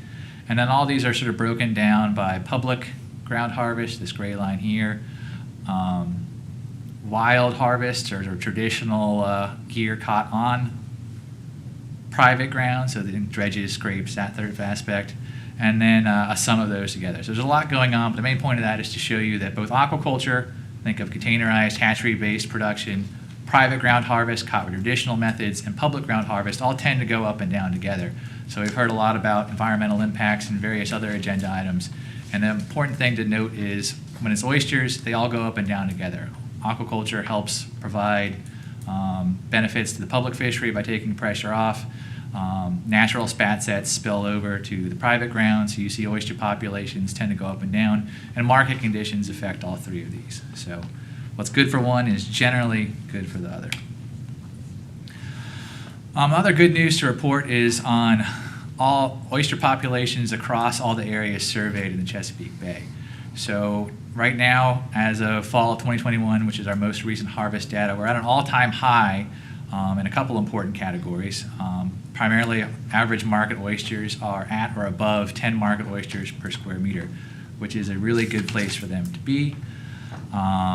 And our brown shell volume, which is what we're dependent on for sort of future recruitment, is also getting close to that 10-liter threshold in a lot of areas. So the Commonwealth and the Commission spends upwards of $2.5 million a year to maintain these harvest areas that are primarily open to public harvest, and we've been doing this for a really long time, but there has been some increased spending here recently, and a combination of fortunate events on the Mother Nature side of things and being ready for it because of that increased replenishment shell planting activity, we've been really able to capitalize and have a record high oyster population in a lot of areas. So as I mentioned earlier, with the season that is proposed by staff and has worked through the SMAC committees, we don't, I'll knock on wood, anticipate it really being a scarcity issue. It's more of how many oysters do we want to leave versus our potential replenishment effort and sort of the conservation measures there. So if we have a longer season, I can almost guarantee that more oysters will be caught, but that would likely result in more replenishment effort in the future being put into maintaining the fishery at its current level. Again, I'll go over this really quickly. This is how we maintain the fishery. So what you're looking at right here is shell volume on the bottom and spat density on the left-hand side right there. And it's pretty straightforward. If there's simply not enough shell on the bottom at 5 liters, that's oyster shell every other square in front of you on your desk.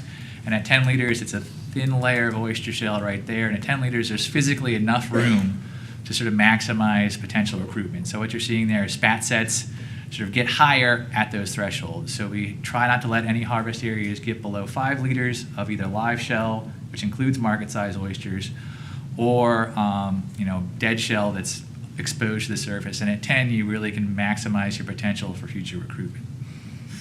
So that's sort of our goal. And bay-wide right now in most areas, we're at that threshold or above that, or close to that goal or above. With that and sort of the oyster population being at a high point in really the last 30 years, we haven't seen oyster populations this high since we've started our patent tong survey, which is where we sample all these areas. It presents some opportunities that were discussed at SMAC, and these include transitioning additional areas to patent tong areas. So we've been able to do a gear comparison post-harvest survey with our colleagues at VIMS on Area 1, which was recently switched to patent tonging, taken out of its current harvest rotation. A harvest rotation is an area is left fallow for 1 or 2 or 3 years, and then reharvested in one of these areas, and the lower Rappahannock was removed, and it's now been a full rotation cycle of 3 years, and we were able to do some comparisons of that area and 2 of the other areas that were open to hand scraping, which is other gear type that was normally there in that same time period. And what you're seeing here is in Area 1, which is a patent tong area, the post-harvest survey numbers here for all size categories and that brown shell volume shown in brown there didn't drop below 10 liters per square meter. The number of markets stayed really high. I mean, this is record numbers of markets right there at 30 markets per square meter. In a lot of these areas, when you get above 10 markets per square meter, if it's shallow enough, this area can be open to harvest by hand tongs. These areas are primarily too deep. With a scraper dredge, these areas can be fished down to less than 2 oysters per square meter and still have a day's work. But these were discussed at SMAC, and SMAC was not in favor at this time of any additional areas being converted over. But what you're seeing here on the right-hand side is the hand scrape areas. Again, that brown shell volume, one of the added benefits of having multiple gear types open is that does spread out effort, and we did see that brown shell volume didn't drop below that 5 liter threshold. So likely having that effort split up by gear areas does also have the added benefit of improving the hand scrape areas. So that's what we want to see. But this effort did result in a much more significant decrease in the brown shell volume and the number of small oysters shown in yellow here and the number of market oysters shown in green. So you're seeing after harvest, this is prior to harvest, and with a patent tong fishery, almost half or less than half of those market oysters disappeared. And with this, you're seeing a pretty significant decrease in that. Again, on a bay-wide scale, you're seeing all of these areas, the majority of them could support at this point a transition to a different gear type. We're not recommending at this time, but it is something that should be considered long-term. When these areas do reach a certain density, one option is to transition them over in some areas and suitable areas to this. There isn't a proposal to do that now, but it's something that the Commission could consider in 5, 10, 20 years. And what we've been seeing is that in areas like this, the other thing to consider is how much replenishment effort it takes to get these areas back up to that 5 or 10 liter threshold. And what we've seen in Area 1 anyway is over 43,000 bushels of harvest came off of this area, and it hasn't cost a single dollar in replenishment to put shells back.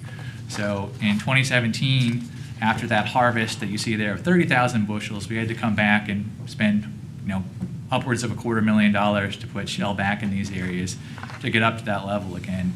And we maintain all our scrape areas like that. So areas 3 and 5 this year were replenished with 50, 60,000 bushels of shell, whereas Area 1, over that same rotation cycle, had 43,000 bushels of oysters removed and hasn't required a single shell to be put back. So that's something to consider long term. There are pros and cons to the fishery of changing any of these gears. With hand scrapes and dredges, you're much more dependent on how much you harvest by the length of the season. The fishery can rapidly increase, can rapidly decrease based on that. But what we're seeing now is all areas are good. Splitting up that effort between those gear types has been good for the areas that are open to that gear type, and our fishery is stable or increasing in all these areas under the current management cycle. So if we continue replenishing on the same level that we are now, and we keep the harvest effort stable, likely the fishery will continue to grow, and these options will remain on the table into the future. Again, there's no proposed changes in the Rappahannock, but this was the area that staff had suggested to SMAC more recently. They were not in favor of, at this point, transitioning over. So changes to status quo that SMAC and staff discussed and agree on are as follows. They're not super significant this year, but wanted to run these by folks at the Commission here. So there, folks may remember who were on the Commission last year that the Commission did vote to extend the warm weather harvest restrictions into the month of October, which will be the first time these are in place for the public harvest season. And the advisory committee recommended and staff agreed that 11 a.m. harvest curfew, so that would be when you have to be off the water, would be appropriate. That allows an hour to get these oysters under mechanical refrigeration and safely handled. I mean, we have seen with increasing temperatures that sometimes in the first day of oyster season it's still 90 degrees and the water's still in the 70s. We're a little bit ahead of the curve on this, but we don't want to end up sort of being behind it, having any public health impacts that could result in impacts to the industry. So SMAC and staff are supportive of that. A harvest day that ends at 12 noon for all gear types except hand and hand tongs for the months other than October. So in October it would be 11 a.m. for all gear types, And last season, we had this 12 noon restriction just for primarily hand scrape areas, but this fishery is in such good condition that the committee and staff agree that 12 noon is more than ample time to catch a limit and prevents any warm weather harvest restrictions or any temptation for more than one bushel limit.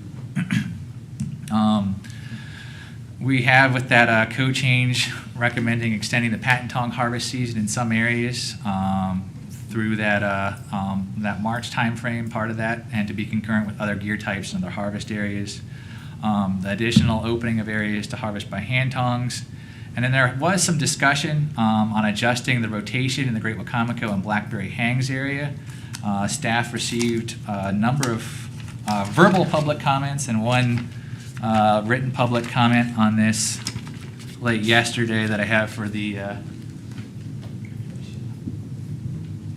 thank you.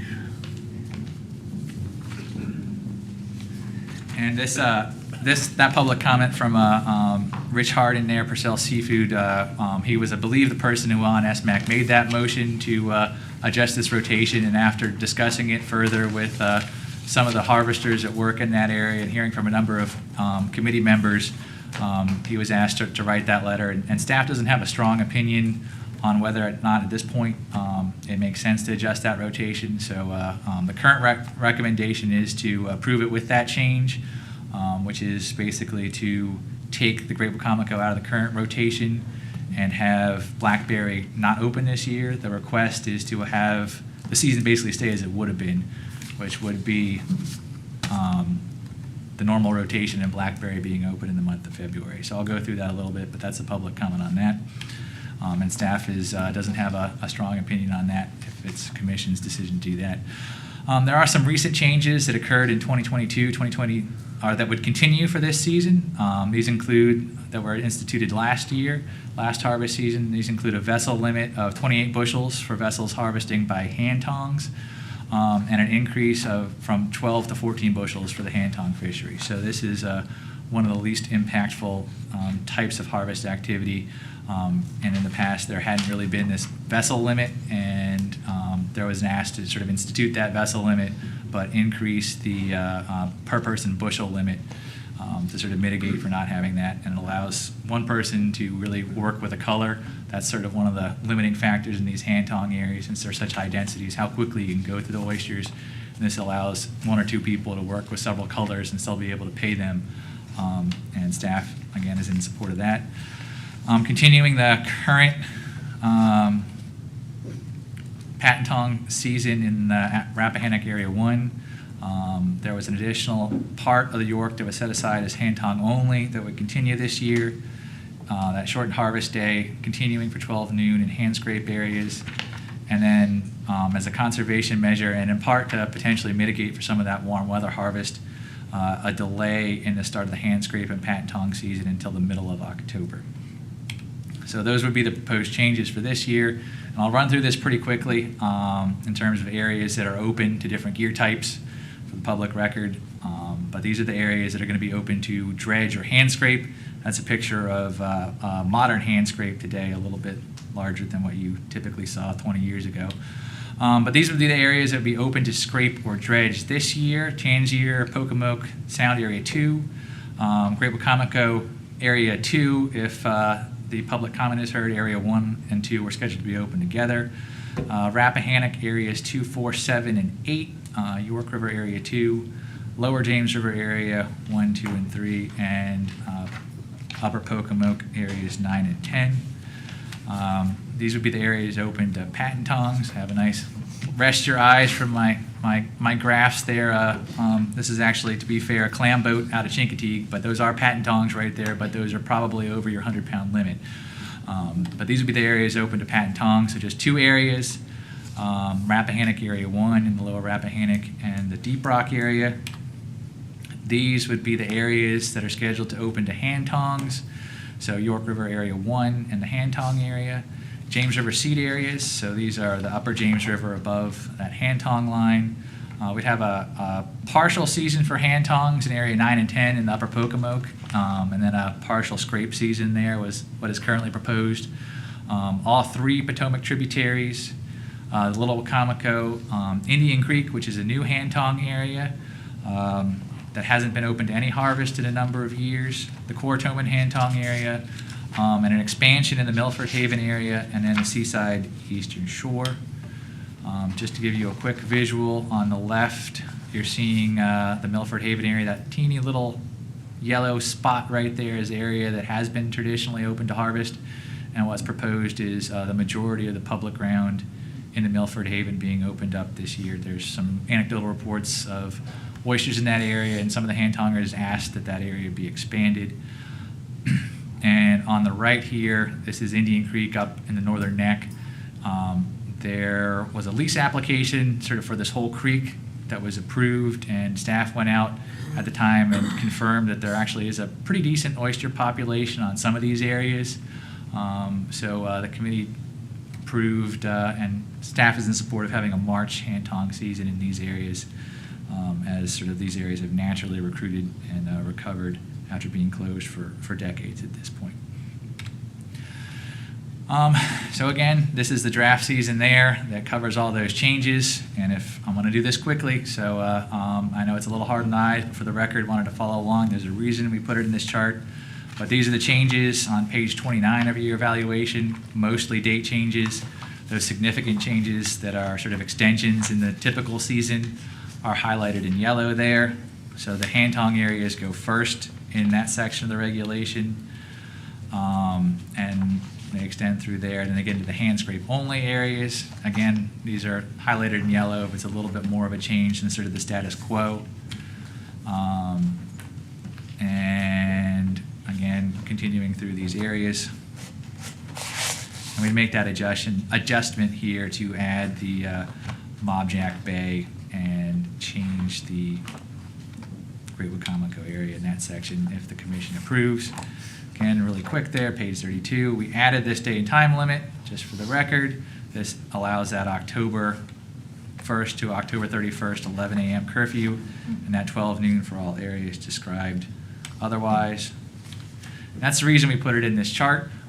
That's a whole lot to follow, but folks are used to seeing this. I know it's a little hard on eyes. There is a copy of that in your evaluation if you want a closer look.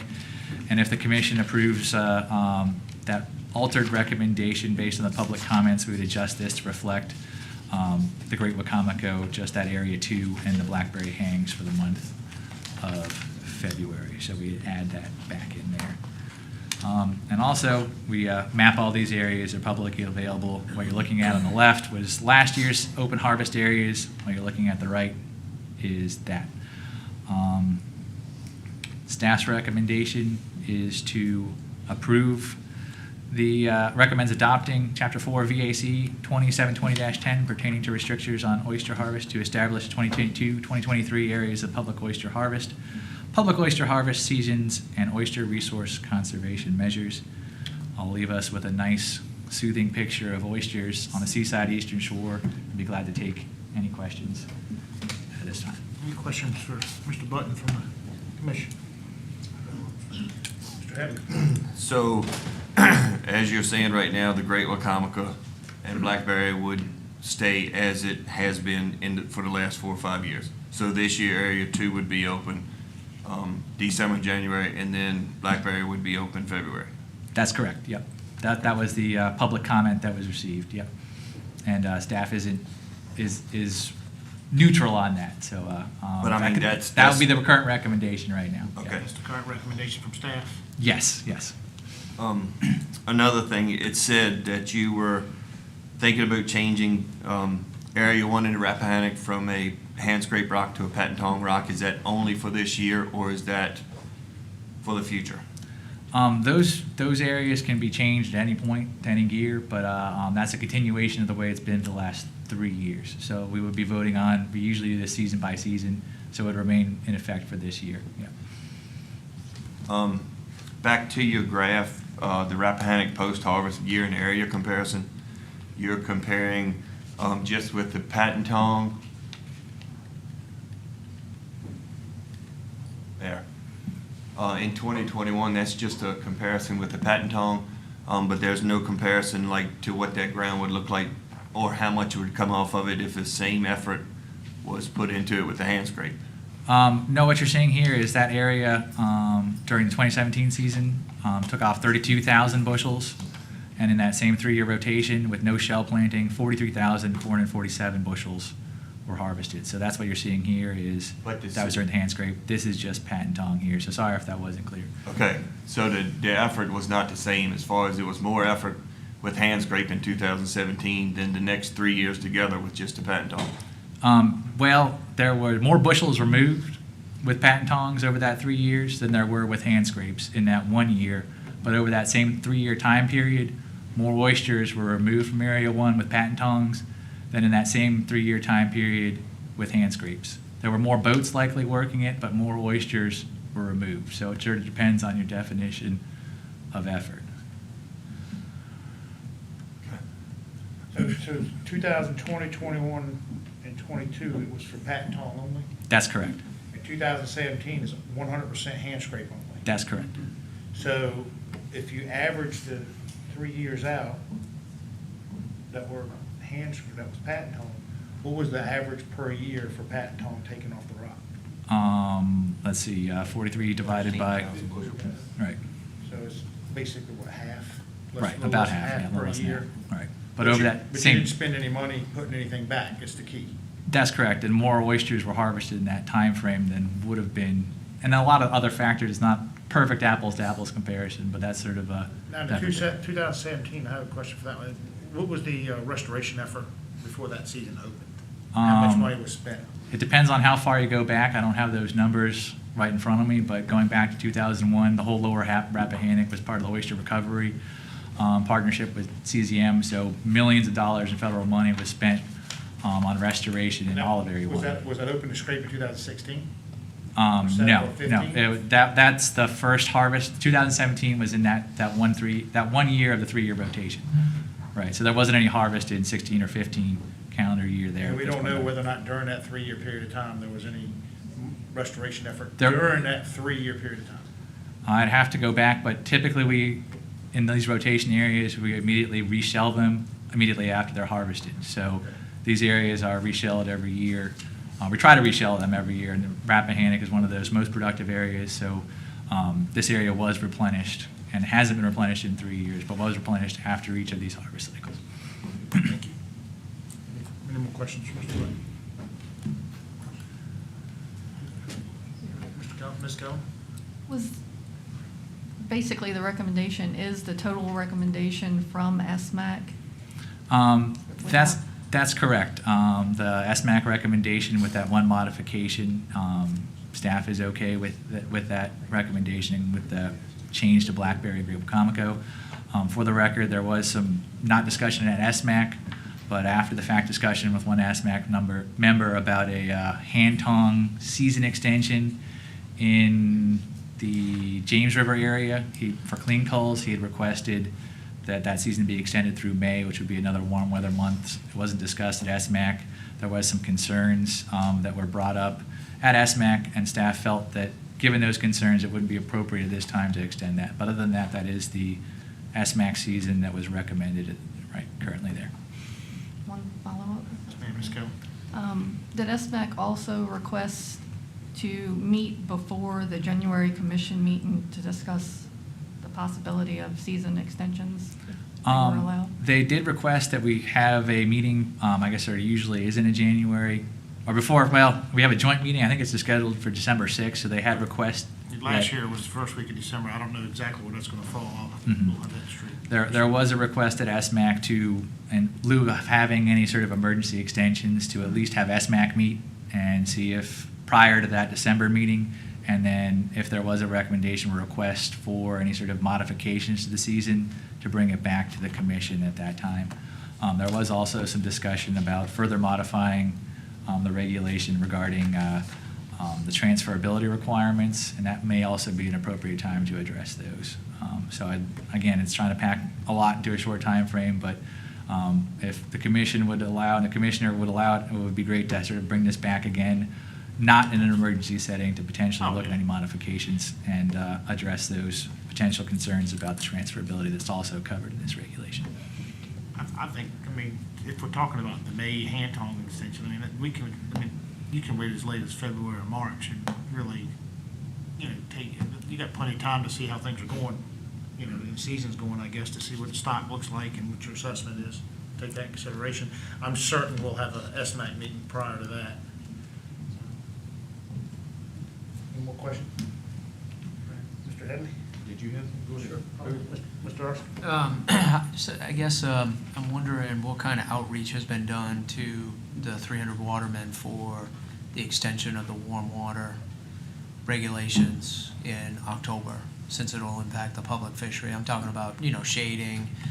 And then I think the limitation here is the the day end at 11.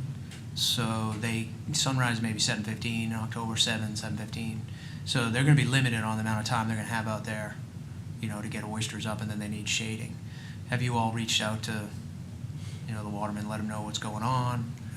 Has there been outreach you're aware of? Well, we did make this change a year in advance and try to get that out to some of the listservs. It's been talked about by our advisory committee a number of times now. We haven't, that I'm aware of, sent any direct mailers specifically to watermen regarding these changes. Any of the warm weather harvest restrictions are updated to reflect that they're now through October, and that regulation went to the normal public notice review. Yeah. So there's been regular outreach, but not a specific campaign recently. I know the health department's done some Right, too, right. so. And the I health appreciate department, we that. have sort of tried to update as many people as we can and spread the word. Again, our law enforcement has been made aware of it, and they're sort of our first line out there talking to these folks. And again, it's one of those, we want to be ahead of this for that public health benefit, Yeah. for sure. Yeah, I appreciate it. Thank you. Further questions from the commission? Mr. Headley? Oyster season, say Rappahannock hand scrape season, when does that open? It just says October. Is that the 1st of October? No, right now, that would be middle of October. So I think it's October. I have it there in regulation.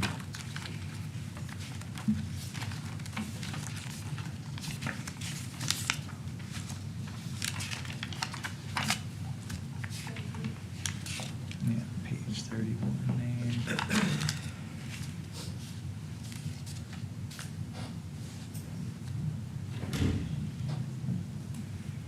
Yeah, it's going to be October 17th would be when both patent tonging and hand scraping would open up in the Rappahannock. So middle of October, October 17th. I think that's a Monday. In years past, oyster season opened on October the 1st. What's the change for? I guess for a number of years now, last year it was the middle of October, and the year before we had delayed the season until November 1st. And the years before it had been October 1st. For one area, but the main reason is so that we can have multiple areas opened up at once. When we had that October early season, it was typically just one area in the Rappahannock or one area in the James River, and that tended to focus effort in those areas, and we felt, and SMAC felt that was potentially detrimental, and there was many complaints from watermen about the overcrowding. You may recall the 120 boats in one area in the Rappahannock tends to not be good for the resource. So rather than having a stretched out season and sort of that focused effort with just one area, if you have a somewhat more compacted season, you're able to open up multiple areas at once and spread that effort out. So that's the main reason, is the longer you stretch the season, the harder it is to have multiple areas opened at once and still have that resource be maintained. Does that have any effect on the market, not getting air oysters to the market earlier in the year compared to like later? I really couldn't speak a lot on that. There are going to be some oysters available through the hand tong areas there, but I'd leave that to folks on the committee that may participate in the oyster industry to answer that question. But there was some discussion at ASMAC on that, and I believe I was under the impression that having that mid-October season helps with those concerns in terms of getting that market started in October for sort of the main rush in the oyster harvest season from public ground in particular in that November, December timeframe. So it was a way of conserving the resource while addressing that market concern that you mentioned. I've got one more question. Mr. Headley? Sorry I'm taking so long. I have been approached quite a few times about the oyster transfer and the 40-day cycle, or having to have 40 days. One of the biggest things that has been talked about is in death. And right now, I've also heard that it's been on the table for a couple of years and it has not come forward yet. What can we do about that as far as taking away any hurdles that would keep somebody from transferring a license through a death of a family? That is some regulatory changes that we've been discussing, I guess. And again, those changes started really in 2014 in terms of the limited entry fishery there, and those are outlined in this regulation. We did discuss those at the most recent SMAC meeting, sort of towards the end of a very long meeting. I think it would be good to continue talking about those, and staff is currently working on some regulatory changes that we could bring forward after vetting through SMAC that would address some of those concerns. So I think we're going to try to get those accomplished in the near future, hopefully this calendar year, if time allows and the commission schedule allows. Would that be something that we could bring back to the commission before the end of this year? That would really be up to the commission to direct staff to work on that, and we can, I'm sure, have an SMAC meeting on that and try to look at those changes and bring When's them your forward. next scheduled SMAC meeting? We don't have one currently scheduled. What's the projected time? I know you'll meet like quarterly, monthly, every now and then? Sort of quarterly, but sort of at will as needed, so probably. Let's have one before Thanksgiving. I think that's doable, yep. Let's have one before Thanksgiving and let this be the topic of discussion. One on. Is everybody okay with that?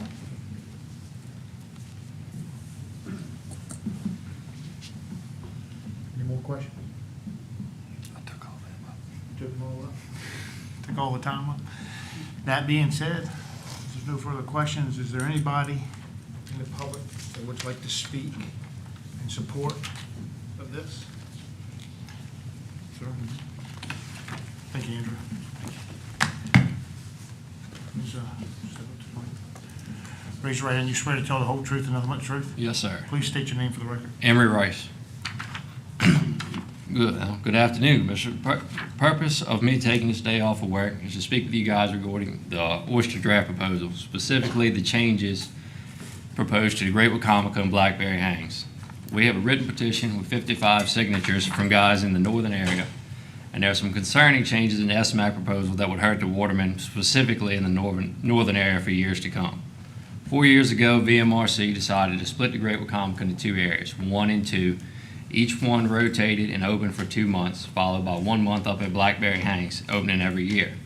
Since splitting the rock, it's been very productive every year, and we followed it up with good oystering year after year at Blackberry. The oysters have always tended to seem to grow better there on the bay shore versus the mouth of the Great Wacomico. Before this change came about, the Great Wacomico never really produced for the amount of time it was open due to the slow growth rate. The proposed new rotation to open the Great Wacomico for 2 months and have Blackberry for 2 months the following year would hurt our local watermen a lot. If approved this season, we would lose 1 month of harvest time in our local area regardless. Blackberry is no picnic to work during the wintertime. The rock is out in the bay and unprotected from most wind directions. With the Great Wacomico being fairly protected waters, you can usually work there regardless of your vessel size every day. So therefore, in the years that Blackberry is the only rock open and open for 2 months, we're probably going to lose even more time than that. So every year we're going to lose a third of the time, and every other year it seems to be more than that. Most of the guys in our area, we count on those 2 months of Great Wacomico and consider Blackberry to be an added bonus for a couple of 3 weeks considering the weather up there. This proposed change regarding the Great Wacomico and Blackberry is not logical, and I believe your harvest records will show over the past 4 years that the current rotation has been the best bet for us up there at home.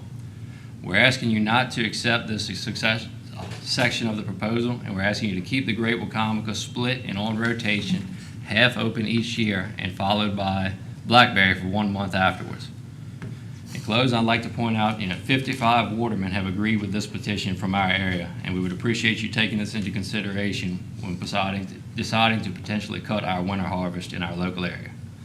Thank you for your time. Thank you. You want a petition, you can approach the commission. Thank you. Thank you, sir. Andrew, I had a quick question. We just kind of addressed that. The associate member Headley, did we not address that? Yeah, no, we incorporated that into the current recommendation. So we're going it's back to just- the way it was being Right, done to start right. with. That's the proposal on the table right now, is to go back to So the way it that's was kind of what proposed. the young man was saying, right? I wanted to make sure that it was, that's what we're in favor You of, going back to confused- what it was. You confused me. Never argue with a man that agrees with you. So you confused me a little bit, so you might change my mind. So, anyone else? Come on, Mr. Hudgens. Please raise your right hand. You swear to tell the whole truth and nothing but the truth? I do. State your name for the record. J.C. Hudgens. I'm president of the Virginia Watermen's Association. Great to see you all. Good afternoon, Commissioner and Associate Commissioners. I'm here today representing the Virginia Watermen's Association, and we are in favor of the present management plan that has been handed down by the Shellfish Management Advisory Committee and from the Shellfish Division, as Andrew has stated. We're much in favor of it. I think we're going to have a good season. We've got a good resource here, and everybody's ready to go to work. And if y'all will approve it, I think we'll have a good season. Okay, thank y'all. Any questions for Mr. Hudgens? Now, look, you've been tasked with addressing this license transfer thing, so. I will. That's something on my agenda, and we've brought it up a lot, and it's kind of like the agent transfer thing. It's really a tough issue to tackle, but we're making progress. We're getting support from staff on this, and I think we'll definitely have a decision. Like I say, if we have our next meeting in November, I think we'll have a decision for you.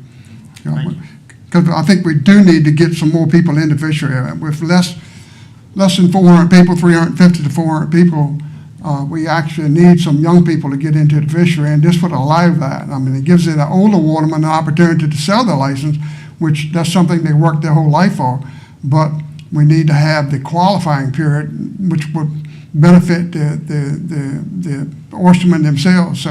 So we certainly need to promote the fishery and get some young watermen.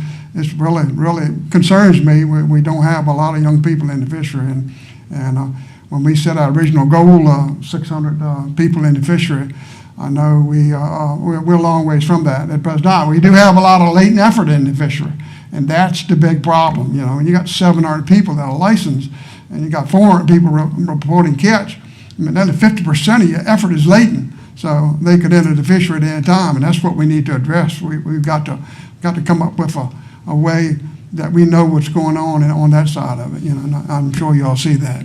Yeah. Okay. Any questions, Mr. Hudgens? Thank you. Okay. Great to see y'all. Anyone else want to speak on this matter? Mr. Kellum?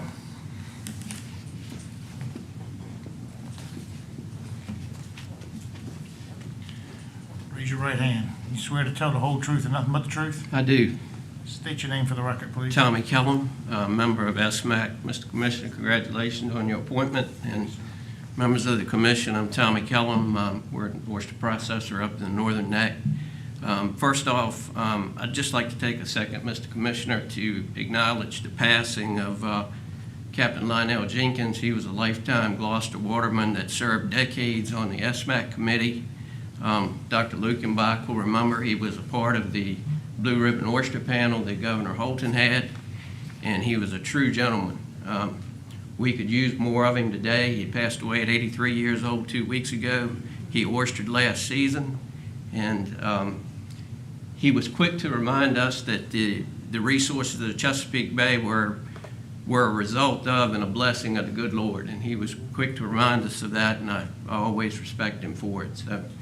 And I'd also like to thank Mr. Rice for taking the day off to come down to address the commission. That's a big effort for young watermen to lose a day's work to be here, so thank you for doing that.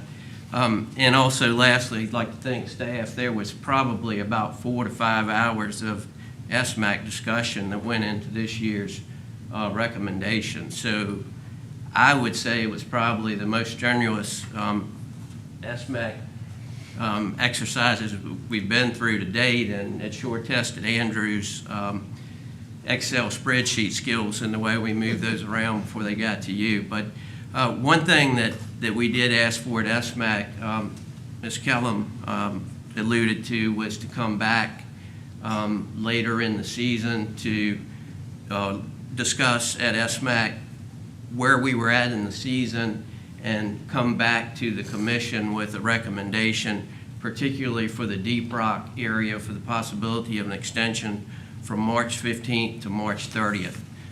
Staff was not comfortable committing to that at that time. I took to heart Commissioner Tankard and Commissioner Zedrin when he was here, question coming in for emergency regulations over and over again. We were making a plan in October that we were trying to foresee all the way through the end of the season. I think by this recommendation and doing it the way that we've proposed, that it gives the season an opportunity to take place and for staff to make educated decisions and SMAC to get input from watermen of what they're seeing. Lastly, the 11 o'clock time limit, Commissioner Erskine alluded to, it is obviously a huge part of public safety, and it will be a requirement down the road. But it was also, the 11 o'clock time limit was asked for by some of the watermen as a conservation measure. Starting off in the beginning of the season, the harvest is normally quick. There were some concerns about a rogue waterman who went out and caught 2 limits. It would give time to do that. So I was impressed with some of the watermen coming forth and asking for this as a conservation measure. And lastly, I know it's been a long day. With all due respect, you heard a lot about the Patentong fishery and numbers today, and I do disagree with staff on the methodology that was used to produce the numbers you saw today. That 2017 harvest that we talk about was also the harvest that Andrew spoke of, being the 120 boats in the Rappahannock running into each other. The Patentong fishery is a very small fishery at this point. Our state cannot, it's no way that we could have a viable fishery at the level that we have now with Patentong only. I think there's somewhere around 50 licenses sold, probably 20, 25 active Patentongers. So those numbers that you saw in that Area 1 were based on the entire effort of all of the Patentong fishery. And they were, you saw the numbers, 15,000 bushels per year, and we're comparing that with anywhere from 60 to 120 boats in a hand scrape environment. So I applaud staff for looking at ways to conserve the fishery and the resource, but I think we've got some work to do there and sort of get those numbers apples to apples to know that we were making the correct decision. So thank you for your time. Thank you. Any questions for Mr. Kelly? Mr. Commissioner. Mr. Erskine? Tommy, you heard that the commissioner, I think, directed Andrew to have an SMAC meeting before Thanksgiving. Knowing the membership of SMAC, how's that going to work for timing to get people together in November? It would be tough, but I would say we spoke to that at SMAC, and I think most are willing to make the commitment in benefit of the resource and of the fishery to do that. You're right, it'll be a tough time-wise for industry, but we're committed to making that work, and we're very committed to Commissioner Headley's request.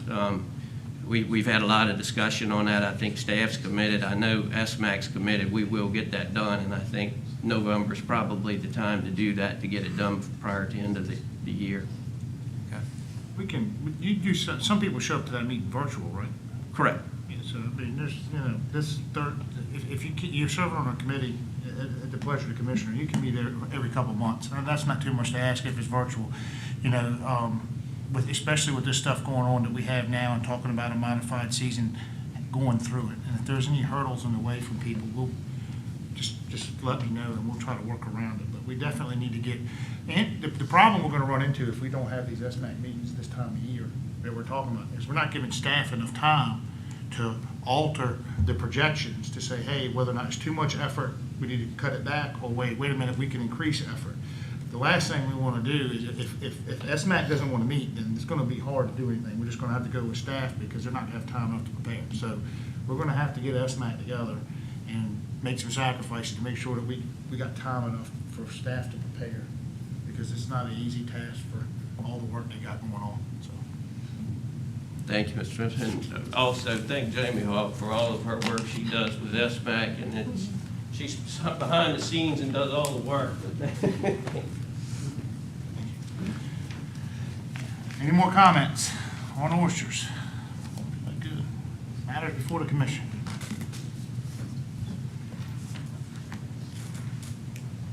I make a motion to approve staff recommendation with it going back to the way Great Wacomico and Blackberry was. Which staff's recommendation? Yes, which staff, as long as that's staff's recommendation. Right, that would be, for the record, the season you see here with the addition of blackberry hangs in the month of February. So I got a motion. And, well, the Great Wacomico area too, excuse me. Yeah. Motion to accept staff recommendation. Seconded by Ms. Lusk. All those in favor say aye. Aye. All those opposed? Thank you, Andrew. Thank you. Good job, good job. That being said, that concludes our meeting for today. We look forward to seeing all y'all. The kind of room is strong. There's not as many people on this side, but we look forward to seeing everyone on September 27th, 2022.